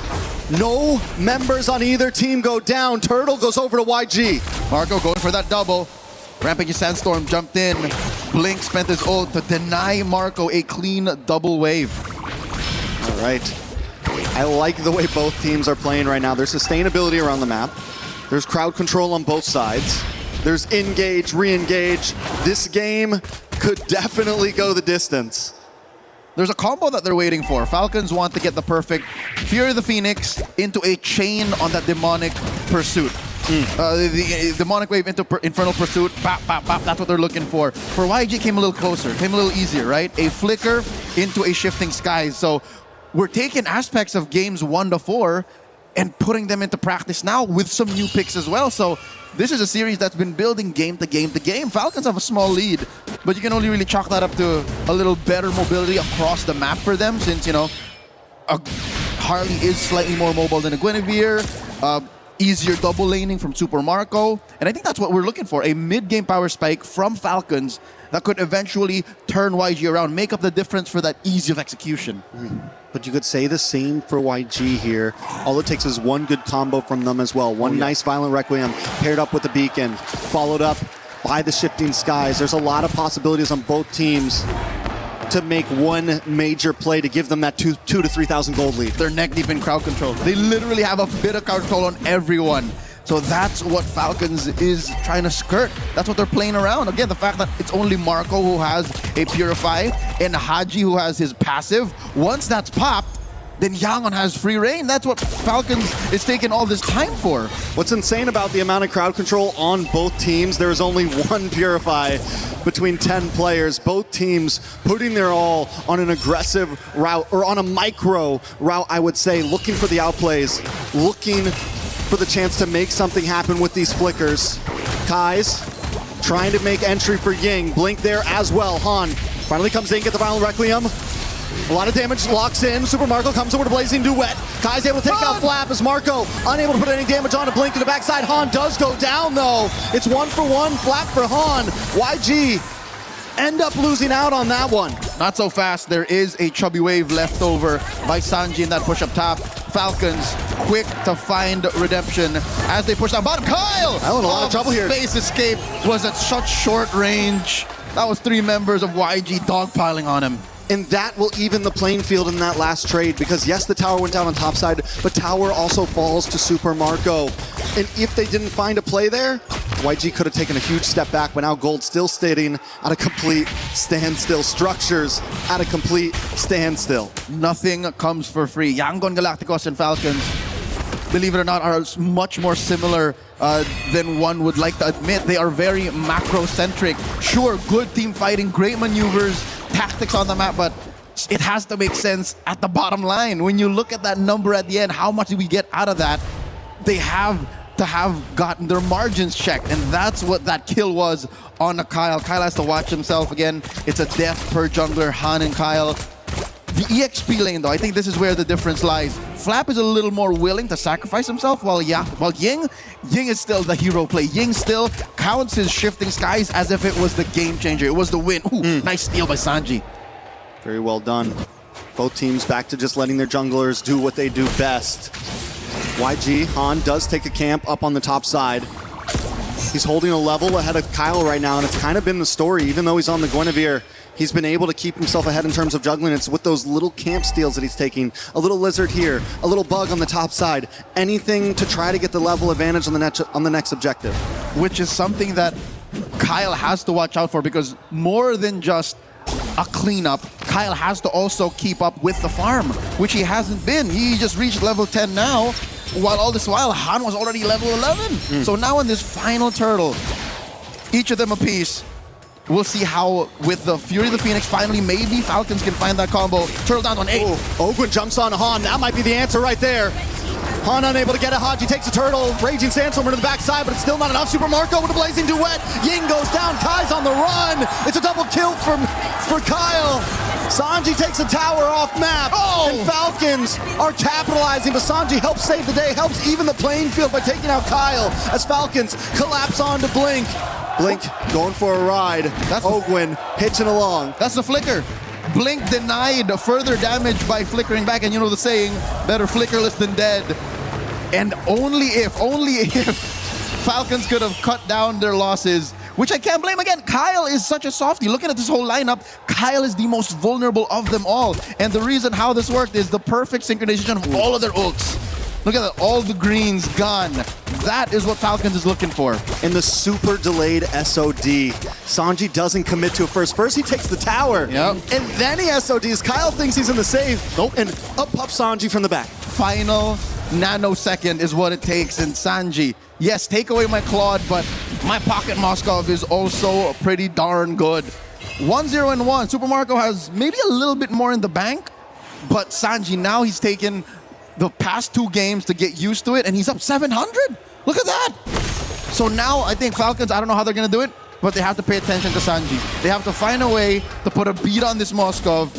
And I think, say what you will about the last time that they met here in this game, but I think it's got to be on Kyle. Kyle has to be on Sanji guard, because looking at the rest of the lineup, Ogwin's been dealing with a little too much. Ooh, another tower dropped low.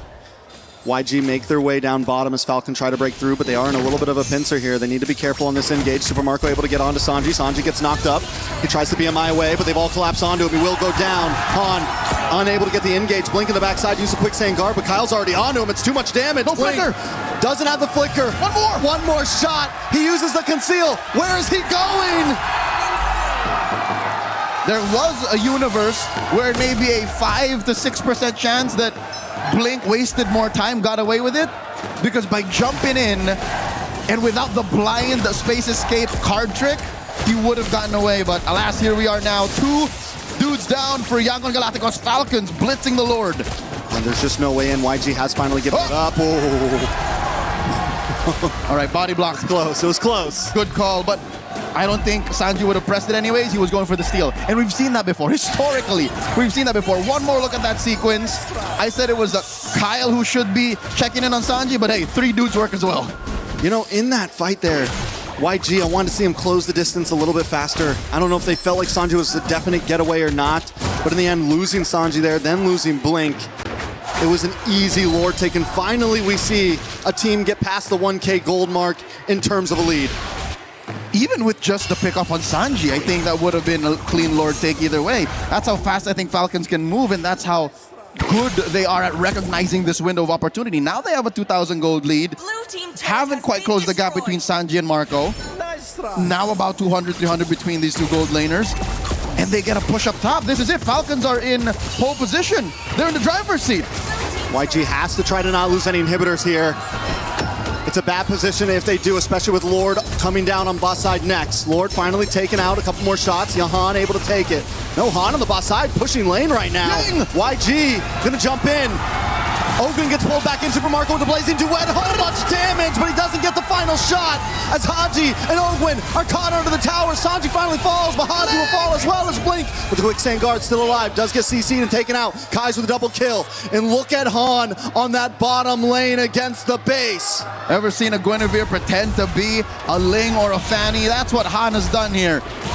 Falcons got punished hard inside. I don't think they're going to be able to push in. In comes Flap, Flicker, Dark Wave. Fight's happening. He should be fine. Magic. Han's okay. He's good. Han's okay. Turret did not fall. But that's as good as it gets for YG, all right? Inside their base, they get a good punish. Sure, they traded Sanji out for it, but they also get a push down bottom. And the gold difference is equalized as well. Yep, again, about 500, 1,000 between them, but just the same. Yangon Galacticos are about their wits. It's not like they lost their footing. It's not like they're panicking. And believe it or not, despite the free lord, despite the free lord, the map is at equilibrium. That's how good YG are at macro. Even in terms of tower health. Almost like down to the line. Down to the pixel. That is how equally matched Yangon Galacticos and Falcons are. Kaiser picking up a Ice Queen 1 here should help with the spell vamp. Should be able to slow down the forward push of Team Falcons. Looking at the rest of their kit. All right, finally, Kyle is firing off on all cylinders. That's something to marvel at, despite the fact that he has a hard, 7-8 minutes that he had to play through. But Marco isn't on the board yet. No kills for this Claude just yet. And I think that's what he was looking for. That's why he was so gung-ho to go into the base. You know, it's been all eyes on Sanji, though, on this Moscow, but I think the real problem could start to be Kai's 4-0-1. He's been untouchable. He's been putting out great damage. What is that, at least 2 or 3 stacks? Yeah. It's clean for him right now, and it's only going to get better and better as YG start to burst down or at least keep pace on this Lord. Super Marco wants to pull it to their side. The dance is on. So with the draft that they have, Falcons has a slight advantage on the Lord Dance. Claude, much like the Melissa, can do a singular Lord Dance blink here. Warning shots. Pew, pew. BMI forward. Might force a response out of blink here. Super Marco. Man-to-man mark. BMI back. Back.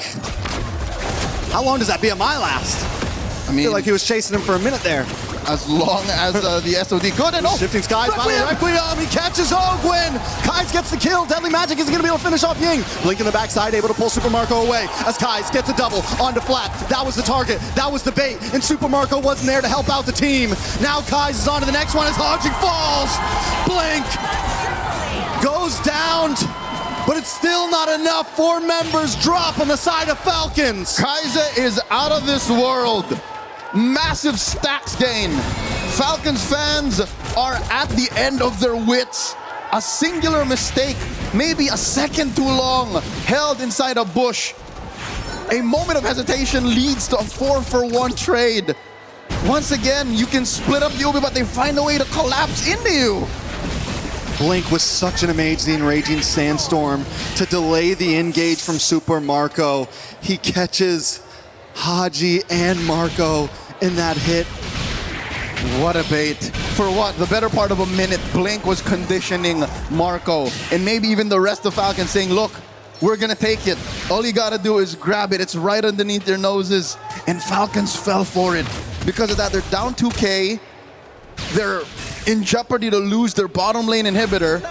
And that's 50 stacks, so 5 kills off of the original 2 before he built the Sky Piercer. This Zushin, I don't know how they're going to kill him. I don't know how Kai's going to die here because, again, prior it was the Sanji watch. Now it seems like even Blink is immortal. How is Kai's going to get his stacks cut in half? I don't think there's a way. We will see, though. YG with a beautiful delay on this Lord push. They're going to be able to focus on this mid and top side as the Lord slowly makes his way downtown. Perfect sync. Mid lane tier 2 drops. Sanji hidden from where the sun don't shine. Is that him on a Malefic gun? I'm pretty sure he has it already. You're not supposed to be able to hit from that range. Blink here. Put down to a third. No way this Lord doesn't jump in. It cracks the inhibitor down bot. Inhibitors finally fall. Falcons base now vulnerable in the hands of YG. It's a 4K goal lead. 16 minutes in, Leo. We've had a lot of one-sided games so far in the past 4. We were wondering how Game 5 was going to be. This is the longest one so far, I'm pretty sure, at least getting to that clock. It's about a minute and a half before the Lord spawns lower quarter. Falcons fans can thank the heavens that it's not on the long lane. Yes. So that's less of a worry. But given the double clone jutsu BMI on the Space Escape, they can afford it. But this is still something that they could use to their advantage. So far, Yangon Galacticos, man to man, just up on every single role. Again, I can't even count Kyle over Han because Han is a utility jungler. Han doesn't care if he's down on damage. All he needs to do is find the perfect Requiem, which is again set up so perfectly prior to that 4-for-1 trade. Because again, on-demand crowd control. That was the issue in game 1 and 2. Game 5, it haunts Falcons once again. And I'd hate to throw it back to the fact that there's only one Purify, just but one in Super Marco. Passive on Haji, procced off once again. And that was the big risk we brought up at the beginning of the series. So much crowd control on both sides, so little Purifies. Yes, Super Marco is outputting the damage. Yes, we can see him chipping away on Blink, but he has to put his all onto one person to be able to do that. And while that keeps happening, YG is capitalizing elsewhere in these team fights. YG is finding those violent Requiems. They're finding other targets. We don't have to deal with Super Marco. Blink can handle that. We'll kill the rest. As soon as Yangon Galacticos find their 1-2 punch, crowd control, CC, AoE on at least 2 or 3, then that's it. Falcons have to fold. So that's why this dance is going to be very, very perilous. Y-Brush getting flushed out by Ogwin. Big knock-up set up here by the Lord. Oh, the massive pull. This might be uncontestable. I don't think they can make their way in. Kyle's not there. Han able to get it. Into the backside flap. Able to get a nice deadly magic. Han taking a lot of damage. Blink though. Taken out by Super Marco. Blazing duet. Kyle falls though because Ying is there to save them all. And Flap will be next. YG doing what we thought they couldn't. Haji falls and it's one man standing. Ogwin against the world. Ogwin against it all. Kai's with the Maniac. The final nail in the coffin. Falcons took the fight. And Yangon will take the spoils. It's been 5 years. 5 years of doubts for Myanmar. 5 years to regain their old glory. And today it took 5 games to finally do it. As was in the East, Shaq B in the West. Half a decade in the making. The Burmese best the Philippines. Yangon Galacticos are the first team in the grand finals. I got chills, Leo. 5 games at that point. Falcon, it felt like they had the momentum after taking 2 losses, bringing Yangon Galacticos to the brink, to the edge, and even Game 5 went down to the line. For the first time since 2019, there are no Filipino teams in the grand finals of MSC. This is historic. Sure, Yangon Galacticos missed out on the window of claiming the clean run towards the big one. Going X&O into the grand finals, but this is a victory still worth celebrating. Echoes are made throughout the world. MLBB Esports, behold your first team to dethrone the M5 World Champions, to deny the Philippines a grand finals berth. The pride of Myanmar, Yangon Galacticos. Glory has returned. They're looking for more. Revenge has been given. The rivalry continues. They've rewritten history, man. It truly is. It truly is. And in what a fashion to go the distance. For a moment there, the whole crowd was quiet. Fans are on the their YG feet. fans were quiet. Fans the are on their Falcons feet. fans were quiet. Fans are on their feet. This is how you show respect. Again, the best pure athletes knocked out of the tournament. Team Falcons finish their run at either 3rd or 4th. They'll still be in action tomorrow, but tonight, here in Paris, Yangon Galacticos stand tall. Let's throw it over the stage for a winner's interview. Yes, my friends, you've heard it right. Yangon Galacticos are going to the grand final. What a moment. Emotions are running high, and I'm here with Coach Marvs. I know it's a tough moment to swallow. It's really, really emotional in this moment, but you have made MSC Grand Finals. What does this mean to you and the rest of the team and the region? Before I go to Myanmar, I leave everything, my personal interests, building the Myanmar team. And for these boys, they're doing great. They're doing everything for their countries. I hope this will be inspiration for upcoming generation. I keep on putting God first in every situation. I'm one of the coach that I always seeking God wisdom in every situation. And this time, Lord, I lift your name on high, Lord Jesus. Give us another chance for the championship. It feels so good. It feels incredible. It looked incredible. One of the best series we've had ever at MSC here between you and Falcons. Next piece, look. A couple days ago, we were thinking, hey, who are you guys going to play in the semifinals? Vitality was the choice that you have in mind. Were you expecting Falcons to be here and to also give you such a fight had they qualified to semis? For the team, they really want the Vitality. For me personally, I really want to face the Falcon because I'm the only coach that don't have any import in my team, and I want to prove that if the region and then the people and then the players, they're doing great, they can achieve things. So yeah, I want to face Falcon. Well, you got it here so far. It's a great moment and day for Myanmar as a region. There's fans back home, either Myanmar or for you in the Philippines. Is there anything you'd like to say to them in this moment now that you've made the grand finals? Right here at the front. To my wife and to my son, God did.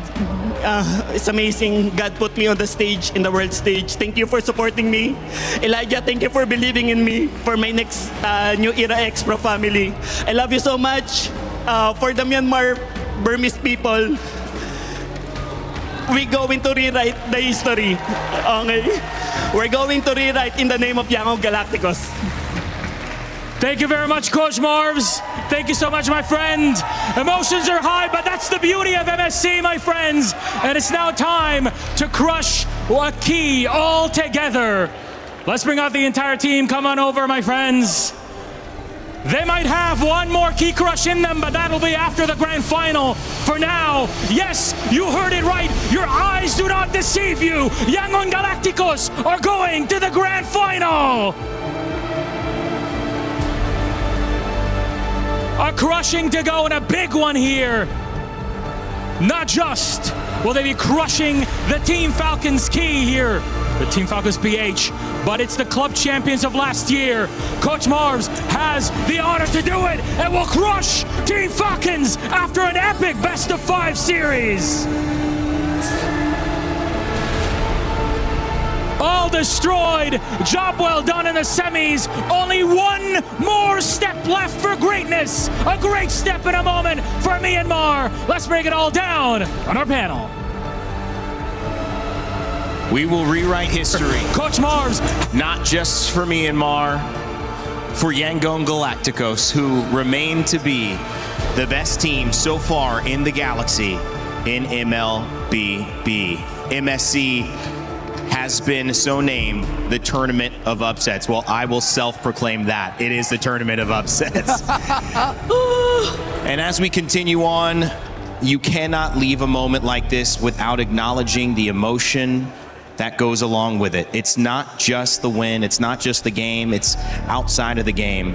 The trust, the faith, the belief, and the gratitude that he expressed to his family for allowing him to take on this risk. The lack of imports, he said. Yep. The pride of this country to prove they could do it amongst everyone else. And now, Renmar, Brigida, at least $500,000 is going to go into these players' pockets. And if they continue to play like this, tomorrow they could be millionaires. Welcome back to the grand finals, Myanmar. Welcome back. You deserve it. The region has been hungry for a stage like this, a moment like this for such a long time. And yes, it was at the expense of the Falcons and the last Filipino team. But if you're a true MLBB fan, you cannot help but stand and clap for Yangon Galacticos, for the region of Myanmar, and how poetic that it was their Filipino head coach that crushed the key on the last hope of the Philippines. But of course, he acknowledged that it wasn't about him. It was about his players from Myanmar who got that win for the region. That got all of us so emotional here in the studio. The amount of sacrifices Coach Marv's had to do and the amount of trust that he put in the players and the region, who again historically have already made waves, and now that they've finally returned, they've just broken records and they're proving to be a true contender and potential champion here in MSC at EWC 2026. There is no amount of words to describe what they could possibly be feeling right now. And this has shut out all the doubts about that asterisk, about their way here to the knockouts, about the teams that they beat. They just took down Team Falcons in 5. Yangon Galacticos look like a team that can beat any other team in the world right now. Spirit, Onyx, have to watch out and respect the Galacticos. And this moment here, it is the stuff that you live for in esports. It's the stuff that MSC has given us. And it's the stuff that now in Paris we get to witness with this fan base, this immense energy at the Lenovo Legion Gauntlet, the tears being shed. And it's just the beginning of the stories that we're telling, because they will tune in tomorrow for either of their opponents that will come up in this second series of the day. Guys, it's hard to think we still have more MLBB this afternoon. That should have been it. I know. And the fact that they just left the stage saying that tomorrow they will rewrite history. That is a claim, that is a statement right there made by Coach Marv's, and they will definitely set their eyes on whoever comes out of the second series today. We talked about how important it is that at this point in MSC, you take your losses when you can and you learn from them. And better late than never, Yangon Galacticos, at the right moment for them, learned 2 very harsh lessons in the 2 games that they lost. That's a lot of experience heading into the grand finals. And they were excellent under the bright lights. And I love the look towards when things are difficult analytically or in your life, when you don't know the exact way to go, to lean into I don't know and to accept the wisdom. What's showing up? What's available?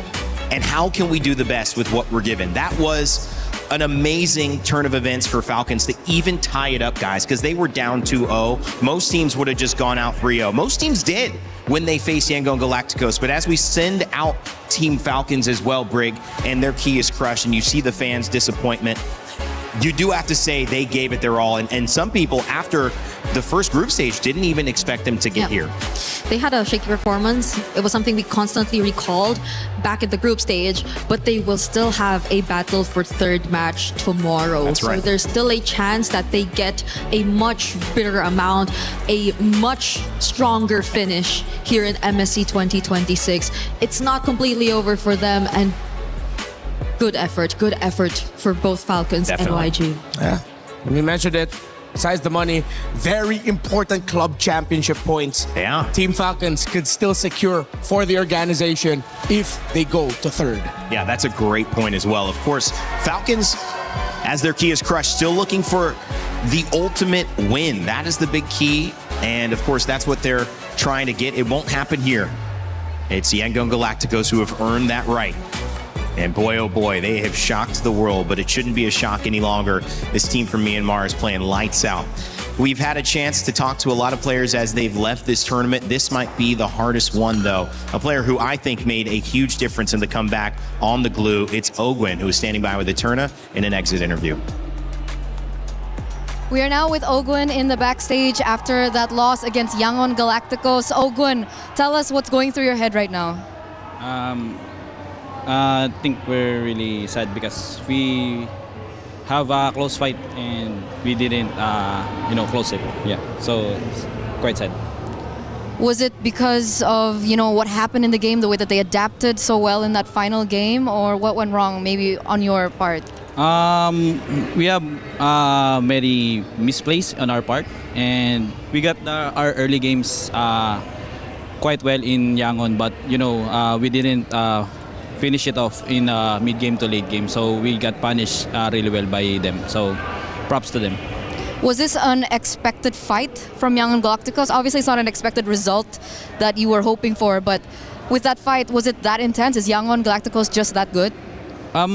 We scrimmed with Yangon, and we really expect they will do well in this tournament, and we really respect them in this tournament. So they have really unorthodox way to fight their enemy. So it's really they really caught us in the first 2 games. So yeah. But you came back. Yeah, we came back. But, Game 3, Game 4. But it's quite short, and we didn't finish it up. So yeah, it's really sad. Ogun, this is going to be the first time in a very long time, and I think since M2, that there will not be a Filipino representative in the grand finals. What do you think this means for the ecosystem? Do you think that all the other regions are catching up? Yeah, especially in the early stages of MSC, we really saw what the other regions cooking up, and it's really you don't need to relax, because even though it's a NA team or Latam or Brazilian, it's really you really need to fight in your full potential. So yeah, it's really quite challenging and competitive in this MSC right now. And we see that, TLPH. And now you, Ogun, no matter what happens, you put up a very strong fight. I hope you know that. We want to know what's next for you, Ogun. First thing first, we will have a match in the 3rd place. So that's first. Then after that, we need to reset and plan again for the next tournament. Who do you think you're going to meet in the 3rd placer? I don't know. I think it's 50-50. Spirit is also good. Okay. Do you have any final message to your fellow Filipinos? Thank you so much sa mga sumuporta sa amin. Yun lang, di kami umabot sa finals.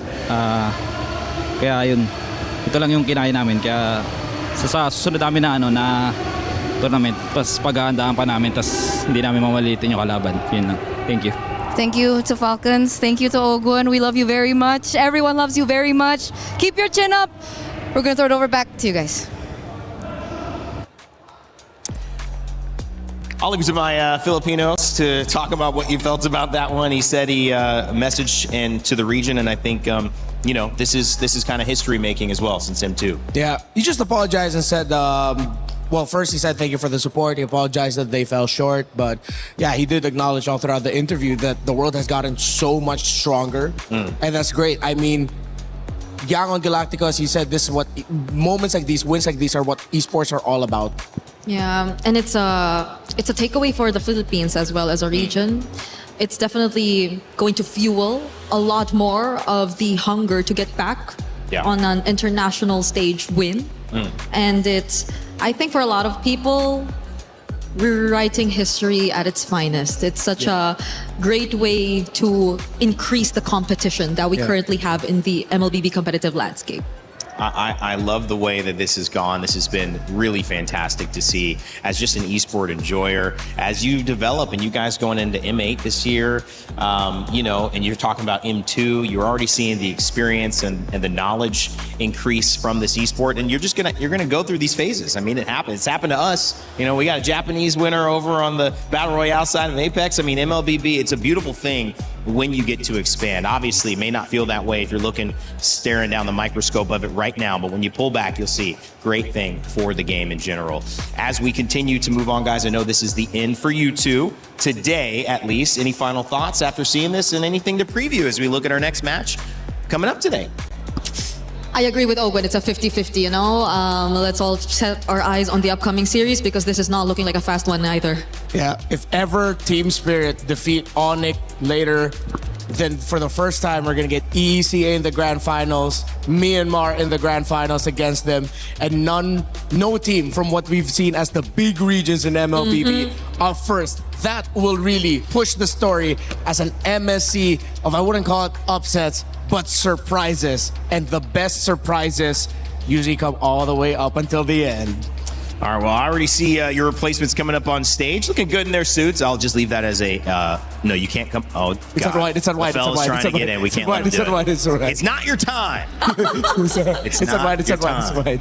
I can't wait for that. Make sure if you guys think you know who's going to win, which how in the world could you know who's going to win at this point? There's no way you could. Get your pick'ems in, though, and maybe you will be right.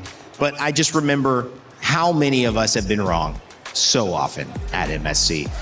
Maybe you won't be. I hope you won't be. Coming up after this, we're going to have an amazing game. It's going to be Onyx and Team Spirit, Indonesia and EECA battling for that second spot in the grand finals. Don't go anywhere. Be right back. Play is in our DNA. Whenever we let it out, it becomes our superpower. Now imagine an entire city being built to supercharge it. Kadir City, powered by Play.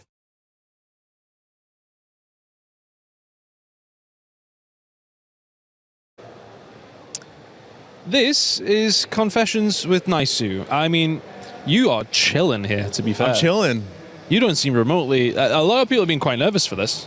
I just came from the broadcast, so I'm vibing. I'm relaxing now. I'm vibing. It's probably for the best. Nice and relaxed. No tense about these questions at all. Should I be? Oh, no. You know, honestly, you'll be all right. Okay. What's wrong with leaving the bed messy before broadcast?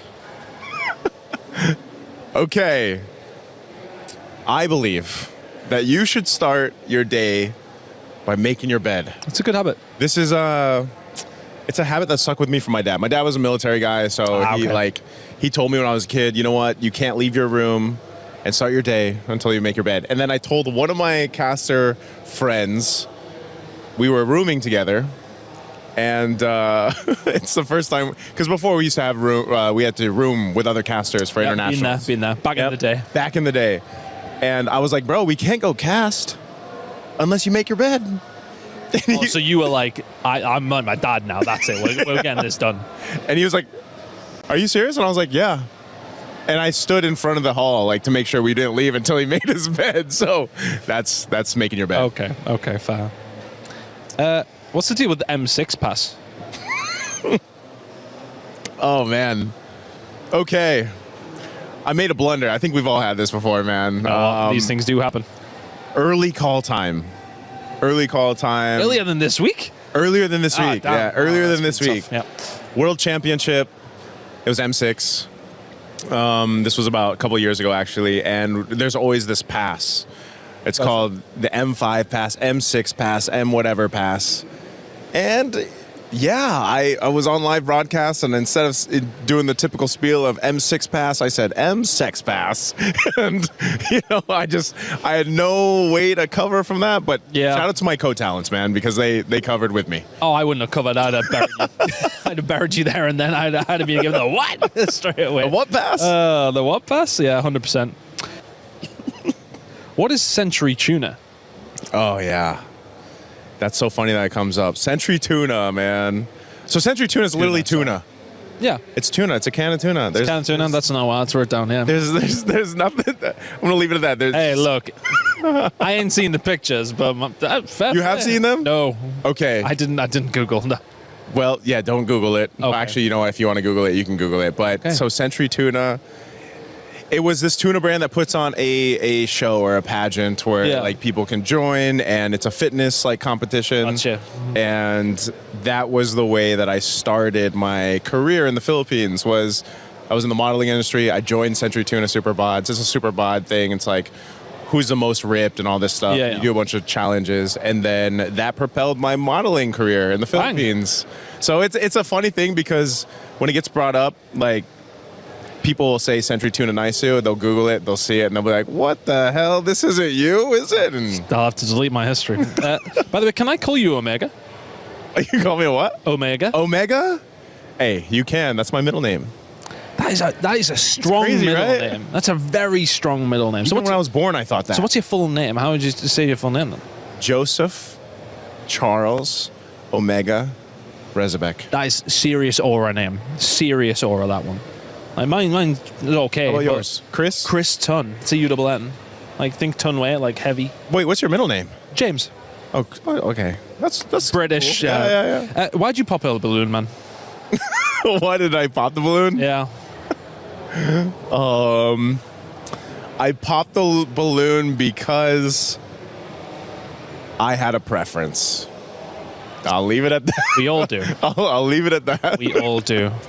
Thank you very much, Omega or Naisu, or whatever the hell your name is. Yeah, thank you very much. That was Confessions with Naisu. A lot of people are haunted by their past. I'm inspired by it. They're not just playing for themselves, they're really playing for their entire family. They have defeated their demons. They have crushed the curse.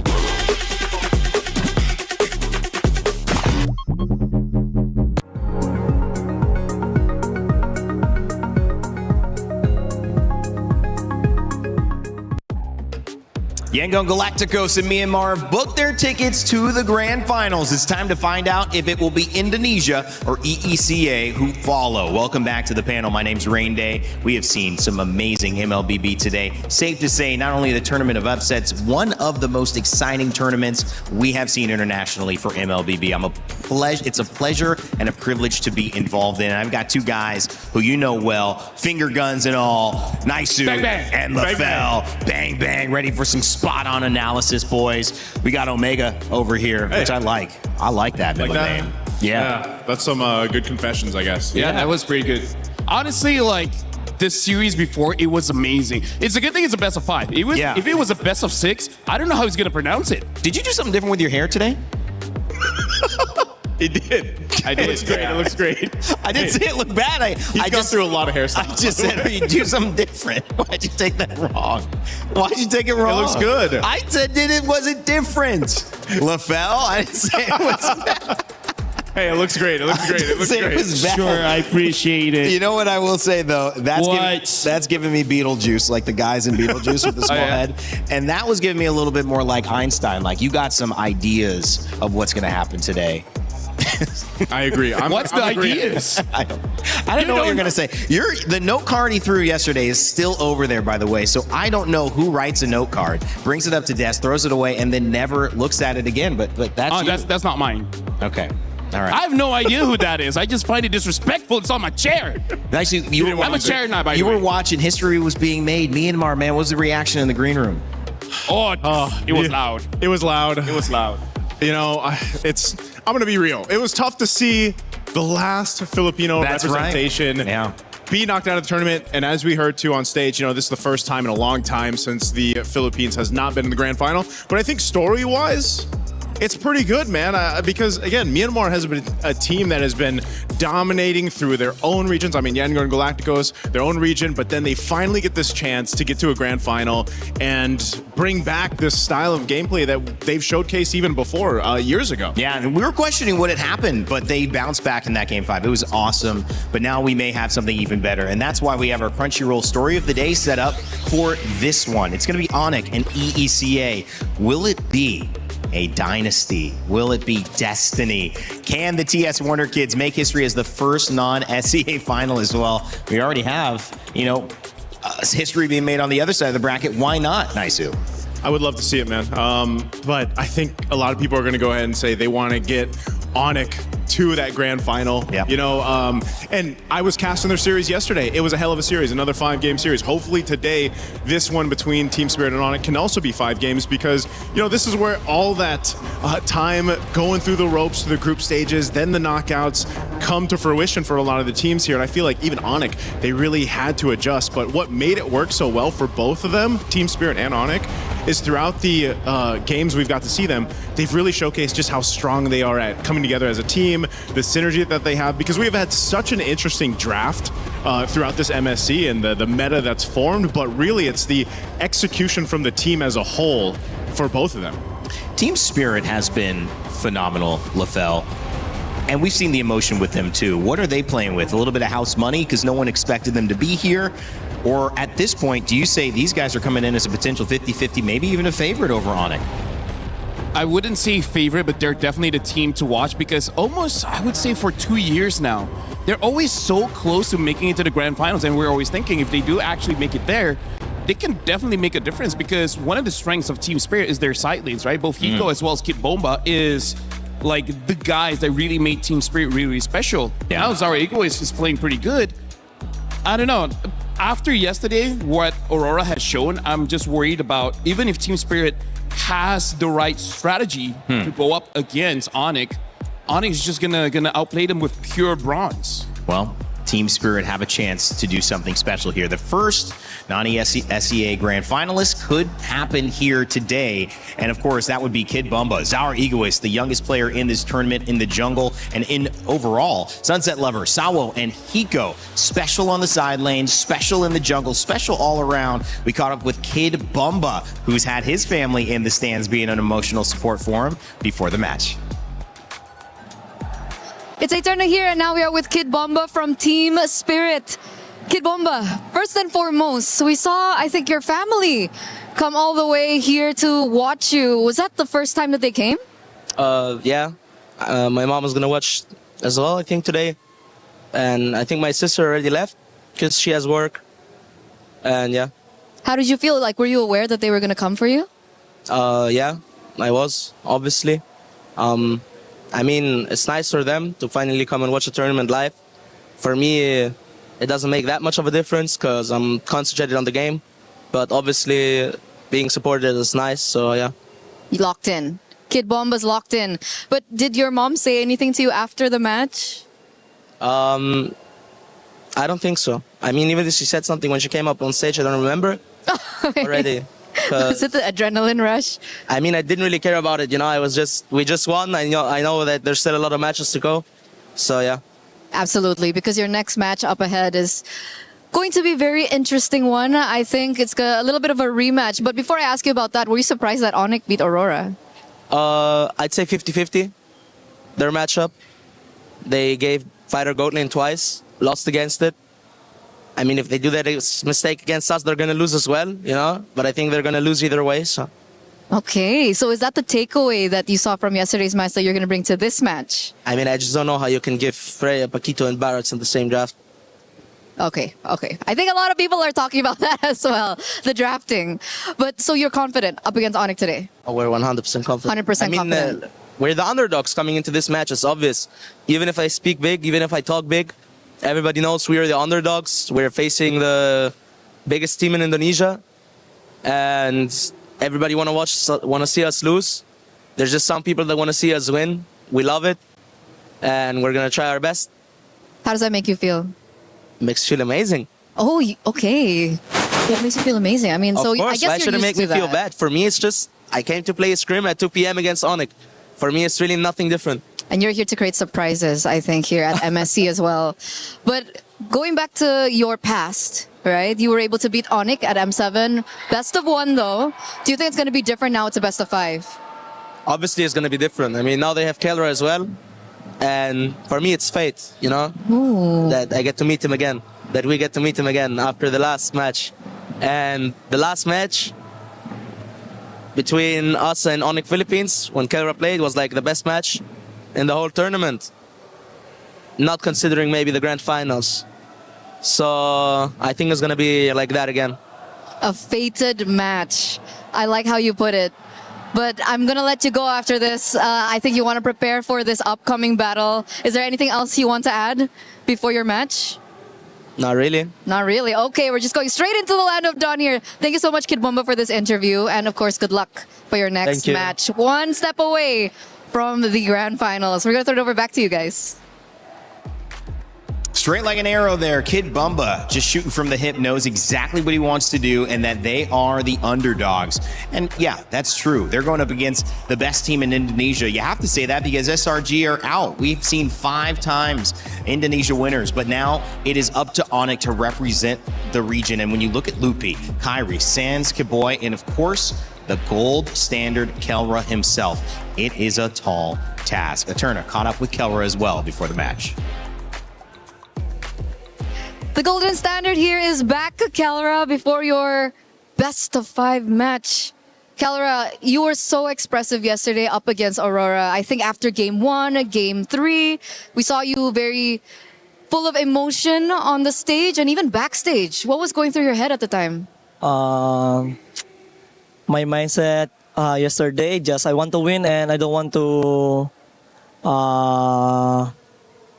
gumagawa po lang tanpa piyala.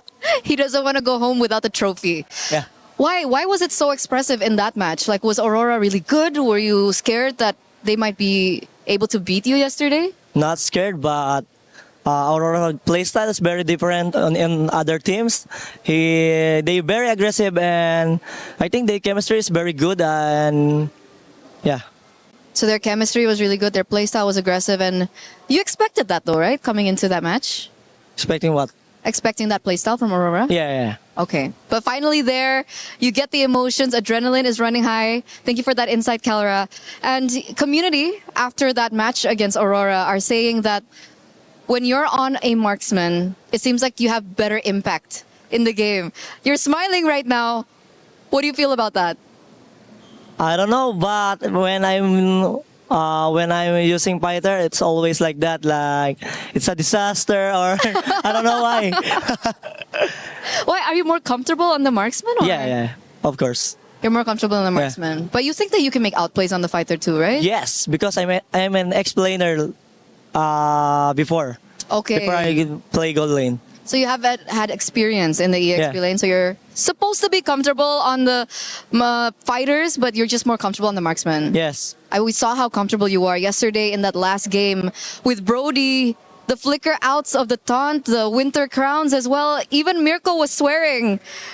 Kelra, is that just your reaction speed, or were you able to read Pagu? Because I think I have a drill every scrim that I want to dodge all the skills of my enemy. That's why I can dodge Beleric. So it was specific to Beleric? Yeah. Were you expecting Pagu to play that way as well, or was it just Beleric? Was it just Beleric? Okay. So specific to the heroes, that's really amazing stuff as well. I think everyone was quite surprised with that. And of course, coming into this next matchup, in the past, M7, Swiss Stages Best of 1, Team Spirit was able to beat Onyx ID. Now that you're in the roster, Kelra, are you going to be the difference maker? Yes! That's it? Yes, that's it. That's it. Yes, that's it. Yes. We're feeling the energy from Kelra. We're feeling the confidence as well from Kelra. And with that, thank you so much. Good luck for your next match, because we're going to throw it over back to you guys. Yes! Yes! I like it. From Kelra. Man, what a fun interview. Both sides, both a lot of energy, guys. I'll let you react to either one you pick. I like Team Spirit. You know, to hear Kid Bomba just kind of put it plainly, they're ready for this matchup. He wants this revenge and this fated matchup against, Kelra specifically on this lineup for Onyx now. And I think that is going to lead to an electrifying match for us.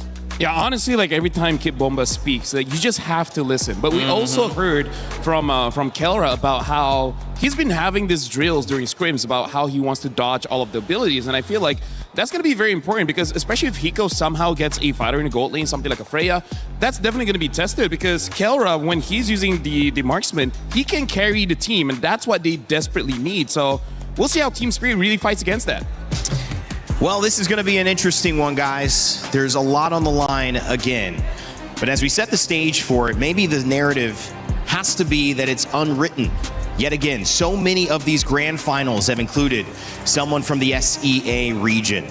And while it will still continue to see Myanmar represent on the other side, this could be EECA's chance to push through and kick out Indonesia. The giants have fallen. Will the Onyx fall as well? Or will Kiboy have something to say about it. Will Kelra show us exactly what that gold standard is and overcome the deficits? After a brutal Game 5, making it out alive, anything is possible. And for the hope inside the Lenovo Legion Gauntlet, the family of Kid Bumba still here, still rooting, still dreaming that this could be the day EECA makes it to the top. And you want to talk about breaking the mold? This is MSC. It has never happened this way, that it's ever been so international. And that's what we love about MSC at EWC 26. This time around, everybody has got a shot.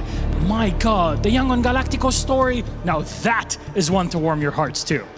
That was definitely heartwarming. But as we move on to the second match, this match will practically rewrite the history of Mobile Legends Bang Bang as we know it. Because no matter what happens in the semifinals matchup, history will be made. Will EECA finally send their first ever representative to the grand finals, or will Onyx get a chance at getting their third trophy? Let me tell you, Rose, it's an honor to be part of MLBB history, and we get to do it all over again. So please join me in welcoming our first semifinalist in this matchup. Please say hi to Team Spirit! The last non-SEA team left standing at MSC 26. The flag bearers of EECA have left jaws floored at their 6th consecutive international showing. But are they ready for a regional juggernaut? Sis Bomba, Mom Bomba, and the entire MLBB world is eagerly watching and awaiting their rise to the throne. The Dragons are ready, but so are the Sky Kings. Ladies and gentlemen, make some noise for Onyx!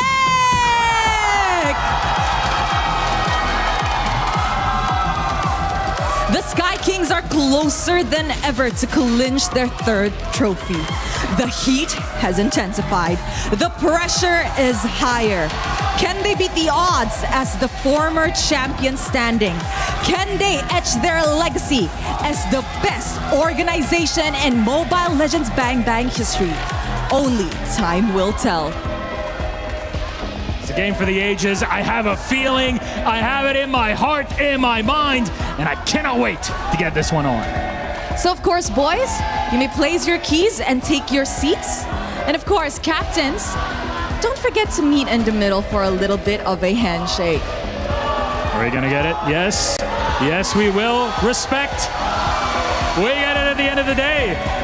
This is a match to watch.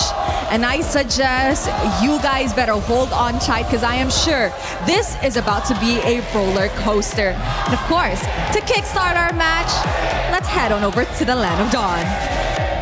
Gotta clear the way, but they can't. Team Spirit, lock on the base. Revenge is served.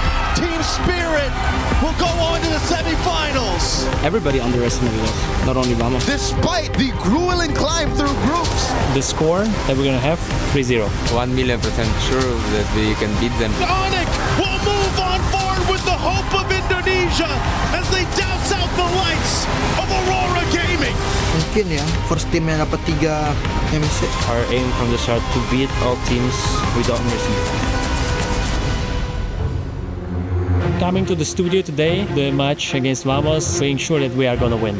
We were the ones that let them get into knockout stage in the first place, so it's only right that we are the team that kicks them out of knockout stage. Nesk 3-0, taking Vamos out. Didn't have a really good start at this tournament, but we really adapt very fast. Group stage was pretty bumpy. Some disagreements about the meta, about some things. Forget about the group stage, we're in playoffs now. I mean, everybody's gonna see in our match in the semifinals that we got. We need to adapt, and then we adapted. Kalau dari tim Spirit gue belum merhatiin sih. Soalnya gue baru melawan karena gue fokus banget di Aurora. I think Onyx was one of the weaker teams coming into the tournament. To me, it's obvious that we are better than them, and we just have to play our game. They're really a struggling team right now. They really don't have the good idea of the meta. It's good to hear that they're confident because we're confident as well. I'd really like to face Sonic ID. We already beat them in M7. We know their strength, their weaknesses. You should see every team as equal. The past matches, especially the most surprising one was E7 and E7 versus Liquid. Anything can happen in this tournament. Gue senang kita bertemu lagi dan gue bakalan revenge kalian, gue bakalan balas dendam. Kalau buat Team Spirit, yang pasti kita bakalan press early lah mungkin. We're not the same Team Spirit anymore that lost the last time in the first knockout stage. This time we're more disciplined, we're more a team. Terus tim-tim di Europe mungkin ya, Europe mereka udah mulai kacap lah, kayak udah mulai ngejar banget. I think Onyx ID is the team that prefers a lot of good team fighting. I think Onyx's strength is obviously Kelra. They just got him to the roster. I think that kid is a very mechanical player with hero mastery, especially with assassins. Jadi kasih game terbaik, kasih semua yang kalian punya, terus buat Kit Bomba, ya, just be ready. Good luck, Yep. Good luck, Kelra. I'm always joking around with them when I see them, but this time it's serious. Well, we had mentioned that the Giants are no longer here, but it started at the beginning of this tournament. Mentioned SRG, Malaysia, Liquid PH, the Philippines. Another Philippine team is knocked out, but those two champions were 2 of 3 of MSC in the last 3 years, and it was Onyx who was the one right before. If they get back to the grand finals, they have a chance to repeat in that 3rd year again. And the reason I say repeat is because they also won in 2019. So it seems like, Naisu, every 3 years, Onyx goes on these runs, but they're standing, or on the other side of things, standing in the way is a team who's trying to make their very first run in Team Spirit. They've got a big dragon in front of them and a team that really does dig into the Spirit, right? Team Spirit, they have not only shown their confidence, but just on how quick they can adjust. And they've already shared their sentiments about how, they felt like Onyx was one of the weaker teams coming into this, especially group stage. I think this MSC in general threw everyone's predictions out of the window pretty much on how things have played out. But one thing's for sure, yesterday, I think, again, when you look at what Kyrie did on the Fanny, what Kelro was able to do on the Marksman, hell, what Sans, Alutfi, and even Keyboy did to set them up for that success in winning that series against Aurora Gaming, you have to take that in consideration now if you're Team Spirit, because everyone has adapted up to this point and everyone is just catching up to all these powerhouse teams.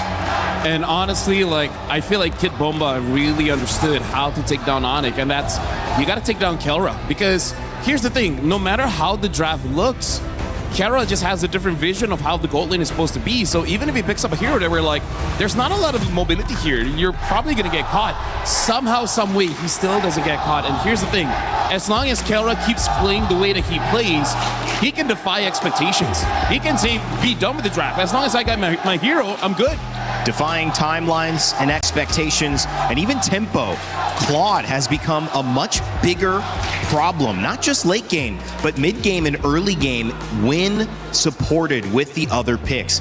And you have to say, you have to keep your eye out on a Paquito and what that role will be. It was flexed into a double fighter. It was flexed EXP. It was even flexed jungle, but that game actually lost. And once it started to get out of that gold lane, Kelra found an opening.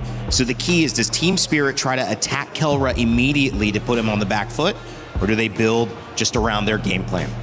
Honestly, when it comes to Kelra, playing against him and it's almost like you don't want to expend too much worrying about Kelra, because Kelra is just going to be, he does what Kelra does. He's a god in the gold lane for a reason. I think yesterday was proof of that. His godlike reflexes, and now we know why he has those reflexes, are something that you just have to match. So that is going to be on the hands and shoulders of Hiko to be able to go ahead and match what Kelra's doing, in that lane. But then again, as a team, there's so many other avenues that you can focus on depending on what's drafted. We've seen a lot of variations, a lot of experimentation, but even in the last series, we saw some teams just choose to default on their strengths, default on a standard lineup, and just try to execute better. And either way, again, you got hopefully five games to go ahead and prove that here.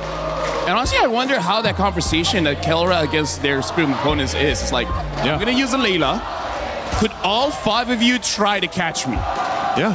Right?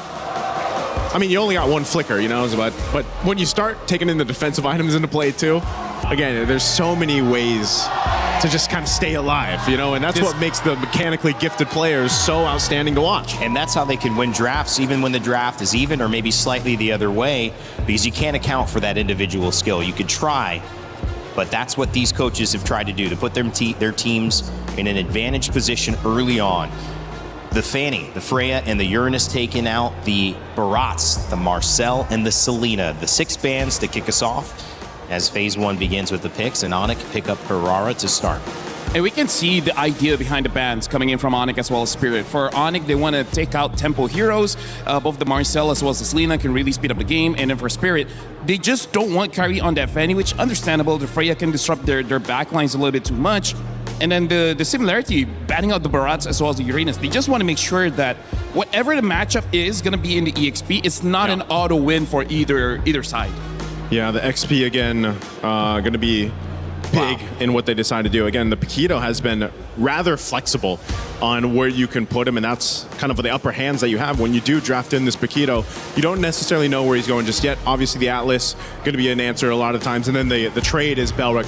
This has been the common trades that we've seen now over the development of MSC's meta, and this is pretty standard. Again, that's why having a flexible hero like the Paquito is an upper hand. You kind of have that advantage now. What was interesting is that in the first series, we didn't see Paquito picked or banned. We also didn't see Cho picked or banned. We didn't see a lot of these kind of in-your-face, really ISO, burst, control characters that have been dominant in some of these matchups featured there. So again, maybe a preview to the grand final. That might be just a non-contention point, and we'll see who has the better grasp of the meta. And we saw in the video before where Team Spirit, they did say Onyx's biggest strength is probably their team fighting. And right now, that draft looks like a pretty good team fight comp here. Having the Belric as well as the Zushin makes it so that they have amazing control from the get-go. The Harara is just good anywhere. And right now, I gotta say, this is a good Harley pick, because you know that Onyx, whatever gold laner they're gonna pick up, it's gonna be amazing just because they already have a good support system. Yeah. Doesn't matter if it's a Brody, a Claude, or a Harif. All three can work well here. This is, shades of what we saw yesterday for Onic work. That Jushin helped so much, and if I recall correctly, it was a Granger in the hands of Kelra that he got to use, because, again, when he locked in the Sky Piercer, you not only had to worry about the movements from Kyrie on the Hirara, but then eventually when the stacks start building up for Kelra on the Granger, lining it up with the Lantern that Jushin provides, it helps so much. You just land your Rhapsody shots, and then you get more stacks, and that was kind of what the result of that game that they had against Aurora Gaming. So this is what LaFell's saying. You're already really supported and supplemented really well for your gold lane for Kelra. Harith banned as well. You could see with both teams now looking to pick up potentially their gold lane. That Paquito could still be flexed. It is definitely going to be EXP and gold that they're looking for the ban. So Esmeralda goes down as a ban, so does Harith. I just feel like for Team Spirit, as long as they have one more hero that can potentially deal with a backline, is going to be good. So I'm looking to see if Spirit is going to be loco enough just to have a big burst in mid, something like a Farsa, because that can deal with quite a lot unless you're going up against a Claude, which Team Spirit could pick up the Claude later on and then make it so that Ane doesn't have a dive type of goal laner other than a Moskov. If you're local enough, basically. If you're loco enough. If you're loco enough. You know what? In game one, I think you can be. You can be a little loco. You can be a little loco. What do you like mid here for Spirit? Ooh, for Spirit against Jushin, man, I don't know. Aurora Gaming was heavy on Eudora. I mean, is it kind of travel Europe, kind of feeling a little bit more comfortable with her? It's interesting because a lot of times we see the Eudora even paired up with the Belric, right? But in this case, if they decide to go ahead and grab it, they can. I think it is one of the better heroes, too, for Sunset Lover, at least from what we've seen him over the past few days. It can also help, I guess, combo with the Harley in a way. I mean, the Harleys work so well just because you don't only have to rely on that deadly magics, but then depending on the builds that they go, whoever's able to get that Genius Wand, it does help kind of get that burst a little bit faster once you shred down some of the magic resistance here of the opposing team. So there is a room, I would say there is room for the Eudora to come through, especially since now we've seen so much of the Selena, the Valentina, obviously, but they're banned out. So yeah, there's the Eudora. Good call, Rain Day. Thanks, buddy. Valentina banned out, Clint as well. We're going deeper into the gold lane, but the bans are done for all of these squads. So How does Kelra respond? What do they like? I mean, like, here's the thing. Because of that Paquito, it does make it a little bit awkward, I would say, for Onyx to draft their side leaders here, because I think for sure they just want a gold lane. I feel like Claude is going to be pretty solid, but if they want to be safe, I can see a Moskov work pretty well here. You just got to be careful of the Eudora. You have to hope that Lupe is able to absorb the Thunder's Wrath first, and then Kelra can go in. Speaking of, what other tanky heroes do we have left? They pick up the Cho. Is this Cho Roam or EXP? Wow. Yeah, that's a good question. Just because, again, Belric can be flexed too, so... Because I feel like if you're going up against Paquito, Paquito is going to be pretty fast. I think it's better to match speed for speed with the Cho, but that's... We haven't seen Cho XP in years now. It's been a while, yeah. It's been a minute. Bit different here. Again, Hiko could go crazy and play Paquito there, and we could see a marksman, but... Sorry, excuse me. EXP picked up. Yeah, this would tell us too... Because they wanted to wait and hold on to see where they plant this Paquito, if he's actually going to go in the gold lane for Hiko, or if they're going to go ahead and pick up their XP now. Because that question is still there. Okay, they'll go Sora, so now we know. Sora's going to go XP, and then, of course... Go Paquito. And then we have gold lane Paquito. Wow. I feel like this is a good idea coming in from Spirit, but we've seen teams try and fail, which is try to end the game pretty fast. And they do have the Harley, so in case, you know, they need to push, you can still use the Harley there. I'm liking both drafts, but I really feel like Onyx, they got everything they wanted. Well, these are two dangerous drafts. A fighter in the gold lane for Hiko going up against the gold standard in Kelra. Eudora picked up as well. And the Beleric. How important will that be to set up these fights? It's going to be a battle, baby. And I know two guys ready to cast. One's already been streaming and casting earlier. It's Spirko and Gideon. Thanks so much, Rain Day. Welcome, everybody, to the most anticipated match of the day. It's going to be Onyx facing up against Team Spirit. And once again, these teams, they know so much about each other. I mean, seeing the Paquito show up once again, but Hirara being given over, the trades have been great. They've got that experience, man. They've played so many games already. Again, both teams having to deal with some rough patches in the group stages to make it this far as well. Some crazy games from Onyx just yesterday. And especially after a ridiculous result just earlier, Young Gun Galacticos with an upset win. Could be another. Could be the best MSC ever. It already is up there. I'm already nervous about it, right? Because every single moment, every single position is going to be taken into the account here. You know, we got to put everything underneath that microscope to see where the big plays could be made. Looking at the emblem so far, things are up to standard picks. A lot more tenacities that I'm seeing here, even from Sanz and as well as Lutpi, understanding, hey, I can't afford to die like this, especially since we've seen so many games here at MSC end roughly around 11 minutes. Spin the stomps in the early game, really. If you get that early advantage, the Sky Piercer on Hirara as well. It was a pattern that we saw in the last few matches, even yesterday for Aurora Onyx, that whoever gets the Hirara seems to have an advantage unless there's a Fanny on the other side. Yeah, and that's the scary part, right? This early phase, so far, we're already seeing immediately attack on Sanz. And this setup here, at level 2, at level 4 for Kyrie, they don't find the kill angle, unfortunately. For the upcoming Turtle, though, it's going to be a little late for Sanz as well as Keyboy. We'll see whether or not they give it up. They're most likely going to give it up, considering that Team Spirit already running double fighters and Hiko already making his way to proxy the wave. He's got to be careful, though. Needs to really be very careful. Onyx probably know they can't contest with a neutral objective. They might be able to go for the trade, especially if Hiko tries to cut very early. But thankfully, for Spirit, Hiko sees him, spots him out. Sour Ego is on this neutral objective. Now on the Harley should be free. Just the retry. Keyboy making sure he pops that retry. Nothing is going to be given for free. And they're making sure that they're at least not wasting time, right? Really good defensive rotation from the side of Onyx, making sure that they're sending Kyrie and Keyboy to the top side of the map, denying the proxy and making sure that things are relatively standard for Kelra in his gold lane experience. We know it's just a matter of time until Kelra might make a super play of his own. The real question is, where is First Blood going to happen? We've seen Kinbaba rotate from the bot side. Unfortunately, haven't seen too big of a commitment yet. Oh, wow. Cloud shift here as well. Yep. Bomber's going to put some pressure down on Lutpi. Wanted to get a flicker at least, but But he knows better than to actually use those resources early. He's going to stay patient with it. Kelra up top, though. It's so well played by Spirit in the draft, though. They ban out the Harriet, the Clint as well. Those are the two heroes that can really deal with the Paquito in lane. And because Team Spirit has red side, oh god, deadly matching. Some more with Sunset Lover as well. But back to the point, because they were red side, Onyx couldn't risk picking up the Moscow just because there could be that Hanabi threat. That's the thing. Every single time you come into these drafts, there's always that sneak peek on that red side. And so far, I like the way that, Team Spirit have handled themselves, right? A slight evolution, not trying to go beyond what they need to do. They're still checking the boxes, and you can tell that Hiko, this side of the map is his, right? Even Keyboy has to be very respectful of him. Look, P. Didn't use any of the resources earlier. Rapid Giant to be used up now. Shifting skies. Oh, insta-flicker. Kid Bomba with first blood. Now he's getting the fatal legs and the flicker combo, locking them down as Bomba can't go for the chain. Lantern flare right there as he goes to the skies. Sunset Lover puts the thunder right down on Keyboy. Oh man. Once again, Kid Bomba catching Onyx off guard.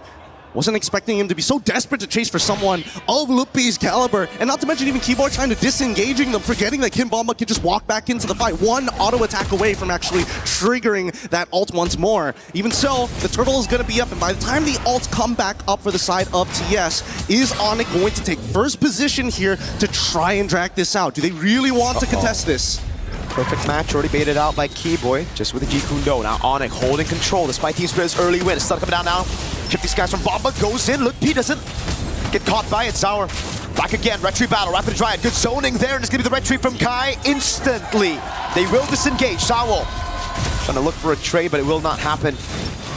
Tactical defensive plays. And while this is all happening, Kelren just knows, hey, I get a free push here. Hiko, you can do whatever you want. You have the item power spike with a Hunter Strike. Sure, whatever. I will donate this to you, but just give me 5 more minutes. For the rest of the team, at the very least, we see that from Team Spirit's side, being able to kind of contest these neutral objectives is kind of the point. But at the same time, Lutpi is quite the problem with the Wrath of the Dryad. So taking first position may not necessarily be ideal for TS, especially if the flickers are available. Radiant armor purchase coming in from Kid Bomba. Not to mention penetration boots from Sunset Lover. He's already putting a lot of damage onto Sans. And I like the fact that they're trying to say, you know what?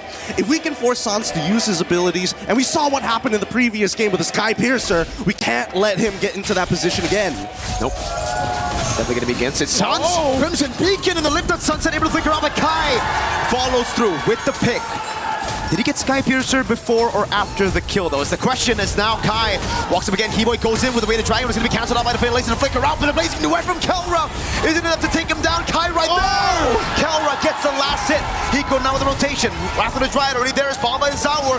Go for the trade out to Kai. He's going to be able to get the dodge away. Bomba right there now running him down. Nicely done, and now they need to disengage. I don't think Bomba can get out of this. He's getting gunned down, and Lupi says, you know what, this time I'll let you go. It's chill, it's all good. We got the mid-tier 1. We were able to invade your jungle. We got the money that we were looking for, and I think that's the scary part about this current metagame. How far do you want to reach? How greedy do you think you can be, especially when you start getting to high-stakes games? Because this is some life-changing money on the line if they win the series. And Onyx did a fantastic job at finally being able to get a win over Spirit. It's been Spirit, the more calculated team, rotating early with the tempo. Onyx now with a conceal for Lutpi and Keyboy. Trying to grab a little bit more of that map pressure. I don't know, this one's looking a little dangerous. He's thinking about this, but at the same time, look at the position of Kid Bomba. He wants to cloud shift somebody. Let's see it now in the back, trying to zone Kyrie. He just dashes away for now. It's gonna be the full chase right now as he goes in twice. I'm talking about Wrath of the Dryad! It's good, and now Sunset Lover, he gets the turtle! And now with Bomba in the air, Kyrie locked down, he brings it back, Limpy! Straight into tower scores, it's Kai with the rotation back to pick up the kill. 1 for 2 at the end of the day. Sunset going away, he go with the jump in, but he gets punished by Kyrie. Man, these fighting beats are really uncomfortable to look at because there's so many moments that you see both Onyx and as well as Team Spirit. They walk up, they're looking for a reaction, they're throwing the feints out, and whoever makes that first mistake usually goes down. But let's look at the replay one more time. It was good. Unfortunately for Kelra, he gets locked down by the ball lightning, but in the end, despite missing the cloud shift, that Wrath of the Dryads is such a game changer. And you gotta give props to Kyrie for playing that fight perfectly, man. Earlier in the start of the fight was Bomba and Sao. Hey, Keyboy feeling it already. That's the vibe you need if you want to make it to the grand finals. Hiko Going in again, it's Kai with the iframes, dodging away, but now they have information. Sawa with a perfect match, Keyboy on the Cho. That's why it's such a good pick against this Atlas. And both sides trying to draw the line in the sand, but it keeps getting wiped away, and they keep pushing it forward and pulling it backwards constantly. But now it's about item power spikes. At this stage, let's pull up the items just real quick here. At 8 minutes, where exactly is Kelra currently at?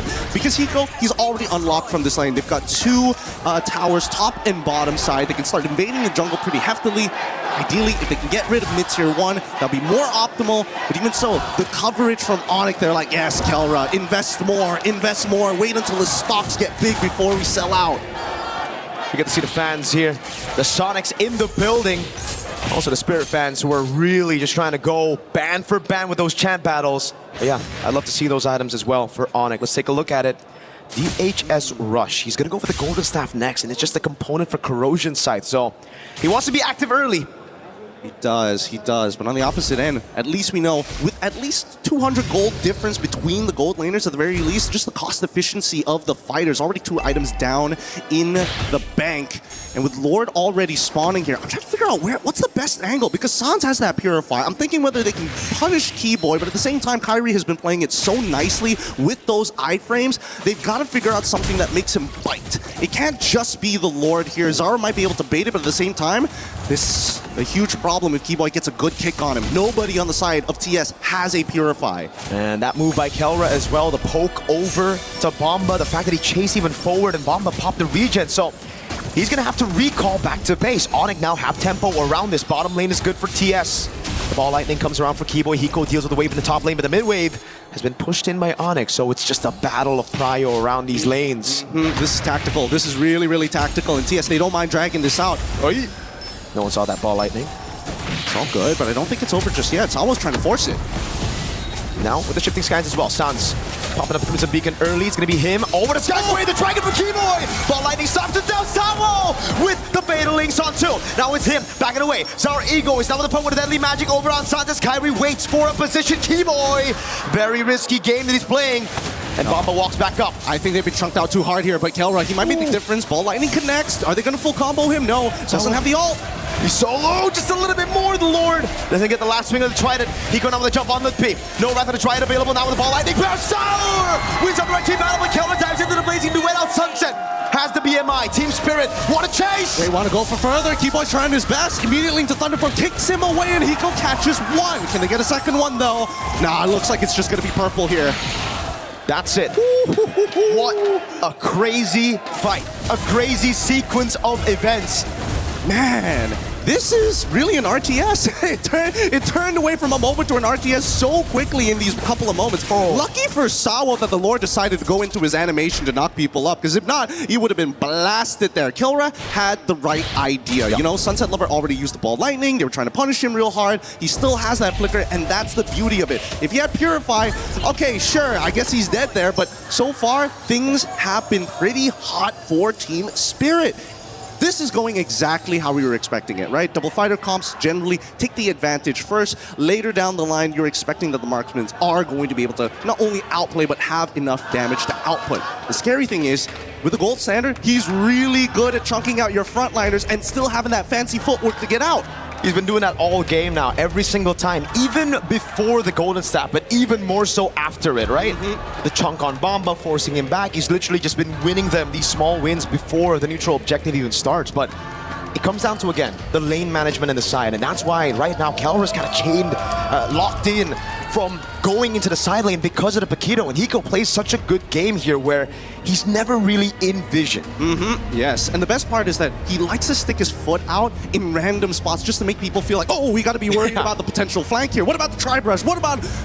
And then they won't, they just slow down. And I think that's the important thing here. Both teams need to really take into account every little detail that's happening across the map. And I think there are moments that I feel that Team Spirit are willing to 50-50 for, especially when they've got priority and pushing waves on their side. Back to Hiko and the Paquito, though, the choice of emblems as well. We've been seeing a lot of lethal ignitions, obviously. In the XP lane, it was mainly quick quantum charge. And that's what Hiko has taken, that inspiration from the XP lane Paquito into the gold lane. Now he's not, hey, yeah, gone down, man, looking from the top-down view.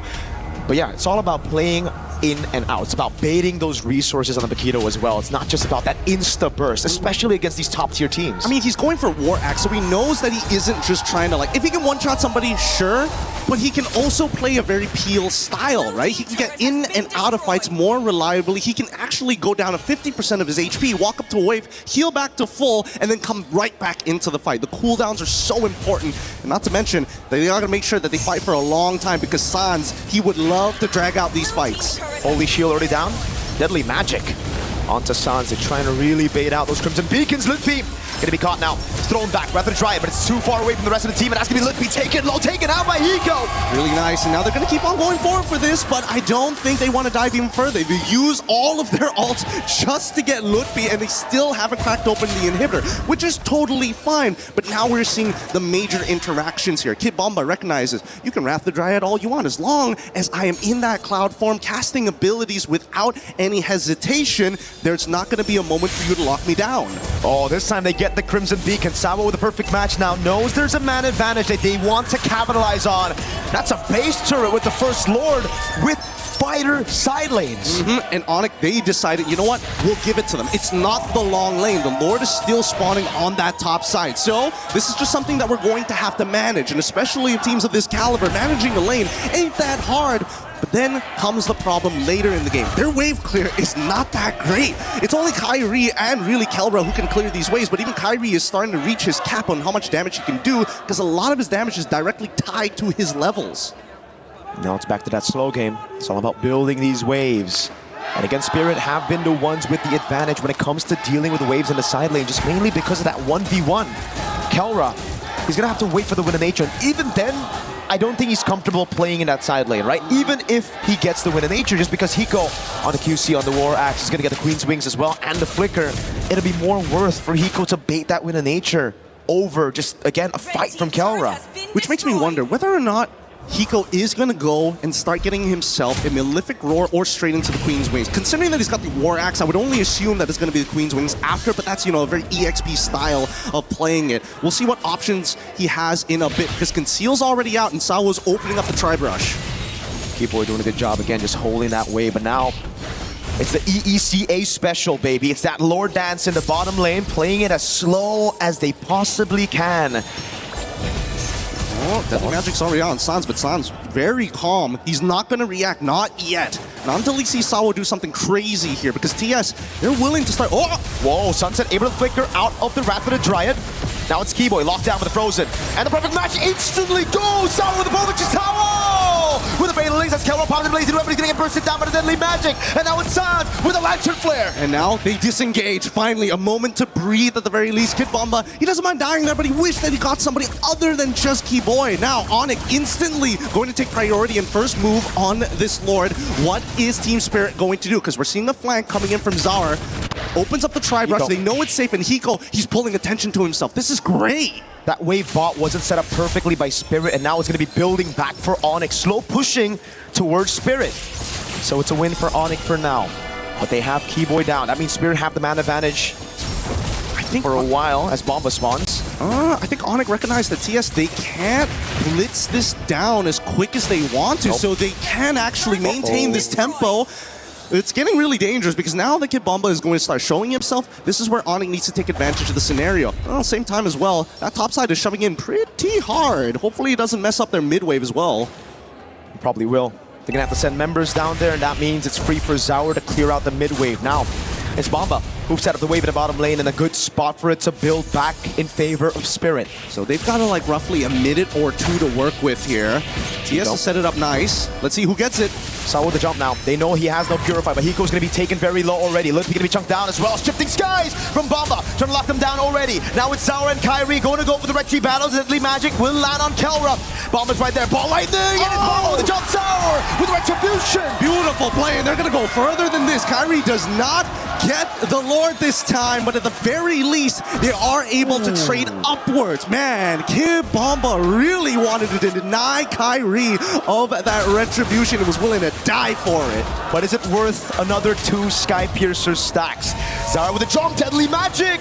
Kyrie needs to time this, but I think he's good anyways, right? Just gotta be careful of that lightning truncheon proc. Yeah, no, it's so safe. I really love the fact that, you know, once you get to a certain point with Hirara, you're like 3 seconds, okay, perfectly fine. Double iframes if necessary. I can wait for my combo points to actually come back up. As long as nobody threatens me in the meantime to force him out, generally will survive. Now let's look at the items one more time because we're seeing max build already from Hiko. And yes, he did opt to go for his third item to be the Queen's Wings on top of getting a Malefic Roar at the end. So he has that real 1-2 punch for Kelra if he doesn't build that Winds of Nature soon. Doesn't seem like he is gonna build the Wind of Nature. He wants to gamble it, man. This is the guy who went Brody against a Beleric, all right? It's all good. He can react to things, and that's what he's leaning on. He's leaning on his own skills, the drills that LaFell was talking about as well, pointing out to Kelra, who's just been practicing all around to deal with damage, to deal with setting tools. Hey, speaking of damage and dealing with setting tools, Sans also getting himself a Radiant Armor here to make sure he doesn't die to Zaur. So now he's not exactly the most optimal target, and Zaur has to rethink who he's going to be jumping on. I would like to say Keyboy, but like half the time, those kicks really is more for disruption than it is for a big set, considering that both sides have some big haymakers ready to unleash. And I think Zaur's been playing like a really good game with the way that he's going in and out and trading the aggro. Very similar to an MMO RPG raid. You have your tanks, they gotta cycle the damage between each other to make sure that everybody stays healthy. Uh-oh. Keyboy has a Shanfu. The Deadly Magic will actually bait it out now as Keyboy gets the Jikudo. Not a Shanfu. Gets Sawa with the Fatal Links, able to catch two, but Keyboy will get the way of the Dragon to disengage for now. Hiko staying busy while that happened. Pushing in the mid wave, getting a bit more damage onto that base turret. And I like the fact that Zaur, especially when there's technically nothing to fight for, he's willing to just throw the deadly magic at you. Just like, yeah, I need to get something, I need to get a reaction, and as long as that reaction actually happens, it's fine. My ult's gonna come back up in less than 30 seconds. Arguably, wait, where is he, level 15 already? Yeah, about 26 seconds, no problem. That flicker though, well, long cooldown on Keyboy. And that's really the only engage tool, right? Yeah. Let's look here, more on that reactive. Oh no, did they read out Keyboy's movement? I think they did. No flicker, Keyboy. How are you gonna run away from this one, buddy? That's a ball lightning. The Thunder's Wrath as well. Keyboy gonna be taken out by Zaur as Bomba walks up and they don't use any crucial resources. It's just the Deadly Magic. Now more than ever, the meta demands you perfection from not only your rotations, but your positioning as well, and reading your opponent. So far, the score is 8-8, but the 2.2k lead on the side of Team Spirit is starting to make me nervous here.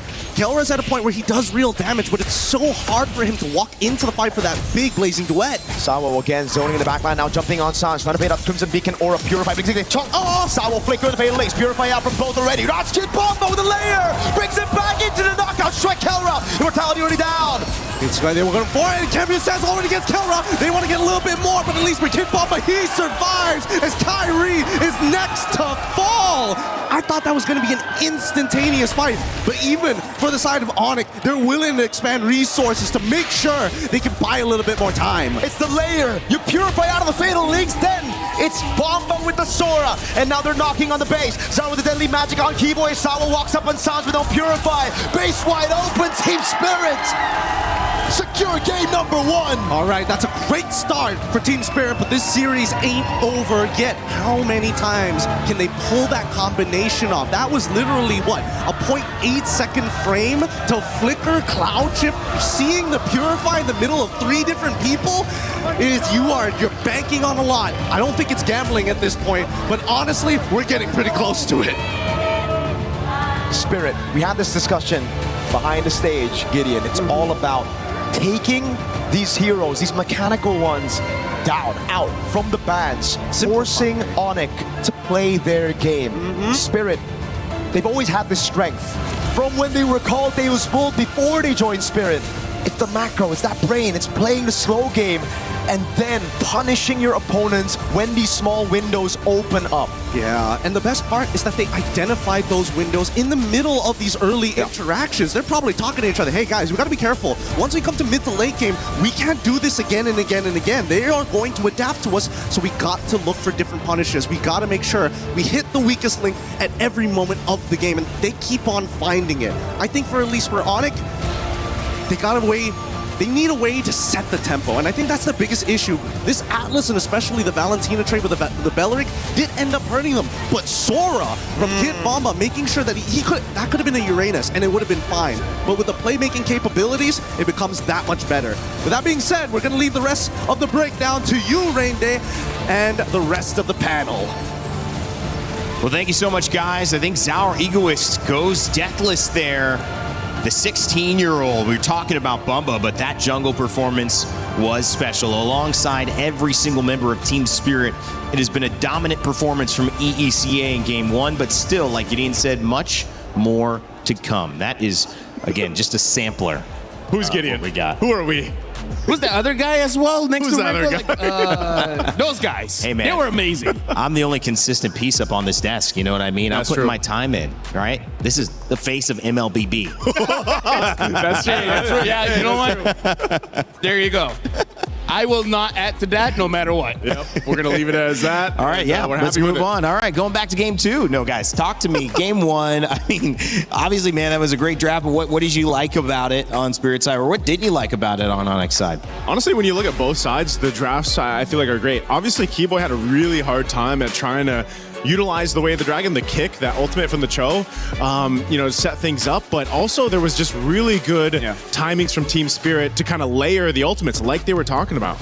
If it's okay, we're going to stick on this graphic for a while because the big thing that I want to show you guys is Keyboy damage dealt only 9,000. He's a roamer. He's not supposed to deal a lot of damage, but that also just shows he does not have a lot of forward momentum, right? Every single time he tries to go forward, he can't catch anyone. He's going to take way too much damage. So that's the first thing you guys got to look at. 111,000 damage taken, but only 9,000 damage dealt shows that Keyboy could not have much impact in this game, even compared to Sao. Sao did 15,000. That shows that he has a bigger impact compared to the rest. And look at Onyx as well. When you're looking at the jungle control, only 1 turtle and 0 lords.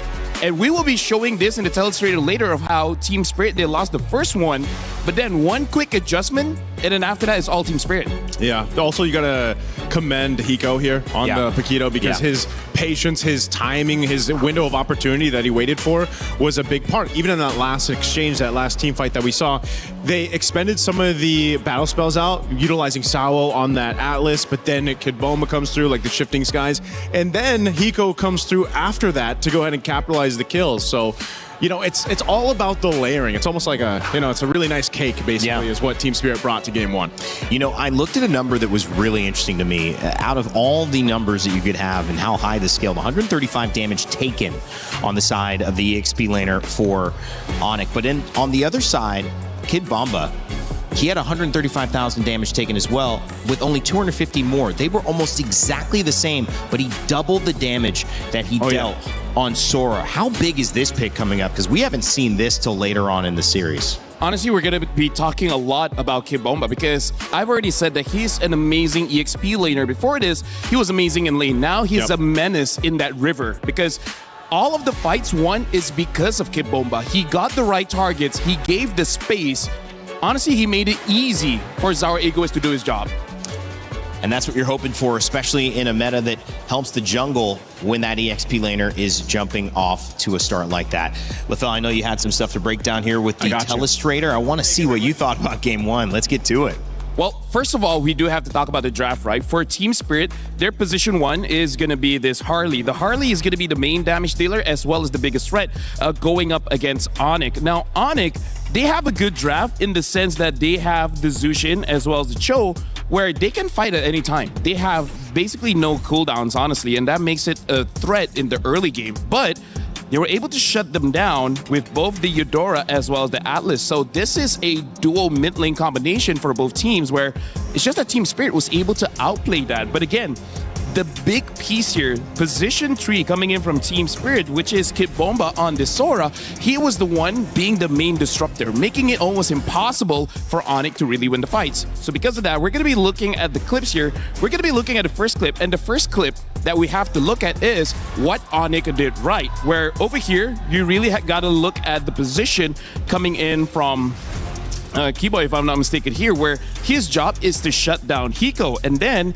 for Onyx, as long as Sans is free, he should be able to do a very good job. As we're going to be looking at the clip here, what I wanted to see, first of all, is, look at this. Hiko had no stacks, had no champion stacks, by the way, so that he's not safe. He doesn't have the skills ready. But more importantly is the fact that Keyboy was able to kick him into the pit, making it so that he is a non-factor. But all the while, Sans, he's untouched. Look at this entire clip here, how Sans gets inside of the turtle pit, and then he's not receiving any damage. He is making it so that no one can really fight comfortably. And because of that, Onyx won because of their mid duo. Hiko is out of the fight and free reign for Sans. But then we see how things quickly change in the next clip here, where we see Kid Bomba. He was waiting in this bush right here, but then he immediately gets on top of both Sans as well as Kyrie, trying to make it so that they're not a part of this. We're going to be looking at the clip, and even though they were able to dodge it out, but again, as long as Sans is not there, it's already good enough, because what Kibomba is doing is he's creating space. But the back, this is the last zoom in that I'm gonna do, because this is actually very important, and this is why Keyboy could not play the game. Okay, we're gonna be looking at here, and then we're gonna play the kick. You see how Keyboy, he did get the kick onto Hiko, but immediately you see that the stun got onto Keyboy, making it so that even when he connects the kick, he is a sitting duck. And then after that, all the damage in the world went over to Keyboy, making it so that he's just out of the fight. And then after that, it becomes so much easier for Spirit. As long as both Keyboy and Sans does not affect it, they're good. We're gonna be looking at the other clip here. Again, you just gotta look at Kibomba. He is charging in. I would say one of the best things about Sora in this situation is he can engage, and he has a lot of dashes going in. That makes it so that even though Onyx has incredible reaction speed, it's going to be difficult for them to really connect to that. Look at Kibomba, able to get Sans and Kyrie again. And then after that, even though he was stopped for a bit, we're going to look at, this is the important part. Boom. Wow. Goes in, finds Kyrie, making it so that he could not retry this Lord. And then Zara Egoist just basically gets it for free. We heard Miracle even asking, is it really worth it to give over that, Sky Piercer stacks? It honestly is, because even in this fight, you can see Kid Bomba once again disrupting the fight, making it super easy for the rest of Team Spirit. And this is why I say Zara Egoist had an amazing time, because he was never threatened. It's weird. It's like a more flexible Atlas, because the Fatal Links is like so telegraphed that you're trying to set it up, and Kid Bomba just had their number, man. Part of it is you want to just, if they have Purifies or if they have Flickers, you want to get those battle spells out. Yep. And either or can do that. That's why you can't really predict it, because they can just change it out. Either it's Kid Bomba that goes in, initiates, and then Sawa follows up, or vice versa, and then that allows our Egoist or Hiko to have that room to move around and capitalize on it. So it was just really good, kind of mixing things up throughout the entirety of that game, where then Team Spirit continued to hone in on it. And yes, I think, as LaFell mentioned, Keyboy really couldn't play. Like, this was a really difficult Cho game to play. Tough. As a Tro roam myself, most played roam that I have, this is so difficult to actually go in for a setup. Well, this is now like kind of your turn, right, to respond. And we've seen this again, and many of the teams that we've been up to have responded, whether it's game 1 and game 2, or whether they wait a couple of games. What's the lesson that if you take away now, you think, LaFell, they can respond in game 2?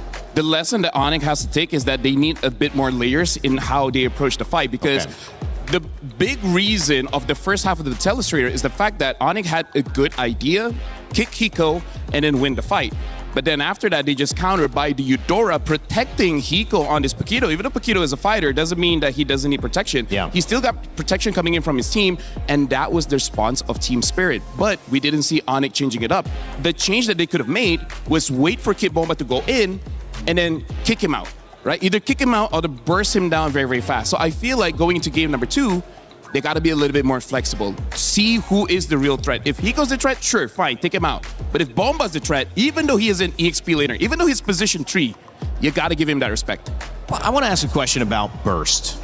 because Paquitos excels at burst. But there's characters like Clint that also excel at burst, and they're in the marksman side. Is it really the fact that it's Paquito, or is it the fact that they're playing off trying to stun burst, set this up, win a fight quick, get a pick, and that's how their team is working? Could you swap that Paquito out for something just as effective, or do you think it's that important that now Team Spirit have to keep prioritizing it?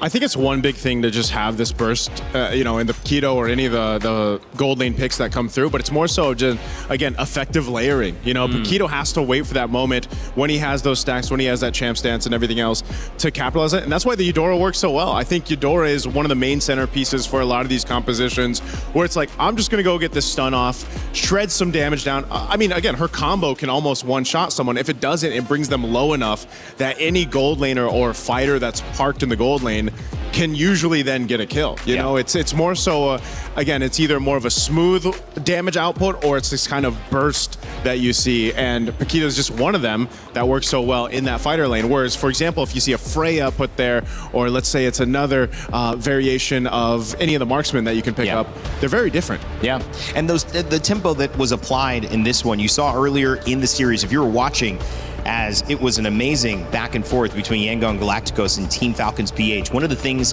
that started to become the glue of Team Falcons trying to make that comeback, winning 2 games in a row in game 3 and 4, was glue. And it was a lot of in and outs from Ogwin. It was a lot of just barely dead. Oh, here's my flicker. Now everyone's distracted and I'm still alive and I'm going to jump back into the fight. That's what we saw a lot from Kid Bomba here as well on the Sora. Can they do it again, or will they find an answer to some of this, guys? And as we take a look, game 2 draft on the way. You can see the coach already working it, LaFell. Well, when we're looking at a draft, we got to look at who's going to be disrupting the fight, because Paquito, he does have a lot of bursts, but the things about fighters in general, at least one ability in their kit is able to just change the landscape of the fight. For example, you're positioned in a way that you're like, let's just say 100 meters away from your opponent, but then all of a sudden you're only 20 meters away from your opponent, right? Yep. Positioning is such an important aspect at high level MOBAs, honestly. Like any MOBAs, the positioning is going to be very important. Anyone that can change your positioning is annoying as hell. They can go to hell. Yeah. They can die. That's what, and first pick Hirara. Thanks for putting it lightly. Being that way, I feel like a lot of people feel about that. I mean, I've seen even playing the Hirara over here. Well, usually it's Mirko playing it in the server here. The opponents say the same thing. They talk about Hirara just being able to move and have that mobility. But, I think another point of that is, again, you have just so many things that you can do compositions wise, but because we're in this more assassin meta more often than utility, for example, we've seen it pop up a couple times, these fights are very push and pull. They're so logic based that you kind of see this play out that way. Well, Atlas let out on the, basically, to roam free off the leash. Paquito banned alongside Marcel and the Selena, so they felt it was enough of a threat. They don't want Kelra to have to deal with any of those shenanigans. I like that even during the draft, Kid Bomba finds a time just to say, I love you to Onyx, and I feel like because he knew he was going to get the barrage, he's just like, Kelra, I'm just saying your name. I got you. I'm just saying, I got the barrage. You got to think about it, man. Again, that little fun fact there, they're one match away from making history, right? I mean, I feel like this MSC alone here at EWC 2026 has been all about making history. It really has. Tournament of upsets, tournament of history, both great names for this tournament in Paris. EWC has been the home of MSC for a few years now, and man, this one is special. That's why it's MSC, right? Must-see competition. This is the one that everyone has to see. All the other competition. Games, B tier. Yeah. MLBB's S tier, man. This one's you gotta watch. Yeah. Whatever game's coming up after this, I feel so bad for them. You guys are going to be hard to beat, I will say. The Lenovo Legion Gauntlet, it's going to host a lot of games. It already has hosted a few. If you want to be the best. It's going to be hard to beat this one, though. If you want to be the best, you got to beat the best. That's why we just keep beating ourselves off. And then now we're here having an amazing series with the Harif band out.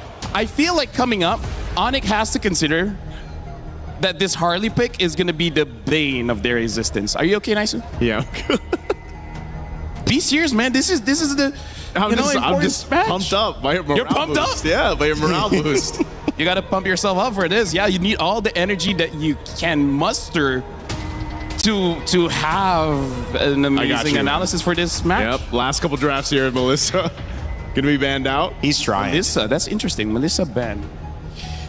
Yeah, we haven't seen her make too much of an entrance, actually. Hasn't been played, I think, in the last 2 days. Maybe once. Maybe once, but it is far cry from what we saw at the end of the group stages. And like, it's still very strong. I'm just wondering why they banned out the Melissa here. They're thinking that without the Paquito, without the Freya, there's no other option of fighters in the gold lane. I guess there's not. I mean, like before this was Ruby, but after the change of how her lifesteal kind of works, we don't see a lot of Ruby, at least not in gold lane. I think maybe during MWI. So this might just be typical matchup, I would say, especially based on this ban. They go for the Belric ban over here. Jushin's going to be the last ban for Onyx. So we could just see a traditional marksman matchup. Maybe the Mozkovs, maybe the Claude. I feel like Hiko is more of a burst kind of guy. We even saw in the crowd someone say we want Hiko Mania back, and now they pick up the Claude here.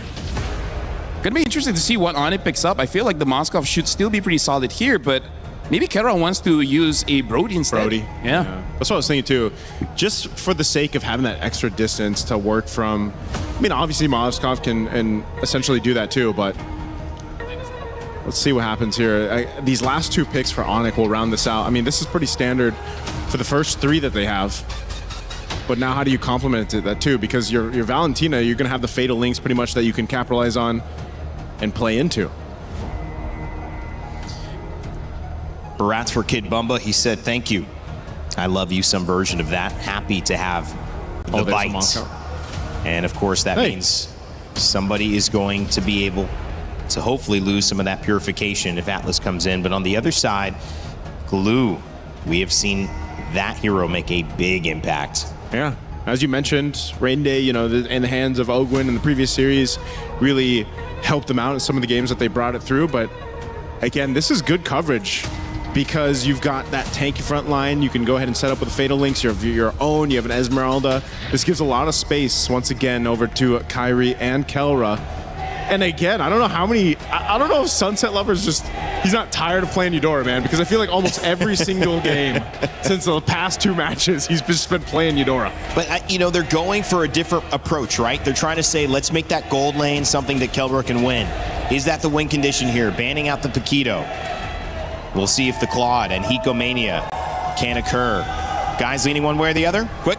Oh, man, I'm going to have to go 4. I think I'm going to lean towards Team Spirit. I'm going to go to the toilet later. Well, we know where LaFell's going, and we know that Spirit is the side that is bringing more of the attention for Naisu. I want to hear what our boys think. There you go. Gideon, how are we feeling about game 2? Hey, we're already feeling pretty excited how this game has played out after seeing game number 1, but when you're looking at those compositions, that Glue's got a lot of work to do here, not to mention the Valentina trade-off. They're going to have access to Fatal Links, and I'm only seeing 1 Purify coming out of Hiko, so good luck to both mid laners. Something has to be perfect. Somebody will eventually make a mistake, and not to mention Lutby getting chunked out pretty early on. Yeah, it's not just about mistakes or making it, it's also having to deal with the forced mistakes from your opponent. Spirit just did that straight up. Esmeralda, great against the Barats, you know. But if it's a 2v1, it's always going to be rough. And Bomba's really just capitalizing off of this. Trying to, I thought, freeze, but no, he just goes for the contest anyways. Yeah, I think it's going to be a little bit tough here. But he needs his stacks, right? At the end of the day, once he gets into that max stack, it becomes a lot Bomba got hard. it. I think Bomba got it. That's why he's recalling. Yeah, now he's happy. Now he has full control over this lane, right? The pro-long trades won't be as easy as it was before, now that he has the stacks. Not to mention he's got way better wave clear as well. First invade here is looking dangerous. Uh-oh, it might be a kill. Straight up Keyboy. Slam, not going to give it to the pass, straight up to a flicker on Sunset Lover. And that's a scary part, right? Urawa is so good with the iframes. Oh, wait a second. This is dangerous. Sao with the flicker around now. Sour egoist.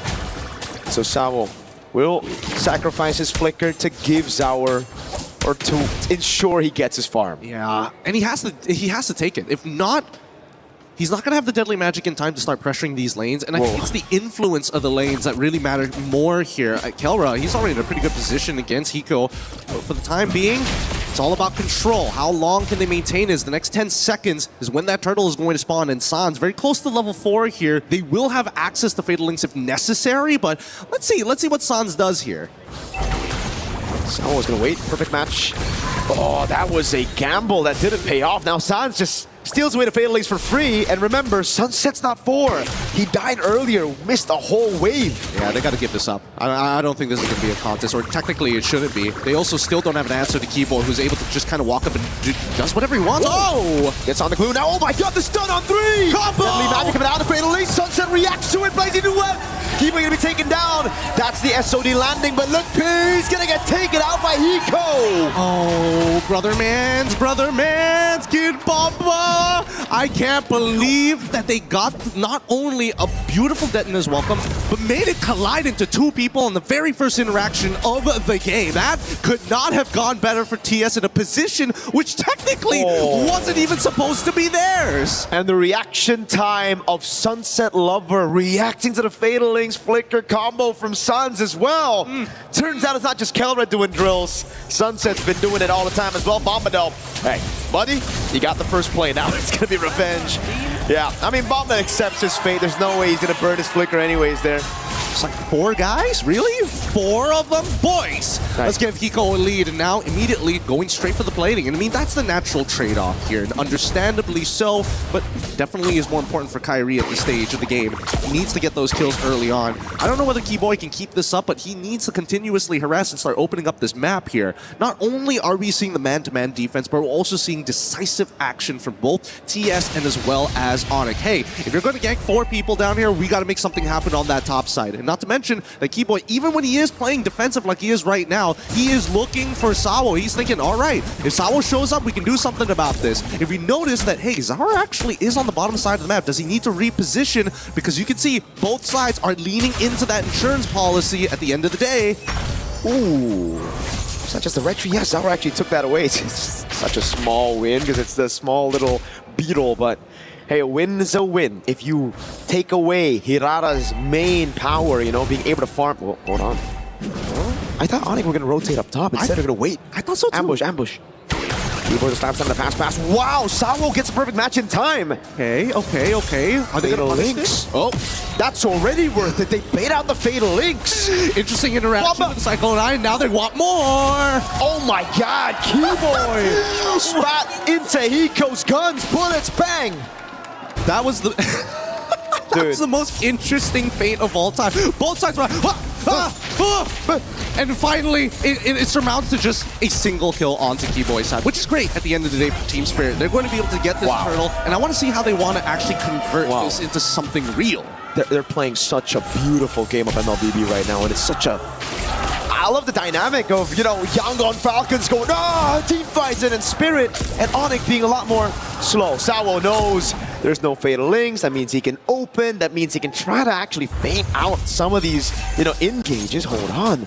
Even to conceal to get more prio. Hold on. Valentina's waiting in the bush. No. All right. They're not going to dive this, are they? I mean, it's a little dangerous to do this at this stage of the game. And not to mention, there's kind of nothing to fight for on the map, right? The buff's already been taken on that top side. If they wanted to make something happen, maybe on that bottom side. But even so, they still are able to get the turret, which is great. And you get to really see the growth of Hiko as a player, Gideon. Just last year, against Onyx Philippines, Spirit were the ones to choose Onyx PH, right? Winning their groups, doing really well.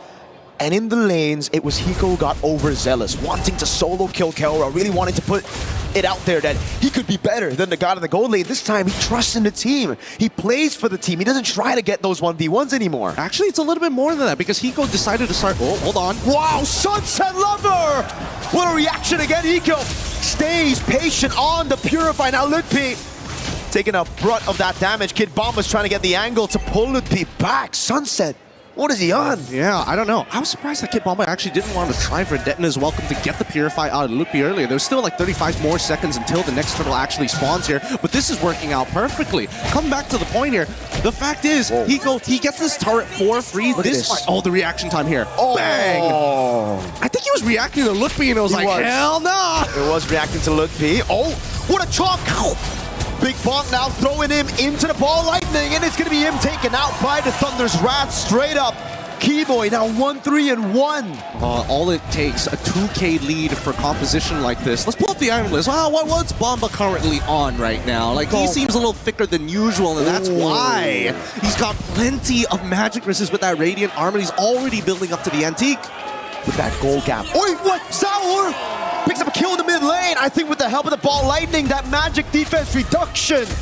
It's a natural combo here, and now they're going to get mid-tier. What? This is going to snowball out of control. This is going to turn into maybe even like a 6K lead. And Gideon, we were talking about that matchup. Hiko and Kelra, the goal gap, the difference is massive. Hiko got the golden staff at 6 minutes. He's on track to get it. 3-item power spike at 8. I'm really hoping LaFell can break down that moment where Hiko takes that top tier turn, because that was a team effort here. Everybody decides, you know what? We go invisible, we make the play. Oh, does he get caught at the... Oh no, he couldn't run away. Sao made it difficult as well. Man, I really thought he had enough base defense to actually survive the whole thing, but man, with the shred and everything else.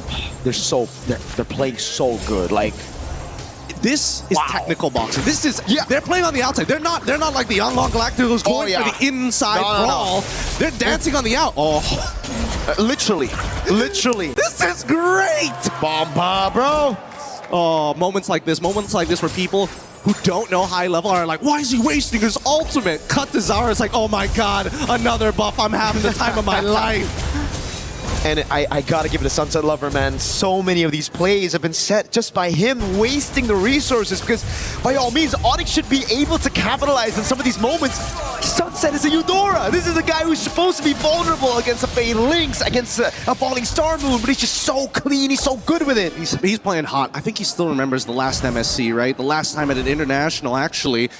When he was playing Farsa, he ended up getting hit by too many abilities, and I think he doesn't want to make that same mistake, especially with the qualification to the grand final slot for not only himself, but for the region. Zara, he's doing some real damage. Even Lutfi, that shield is not doing much for him. He's getting chunked out a lot of the time, and at least for now, let's see how TS wants to do this, right? 25 more seconds. Swift Trinity for Hiko. Ooh. And that's the damage! Oh my goodness! Lutfi's health bar! Blown out straight up! It's this moment here. They're not going to siege. They're not going to siege. He's not going to do it. It's not going to do it. But he's conditioning them. And that's the important part at high level. At the end of the day, Kid Bomba has shown so many Detona's welcomes that have so much value. The fact that he's charging it up, Onyx have decided behaviorally, I must respect it. And they start moving away from this. Now, they've got the Lord in their hands. They don't care about the setup on the Lord because, hey, the waves show up, Onyx. If Onyx shows up, that's when TS are going to attack.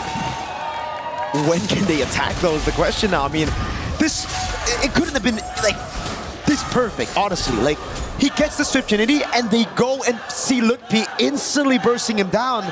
And even Lutfi's confused. He's behind on the Esmeralda. He's thinking, all right, I gotta get the Radiant armor to deal with our egoist, right? Didn't take into account at all, and it's not his fault that Hiko will be able to get Swift Trinity at 8. How much do you want to bet that Lutfi probably freaked out because he was looking at the items like, he doesn't have it yet. And when he checks it again, when did he get it? Oh, another combo! Yeah, but it's only on to Sao. The only shield saves him. Kelra is able to find SOD, lands it on him. The turret shot also doing well. Now the Spear of Misery. And this is where you start to believe again, if you're an Onyx fan, that Kelra can turn things around for the team, right? On the Moskov a bit too many times. He's done this, but Spirit, they're okay with the trade. They say, go, take Sawo. It's okay. That's a base turret in the far lane. Hiko's farmed up. He's a whole item ahead of Kelra. And yet, Onyx can't really force the situation. Oh my god, Kelra's dead. Can he out? He's trying! Zaur! Too much damage. It's just too much damage here. Now they get another inhibitor turret. And I think this game is almost pretty much done for at this point, right? 8.7 Winds of Nature purchase as well. Like, worst case scenario, somehow Sans and Lutfi need to take out Hiko after getting chunked out by Kyrie and Kelra. Spirit just took out Onyx plan B like it was nothing, and it was our egoist. With his cards, they bait out the Holy Shield. Sans now covered the ball, lightning. Oh my god! Together with the Thunder's Wrath! Oh my goodness, styling on Onyx. That was Hiko with the BMI. Caught again by Kai. But now he's getting him down, Samuel. Straight to the back line now, going for the Fatal Links, waiting and Purify out already. Kivo, he's taken out by Sunset. This is sheer domination. This is sheer domination from Team Spirit. They're not letting this go. We don't need the Lord. We're going straight for the end. We have the power spikes, and we're going to close it out here. Lutfi jumping in. Oh my god, Tower again. Takes Kelra below. He gets into the base in time. That's everything. everybody except Kelra navigates the SOD, but it gets gunned down by Hiko, and now it's Suns! They're looking for the end, and this should be at the full wipeout at the top of it. 13-4, 11 minutes. What a game two, what a confidence boost for every Team Spirit fan here in the arena. Holy cow! Devastation, and I mean, as an Onyx fan at this point, they're begging for something. They're begging for a better draft. They're begging to see some light at the end of the tunnel. Gideon, the question is, what could have been better? You need to ban the picks that were banned out earlier. It wasn't that Onyx dropped the ball, it was Team Spirit that just feel like they're ahead. They banned out the Selena, you have to do that. The Paquito is the adjustment from game number 1, then the Marcel as well. These are just picks that you cannot give out to Spirit. Unfortunately, I think a lot of it is just coming down to just habits and behaviors that are being taken advantage of here. That top tier turn showed everything. The fact that people go missing, there's so much respect that Onyx is putting on Team Spirit, and I think they gotta get a little dirty here against them. If not, nothing's gonna happen in this game. It's just slowly getting choked out. The triangle choke is almost there. And again, the understanding of power spikes, just the identity of Spirit here from EECA, something that we've been talking about for EECA, and this pickup, my goodness. Onyx had a shot. They were like, let's pray for Kelra, and Spirit shut those prayers down instantly with Zaur and his magic. Man, the mythical beasts here. Crazy stuff. We have to throw it back to the panel to break this down for you. It's LaFell Naisu and of course Rain Day to teach you what just happened. Oh my god. I actually don't know if Zaur Egoist has died yet. I think that might be 2 games in a row that he has not died. And this time on the Harley, putting on a clinic and to the dismay of the Indonesian fans of Onyx, not only here in the building, but to the elation of that woman right there, Kid Bomba's mom, front and center, excited to see her son one step away from a guaranteed $500,000. Welcome back to the studio, Rain Day, Naisu, LaFell.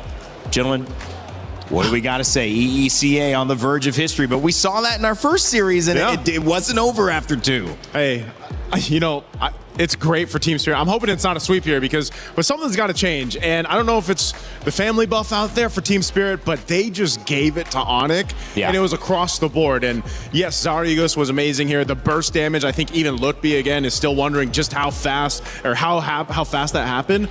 But Kid Bomba is just making so much impact from now game to game. We talked about his Sora in the game 1, and now look at this, the Barretts that he was able to do. He himself zoned out most of Onyx. I mean, like, here's the thing. Team Spirit didn't change, right? The heroes changed, sure, but in terms of how they approach the fights, it's all the same. Like, during the draft, I feel like we're going to be seeing it a little bit later on, but Onyx, they ban out the Paquito, but now they're like, wait, hold on. The Paquito was a problem, but Bomba, man. Because the thing about the Barats, he basically has a winning matchup against everything in the current meta. Well, at least, you know, meta picks. I mentioned, and I don't know, I mean, listen, the Atlas has worked and not worked. It's obviously high prio, but it paired with the Barats, it just feels like too much. Too much you have to avoid. Not just that. And the Eudora. I was going to say, again, Sunset Lover. I don't know what it is about this pick, this Eudora, but he doesn't have to change it unless Onyx forces the change. Look at the damage dealt by Keyboy and Kyrie. That, again, shows how much that they are not involved in this game. So, Team Spirit, Kid Bomba kind of like 1v4 and then let Sunset Lover, Sao, and maybe even Zaur Egoist just to be like, make sure Keyboy is not here.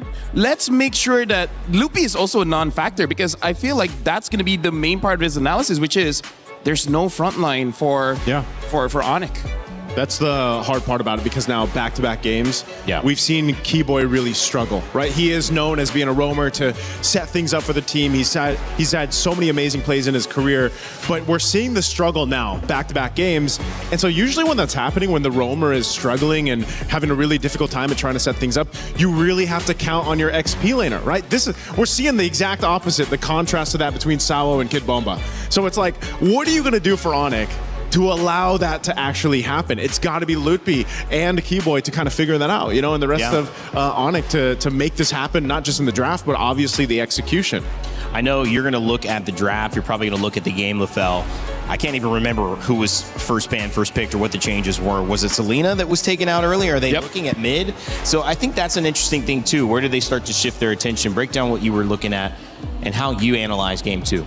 So first, thank you. So I got you. So first of all, we're gonna be looking at the draft here, and we're gonna talk about how honestly things didn't change that much because you guys are my fellow Americans. I'll explain the language that you guys understand. Right? Okay. Thank you, sir. Imagine this is July 4th. Imagine this is American football, right? Yeah. Yep. Over here, field goal. Over here, we got the quarterback, and over here, we got the running back. Okay. Now, here's the problem, like, when we're looking at team spirit, Kid Bomba, doesn't matter what hero he's using, he's the middle linebacker. He's always disrupting the play, always going for a blitz, either honestly, mostly for the running back. Because he knows. You watch a lot of football. I'm so surprised you know the positions. What's going on here? I always have a lot of useless information. I just have to figure out how to use it, right? So either ways, back to the point here. Again, as the linebacker, he knows the read that it's always going to be a running play. It's never going to be a pass. So it makes it easy for team spirit here where these two deal with the glue. And then that's it. That's your job. That's it. Kid Bomba, everyone else. But it's going to be easy because he just has this single target because in lane, he's already dealt with this Esmeralda. And honestly, the clips aren't much. The clips is just how it's just Team Spirit basically outplaying Onyx multiple times. And it looks like Onyx, they're stuck in a rut where they're like, we're not used to the opponents responding faster than us because there's two bad things happening here. First of all, Kid Bomba got a catch here, but then just a bit unlucky where Sawa was able to stun 2 members of Onyx. We're gonna see here. Okay, I think it was already passed, but also in behind, we can see that Sunset Lover was almost caught by Suns, and then incredible reaction speed, able to get out of it. And same as the second clip, it's just that Sunset Lover had amazing reaction time. So it really is just a situation where Onyx roughly understands what to do, but the opponents already see it coming, so they're able to respond appropriately. This is kind of like Onyx against Aurora yesterday, where they know that Kelra is the target. Kelra just survives, and then it's all good. Same here. You try to get Sunset Lover never gets caught. Maybe he has his But you guys understand the whole American football. Yeah. Of course. It's just that Kid Bomba disrupts everything. Yeah. I hope everybody watching has that understanding. There you go. That was good. I mean, football analysts as well. Maybe EWC next year as Madden or something. I mean, like you guys are Americans. So I thought it would be appropriate. If I be, This is a cheer for America right here. No, just kidding. That's a cheer because we see Onyx coming back out on stage alongside Team Spirit. Naisu, the question now is, how do you adapt? Because you do have to deal with what I think was quite eloquently put from Yangon Galacticos coaches. Just wisdom, just like what is showing up, what can I lean into? I don't have all the answers, but what am I feeling? What's going on in this game? And it's certainly that Kelra hasn't gotten off to a good start. Keyboy is struggling. Kid Bomba's too dominant. Zaur Egoist hasn't died. Those are the things you're just trying to figure out. What's the holy plan that can come down to solve all these problems at once? You have to basically just kind of reset. I mean, every time we've seen a team in this, position, backs against the wall, you're literally facing elimination up to this point. The best teams out there reset quickly, and I know the coaching staff behind Onyx is able to go ahead and help them accomplish that. Again, these players have so much experience in this position in the past, but you have to focus on where you can. And like I said, XP and Rome between Lutby and Keyboy are big cornerstones to that, because every single time that we've seen Onyx make a big comeback or a possible reverse sweep, it's usually starting there and then allowing the rest of the team to kind of shine from there. I mean, their drafts haven't been bad or anything like that. No. They haven't been terrible. It's just more so they're getting, honestly, outplayed by Team Spirit. And maybe the issue is that they haven't dealt with the Paquito, so now they're forcing a ban on it. If they could kind of force a ban towards the EXP side of things and put Bomba, but then they brought out the Sora last pick, and that wasn't banned, and you can't really ban Sora and Paquito. You're opening so much stuff up. This is going to be tough. What do you guys think in chat as well? I know we have some online coaches. I won't say backseat coaches because this is no seat. But let me just say, if there is an idea, what do you think they should do? I know the conversation will continue along Reddit and all the comment sections. However, we want to let you know that there are other games going on, although maybe not as hype as this. This has been the place to be for sure. Must-see competition is what MSC now stands for, thanks to LaFell. Let's check over to Stage 4's Alliance Vault and have Milos give us an update on what's going on with Street Fighter, who is in France this week.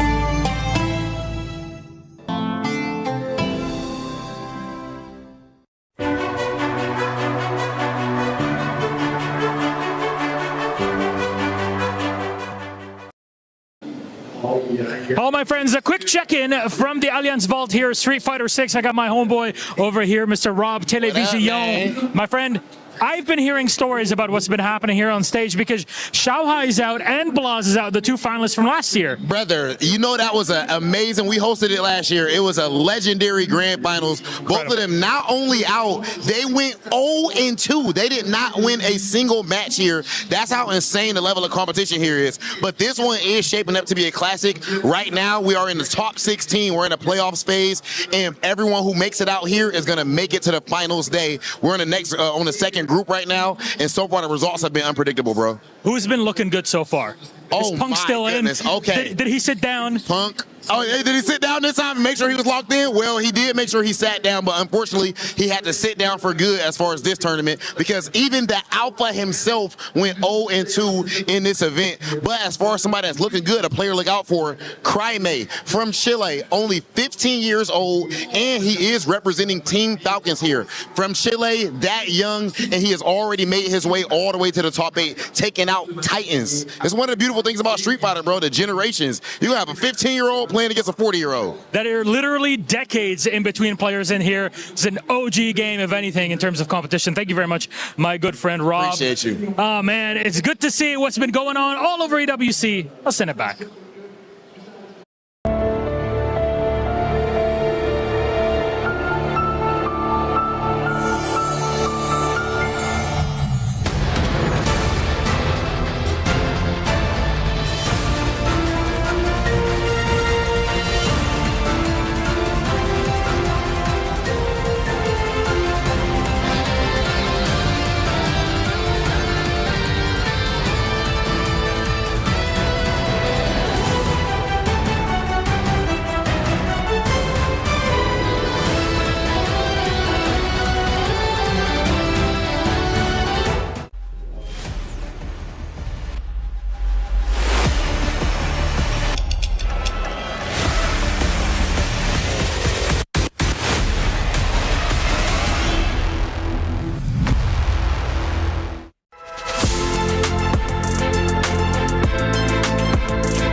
Well, thank you for that update, Rob and Milos. Cool to see what's happening in Paris, France. If you're just joining us, MSC has been historic, and it's been historic in several ways. Not only are we not seeing a Filipino team in a grand finals since what feels like the beginning of time, we now have a chance to potentially see the first grand final entry for a team from EECA. And you could tell by the faces of the Onic fans, they know this is more than a reality. It might even be a probability.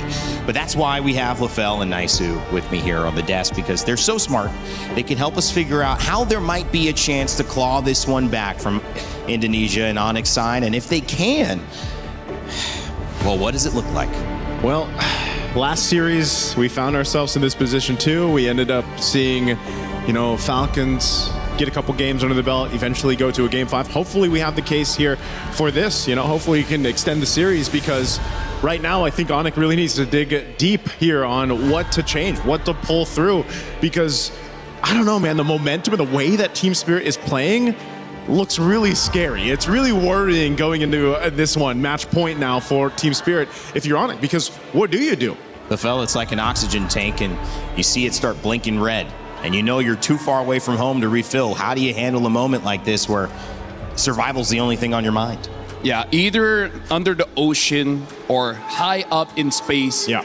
Having that little oxygen makes it difficult for you to think, because that's how your brain functions. It needs oxygen for you to really process things. This is a very interesting way, though, to start off. They're batting out the Harley here, where Zara Igwe, just like you said, has not died so far. So they're trying to take that out. And I feel like the big problem here is that, do they go for the first pick Barats? Are they going to go Harara themselves again? They've been on blues. Okay, they do. They're not going to change it up. I'm just worried Team Spirit picks up the Barats, which instant pick, by the way. Instantly picked. And the Atlas again, which works so well. And the problem is, you pick up the Barats, he's going to stomp all over you. Does Onic take the Eudora here? Because if Sunset Lever gets this Eudora, man, I don't know. Okay, good and bad.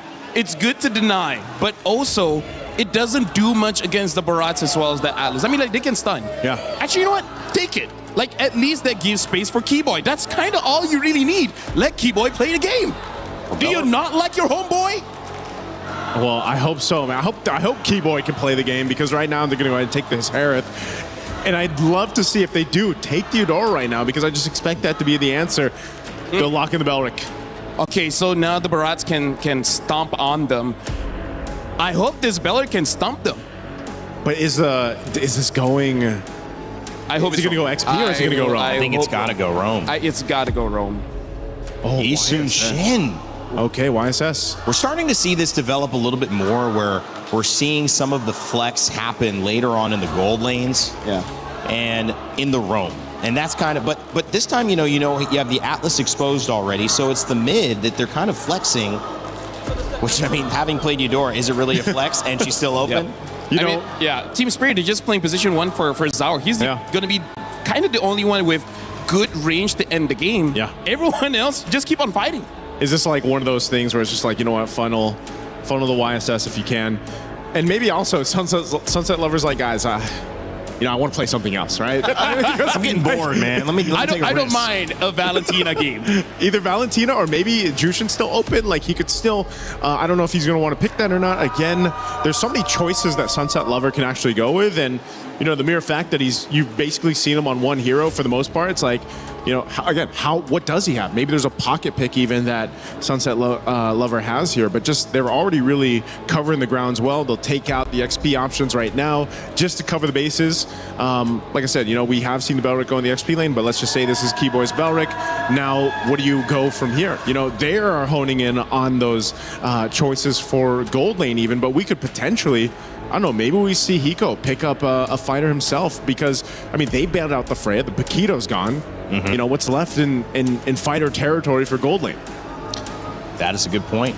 Selena also available after being banned every game, and that could be something that Sunset Lover's okay swapping up to Lafell. That's a good Alice ban, because I was thinking of something like an Alice or Yuzong, because at this point, you got to win the lane against Kit Bomba, or at least make it so that he doesn't secure the first EXP crap. That's how you win the lane against Kit Bomba, and then after that, you got to start chasing either Zhao Egoist or Sunset Lover. At that point, I feel like Lupi has to do what Kit Bomba has been doing, and 1v3 or 1v4. If he cannot do that, that's GG. Spirit's going to end the game. They have to. I was wondering if it'd be a gold lane ban, at least to maybe take out the Klon or something, but they do take out Sunset Lover's Eudora. He just gets the Valentina anyway. I almost expected Valentina to be picked up for Onic, because you're playing against the Atlas here, but this is going to be a little bit different. Now these last 2 picks will sort of paint the destiny of Onic throughout MSC right now. This is so crucial for them, because these first 3 picks, not much difference, right, than what we've seen so far. But how do you supplement that main problem we're talking about? Lutpi especially needs to help Keyboy in this game 3 to set things up for the rest. Again, he just needs to win the lane. This Valentina pick, well, they pick up a Gord here, so I think that's how they're going to deal with Kit Bomba, have a Shred. But then for the EXP, they're going to pick up the Hylos. Interesting. Either Hylos or Bellic can go to the EXP. It's not that bad because Barats is slow, but still. Onic is taking a risk here with their draft. But, hey, c'est la vie. It's a bit of a risk when you guys aren't even sure about how it's going to work. And the burst from Clint come in. Spirit is also taking a chance here because they have 2 scalers in Clint as well as the Yeast and Shin. So the moment Onyx is able to win the first 2 turtles, they start controlling the jungle, that's going to be it. Onyx is going to win the game. Yeah. If Team Spirit wants to win this with this lineup, they have to essentially do what they did the previous 2 games, really set things up by layering it. But they have some vision to play around with. Again, a Valentina too to help things set up even more, depending on if you take the Glorious Pathway or the Wrath of the Dryad. So, I don't know, a lot of ways that Team Spirit can utilize this lineup. But could it be enough for Onyx? This could be their last chance, their last game at MSC. It could send them home from Paris, but a chance of the grand finals remains as long as they keep winning. It's up to Team Spirit to book their ticket and do it for EECA. It's time for Mirko and Gideon to get us to what could be our final game of the semifinals. One chance, one opportunity, a way to make history, another disappointment, or a chance at redemption, as Onyx might be able to take this game. But these drafts, man, I don't know about you, Mirko, but this has been a brutal matchup for Onyx, especially in the mid lane. It just looks so good for Spirit. Even a Clint pick here just to try to bully Kelra in lane. I think it's really good. Great movement here as well by Hiko to dodge the Synchrofish. As we take a look at the emblems for this game number 3.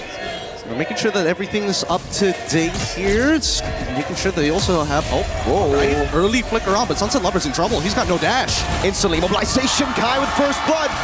This time in game number 3. Priority makes all the difference here. They're going to get one more into Sawo, and Kyrie is already extremely happy with the scenario. 2-0, one of the better starts we've seen here for the side of Onyx.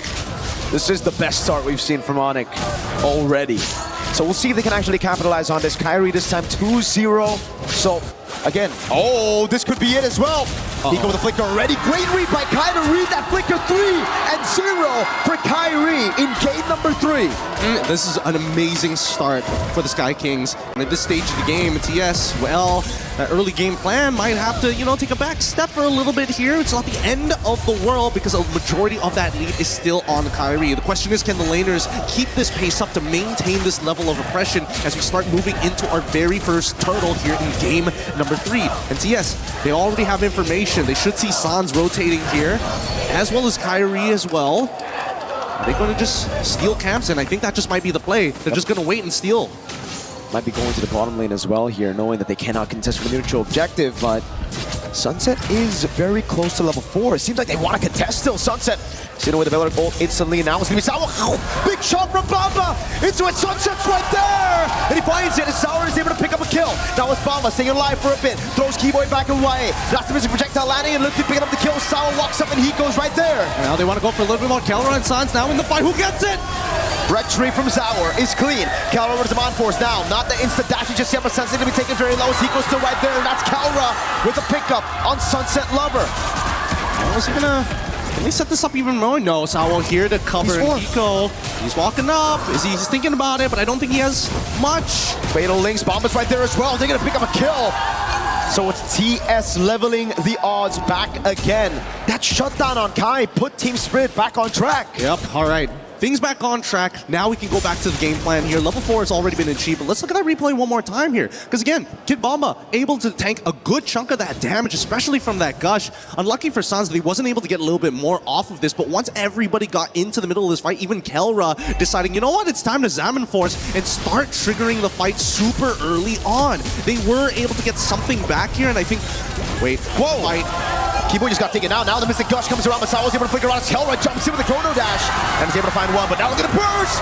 Hiko has the flicker. Will he go for that last shot? Thinking about it. He's thinking about it. No. Kai's already on top of it. Gets the flicker as well. Nice. Oh, I really thought just a little bit more. Lupi catches him at the edge with the Glorious Pathway, but unable to really capitalize on it. Darn you, mid-walls. But for now, I mean, we're back to a neutral state. Look at Bomba though, utilizing that chaos to get all of the turret shield. Still a bit of a win at the very least.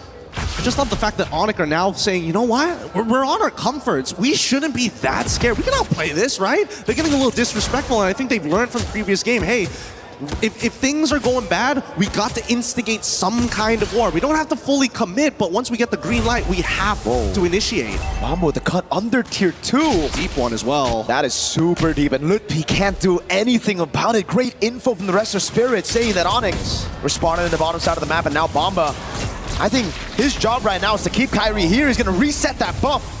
Is he going to Detonus welcome him while he's at it as well? Doesn't see how many combo points. Ooh. Sounds able to flick around. Now the Mystic Projectile and the Mystic Gush as Kyrie walks over the mobilization, but now it's going to be the chop.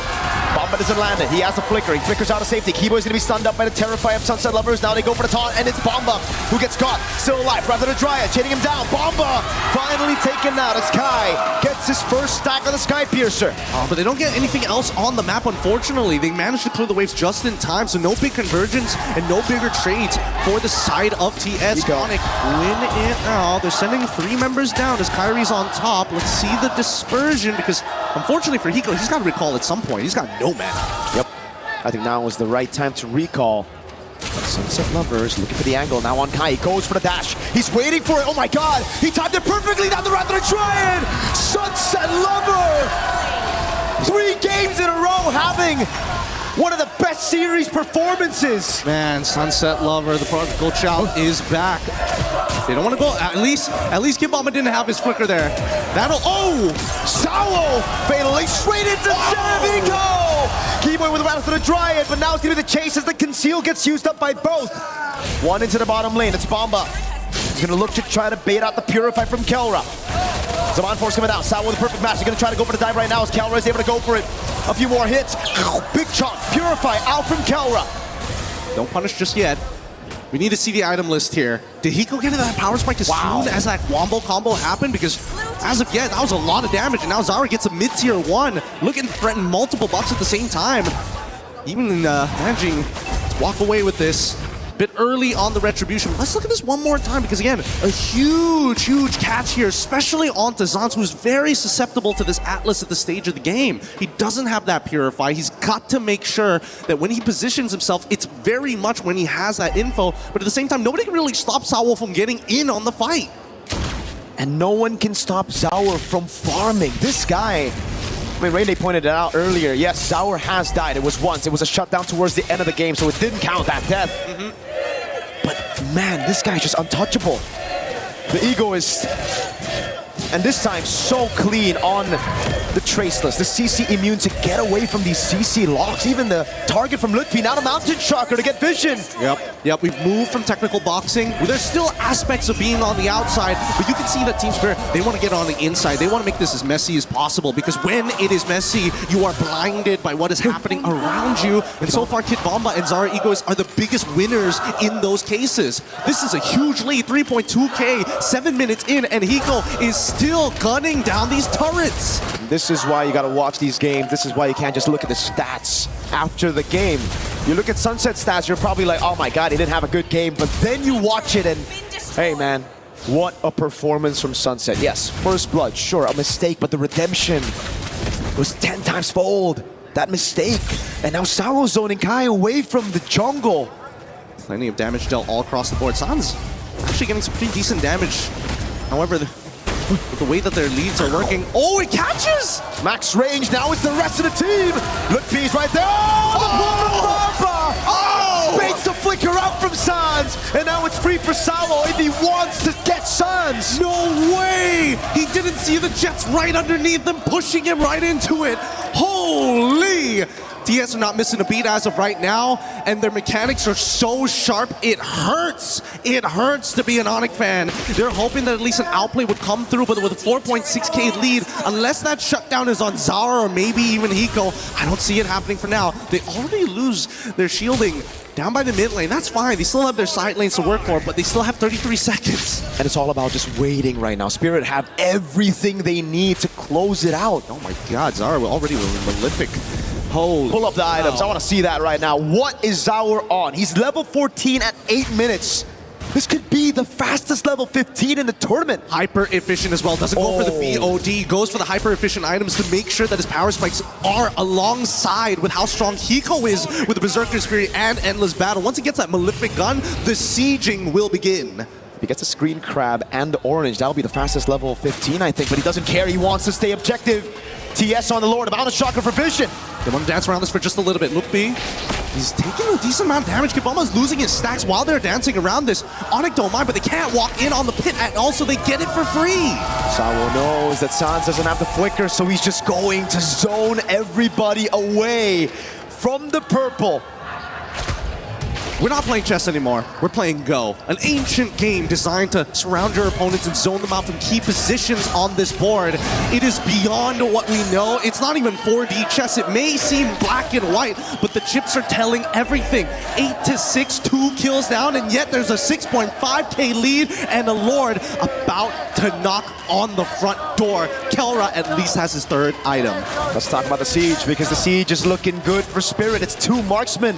On top of that, the zoning tool from Bomba. Detonus welcome, Fatal Links as well. Sky Piercer for Kai was shut down earlier, and how's the Mountain Shocker again? It's gonna be Sour, trying to bait out a few resources again. If he's able to get a Purify, which he can, that'll be massive for Sour, massive for Bomba. Let's see how they play this up, because I want to see that Wrath of the Dryads be used at some point in TS. They recognize it, they have to respect it. Sawa with his own again with a perfect match now. They're gonna go straight for the base turret in the mid lane. The Melfic gun picked up for Hiko. And now they can do this all day. They can do this all day, but there's still that fear that maybe Keyboy makes a play. We might see initiation from a glorious pathway, but the denial of information and the split up from Zar, they're not playing a traditional front to back, and now they're sieging even further. Again, it's gonna be Sawo. Caught, has the flicker out again. They're gonna play it safe right there as a glorious pathway gets sent down, and Bomba won't go for the Detonus welcome. Spirit are playing to their identity, to their strength, playing it as slow as they possibly can, knowing they have a composition that can withstand Onyx scaling as well. They can do this. They can absolutely do this. For once in a very, very long time, the Dark Horses of EECA might be able to punch their ticket right into the Grand Finals if they just close this out cleanly. But we know that the Sky Kings have always been in these types of positions before. Yes, maybe they're not winning championships right now, but here we go! Big chomp down. The Mystic Gush not able to get anyone down right now as Keyboy looks for the flank. Can he look for the Wrath of the Dryad? He goes in, but it's only going to be on the front lines. Mountain Shocker lands on Luke P! Sunset Lover! Makes the play already with Wrath Dryad. Pull him with the Fatal Links! Kelra is a bond force now, jumping around as Hiko's kill. Gonna be there. Kyrie with a pick off on the Sawo. Kelra very good at buying some time, distracting, zoning the rest of Team Spirit away, and isolating Sawo from the rest of the pack. Onyx still alive. That could have been so much worse. That could have been so much worse, and that's all you can ask for a gold laner at this stage of the game. I'm sorry that we can't give you that space, but at the very least, just buy us just a couple more seconds here as we move into the 12th. 16 or more with a missing mid inhibitor. This is very manageable for Onyx, but so far, these glorious pathways have been dealt with very handedly by Team Spirit. And Kelra, he's got some real damage on his hands. The problem right now is that they can't get that first move. They can't get the first initiation onto Team Spirit without the counter initiation completely annihilating the back line. You can see, oh my god, it's Tom! He got him. Purify out, oh my god! They're still going, glorious pathway, it's already out, and now they should disengage. Keyboy, he's stuck. Mountain Shocker, and pull for the missile with the Fatal Links as well! Keyboy with the Wrath of the Dryad is able to buy some time, but again, Kelra cannot walk up. Not while Sunset Lover has the Wrath of the Dryad. Not while Kelra doesn't have to Purify. It's a free Lord over to Team Spirit. These are heavy jabs being traded on both sides. They are willing to throw anything underneath the bus to get the reaction that they are looking for. But TS, the economic lead, 8K at this point, 42-34. This is a beautiful endgame angle for them. They just need to make sure they close this out cleanly. You can see Sao, that player cam, instantly one hand off, just giving instructions. Guys, play it slow. 3 waves, build it up. Do not forget the fundamentals. They are possibly a few minutes away from another big upset at MSC. From locking their spot in the grand finals. The first time ever for an EECA representative. This is for all their predecessors before them, for War Barbie, for Defender, for everybody else as they look for the endgame scenario. Top lane gonna be taken down now as Team Spirit look for the play in the bottom lane. Sawo, perfect match. Keyboy gonna be chunked as well. Sawo! He nails it!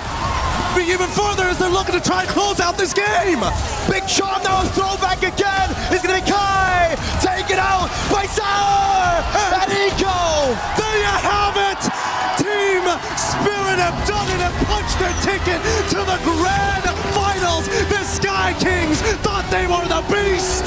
Sverige niet sile Drakona. There is no beast stronger than the dragon. What an amazing game.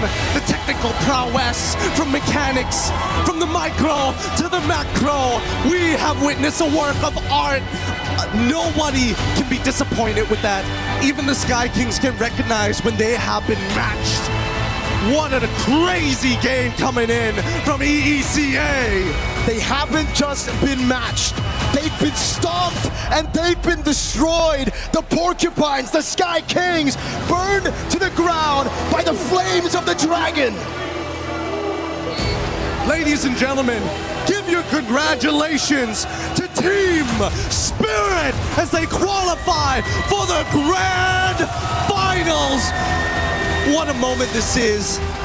What a crazy set of events. I keep using this word crazy time and time again for another region to rise up to the grand finals of this caliber for the first time ever in a mid-season cup here at an international. There will be no major regions. No PH, no ID, no Malaysia. It's EECA up against Myanmar.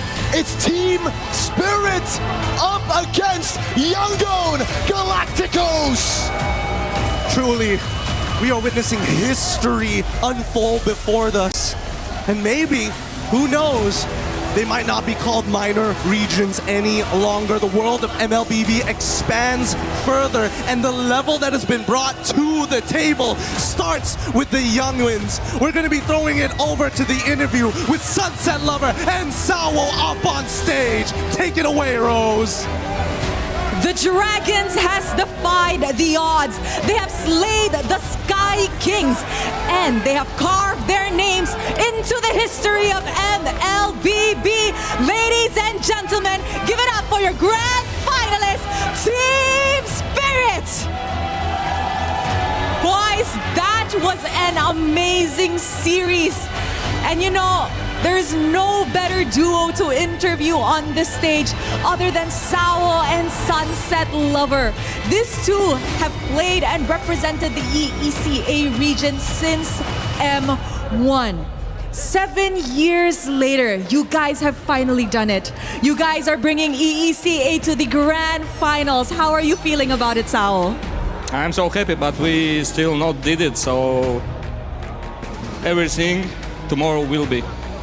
The job is not done. What about you, Sunset Lover? How are you feeling about heading into the grand finals tomorrow, a first in your region, history being rewritten? Of course I'm happy because we're doing a lot of work and finally we show that we worked a lot. And tomorrow we still have a big job, you know, and we need to win.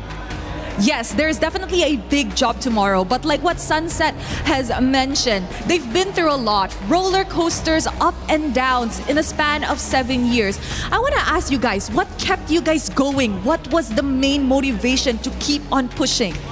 Of course, being the champion on some world tournament and on world championship or on EWC, we don't care, we just want to be champions. The passion is what kept them going. And boys, I am super duper happy for you guys. Now, of course, we know that you guys entering the grand finals tomorrow is history being rewritten. But not just for you guys, but for the whole ecosystem of the MLBB. Where tomorrow you guys will be going up against Yangon Galacticos. Sunset Lover, what does this tell us about the ecosystem of MLBB? Does it mean we're actually finally starting to see new faces, new regions come out? Are you guys starting to become stronger? Yeah, that's true, and I'm so excited about tomorrow because finally the grand final, not PH Indo, PH Malaysia, you know, there is a new grand final, new story. So let's see what will happen. Definitely new story. You know what? Tomorrow is going to be an incredible chapter to unfold. But Sawa, what are your thoughts about Yangon Galacticos? Do you think that they're going to give you guys a really good fight, or is it going to be just as easy as today's match? I don't know what they will do. We just need to beat them, and that's it. Nothing special for us. We just might win them. Oh, the confidence coming out from these EECA boys on stage. I love it. They are truly showing what the new grand finalists are made of. And of course, Sunset Lover, a message for all of the fans. Look at the love, look at the support that they have here in the arena in Paris and of course back at home. Thank you so much. Big respect for supporting us. You know, it's so huge that we can play and be happy that we're here. Congratulations, boys. Congratulations. We will see you in the grand finals. And of course, Team Spirit, come on over because it is time to crush a key back at our key crusher. Now, the biggest question for today is who will be crushing Onyx Key? Kid Bomba is at it. Let's go, Kid Bomba. Ladies and gentlemen, this signifies that Onyx is officially out of MSC at EWC 2026 and Team Spirit heads to the grand finals tomorrow. History has been made for the world of MLBB. With that, let us show it to the desk. History has been made, and it was made earlier with Myanmar going to the grand finals, and now it is made again with EECA and Team Spirit claiming a spot next to them. History will be rewritten. But what does the future hold for MLBB? Something new, that's for sure. And as destiny collapses and dynasty falls apart, you see that the unknown is where MLBB is headed. And maybe that just means space, maybe it means right down here on Earth, maybe centered around Europe or something like that. We'll have to wait and see as these two teams now get a chance to battle it out, guys. Oh, man. What a day of games. What a day of games. History made. I like the smile there, the satisfying smile of Kid Bomba there as they crush the key of Onyx because, again, he heard it in his interview leading into the matchup. This was fated for him. This was kind of destined to go ahead and fight against Kelra in this version of Onyx this time. And, man, they did it so well. A sweep. I honestly didn't expect it to be a 3-0 here because who would have thought? Who did? I don't think anyone expected a 3-0, LaFell. In your wildest, promising, most ambitious and positive looks at what Team Spirit did, you still felt after Onyx's performance yesterday, taking down Aurora, that they would have a chance here. Yeah, here's the thing. This is why it's really hard to call anything here in MSC. Ever since day one, we think it's going to be a full series. It's a quick 3-0. We think like, this is going to be a stomp, and it becomes a full series. We anticipate this kind of draft, and then something else just develops. Something about MSC here. Something about Paris. Let me just say, quite a few organizations, I really feel like they should start lobbying just to have all of these major tournaments in Europe, because we got to talk about the support as well. Usually Team Spirit, whenever they're playing outside of Europe, they have some support, yes, but nothing like this. No. And we can definitely see that it's helping them quite a lot. And he said it doesn't matter. He said, there's no buff from having my mom and my sister here. I don't believe it for a second. I don't believe also... The way that he plays, bro. And I feel like they're winning over the fans. They're not just winning over, and this is for Myanmar's case as well. These people are now becoming different. They're becoming idols. They're becoming people who fan support of the teams that have lost, which are many of the favorites, many of the regions that are normally here, going, you know what? These guys are doing something. I actually support them. They're the new chapter. Yeah. And this is the new era. I think a lot of people, they've been discussing that, and some people are really holding on to, maybe we still have one more Philippine to make it to the grand final. Maybe it's going to be Indonesia. But just as we heard there from Sunset Lover, this is going to be the first time, and an entirely different story now, that there's not going to be Philippines, Indonesia, Malaysia included in that grand final. So now, if you're just a fan of MLBB, you got to choose a side. Who are you going to be rooting for? Honestly, I feel like for most MLBB fans, it's one of the rare times they can be happy with whoever wins that one. Otherwise, they would just be like, nah, your team sucks.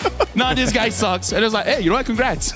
I love it, man, because, you get to see the clash of the fans, the clash of the trash talk, which is different. And it just is so great to see after, you look at the story of Zauer Egoist as well, 16 years old.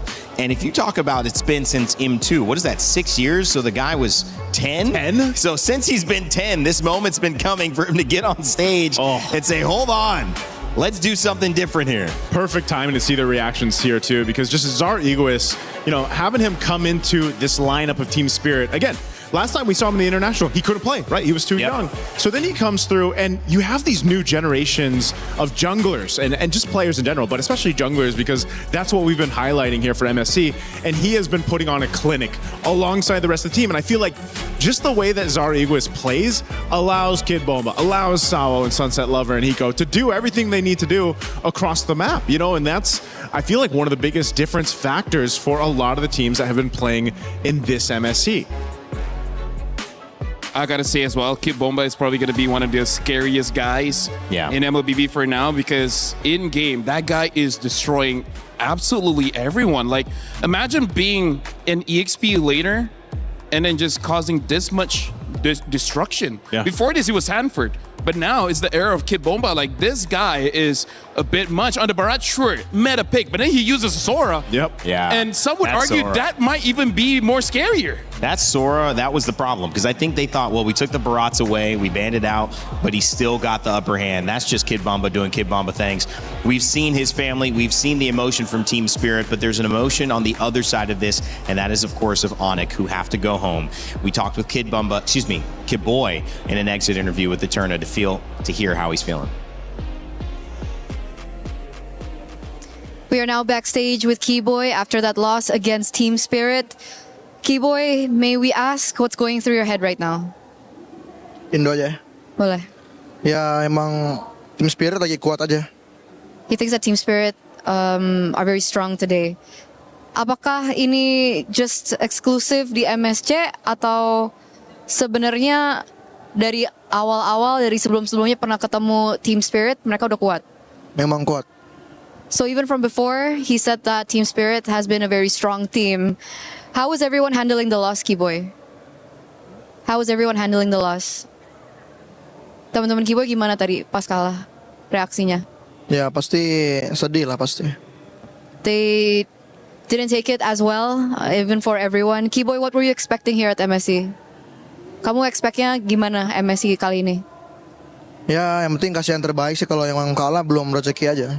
They just wanted to give the best, and if they lost, then maybe it just wasn't their luck. Keyboy, what was different about MSC this year? It looked like Onyx struggled in a few of the matches.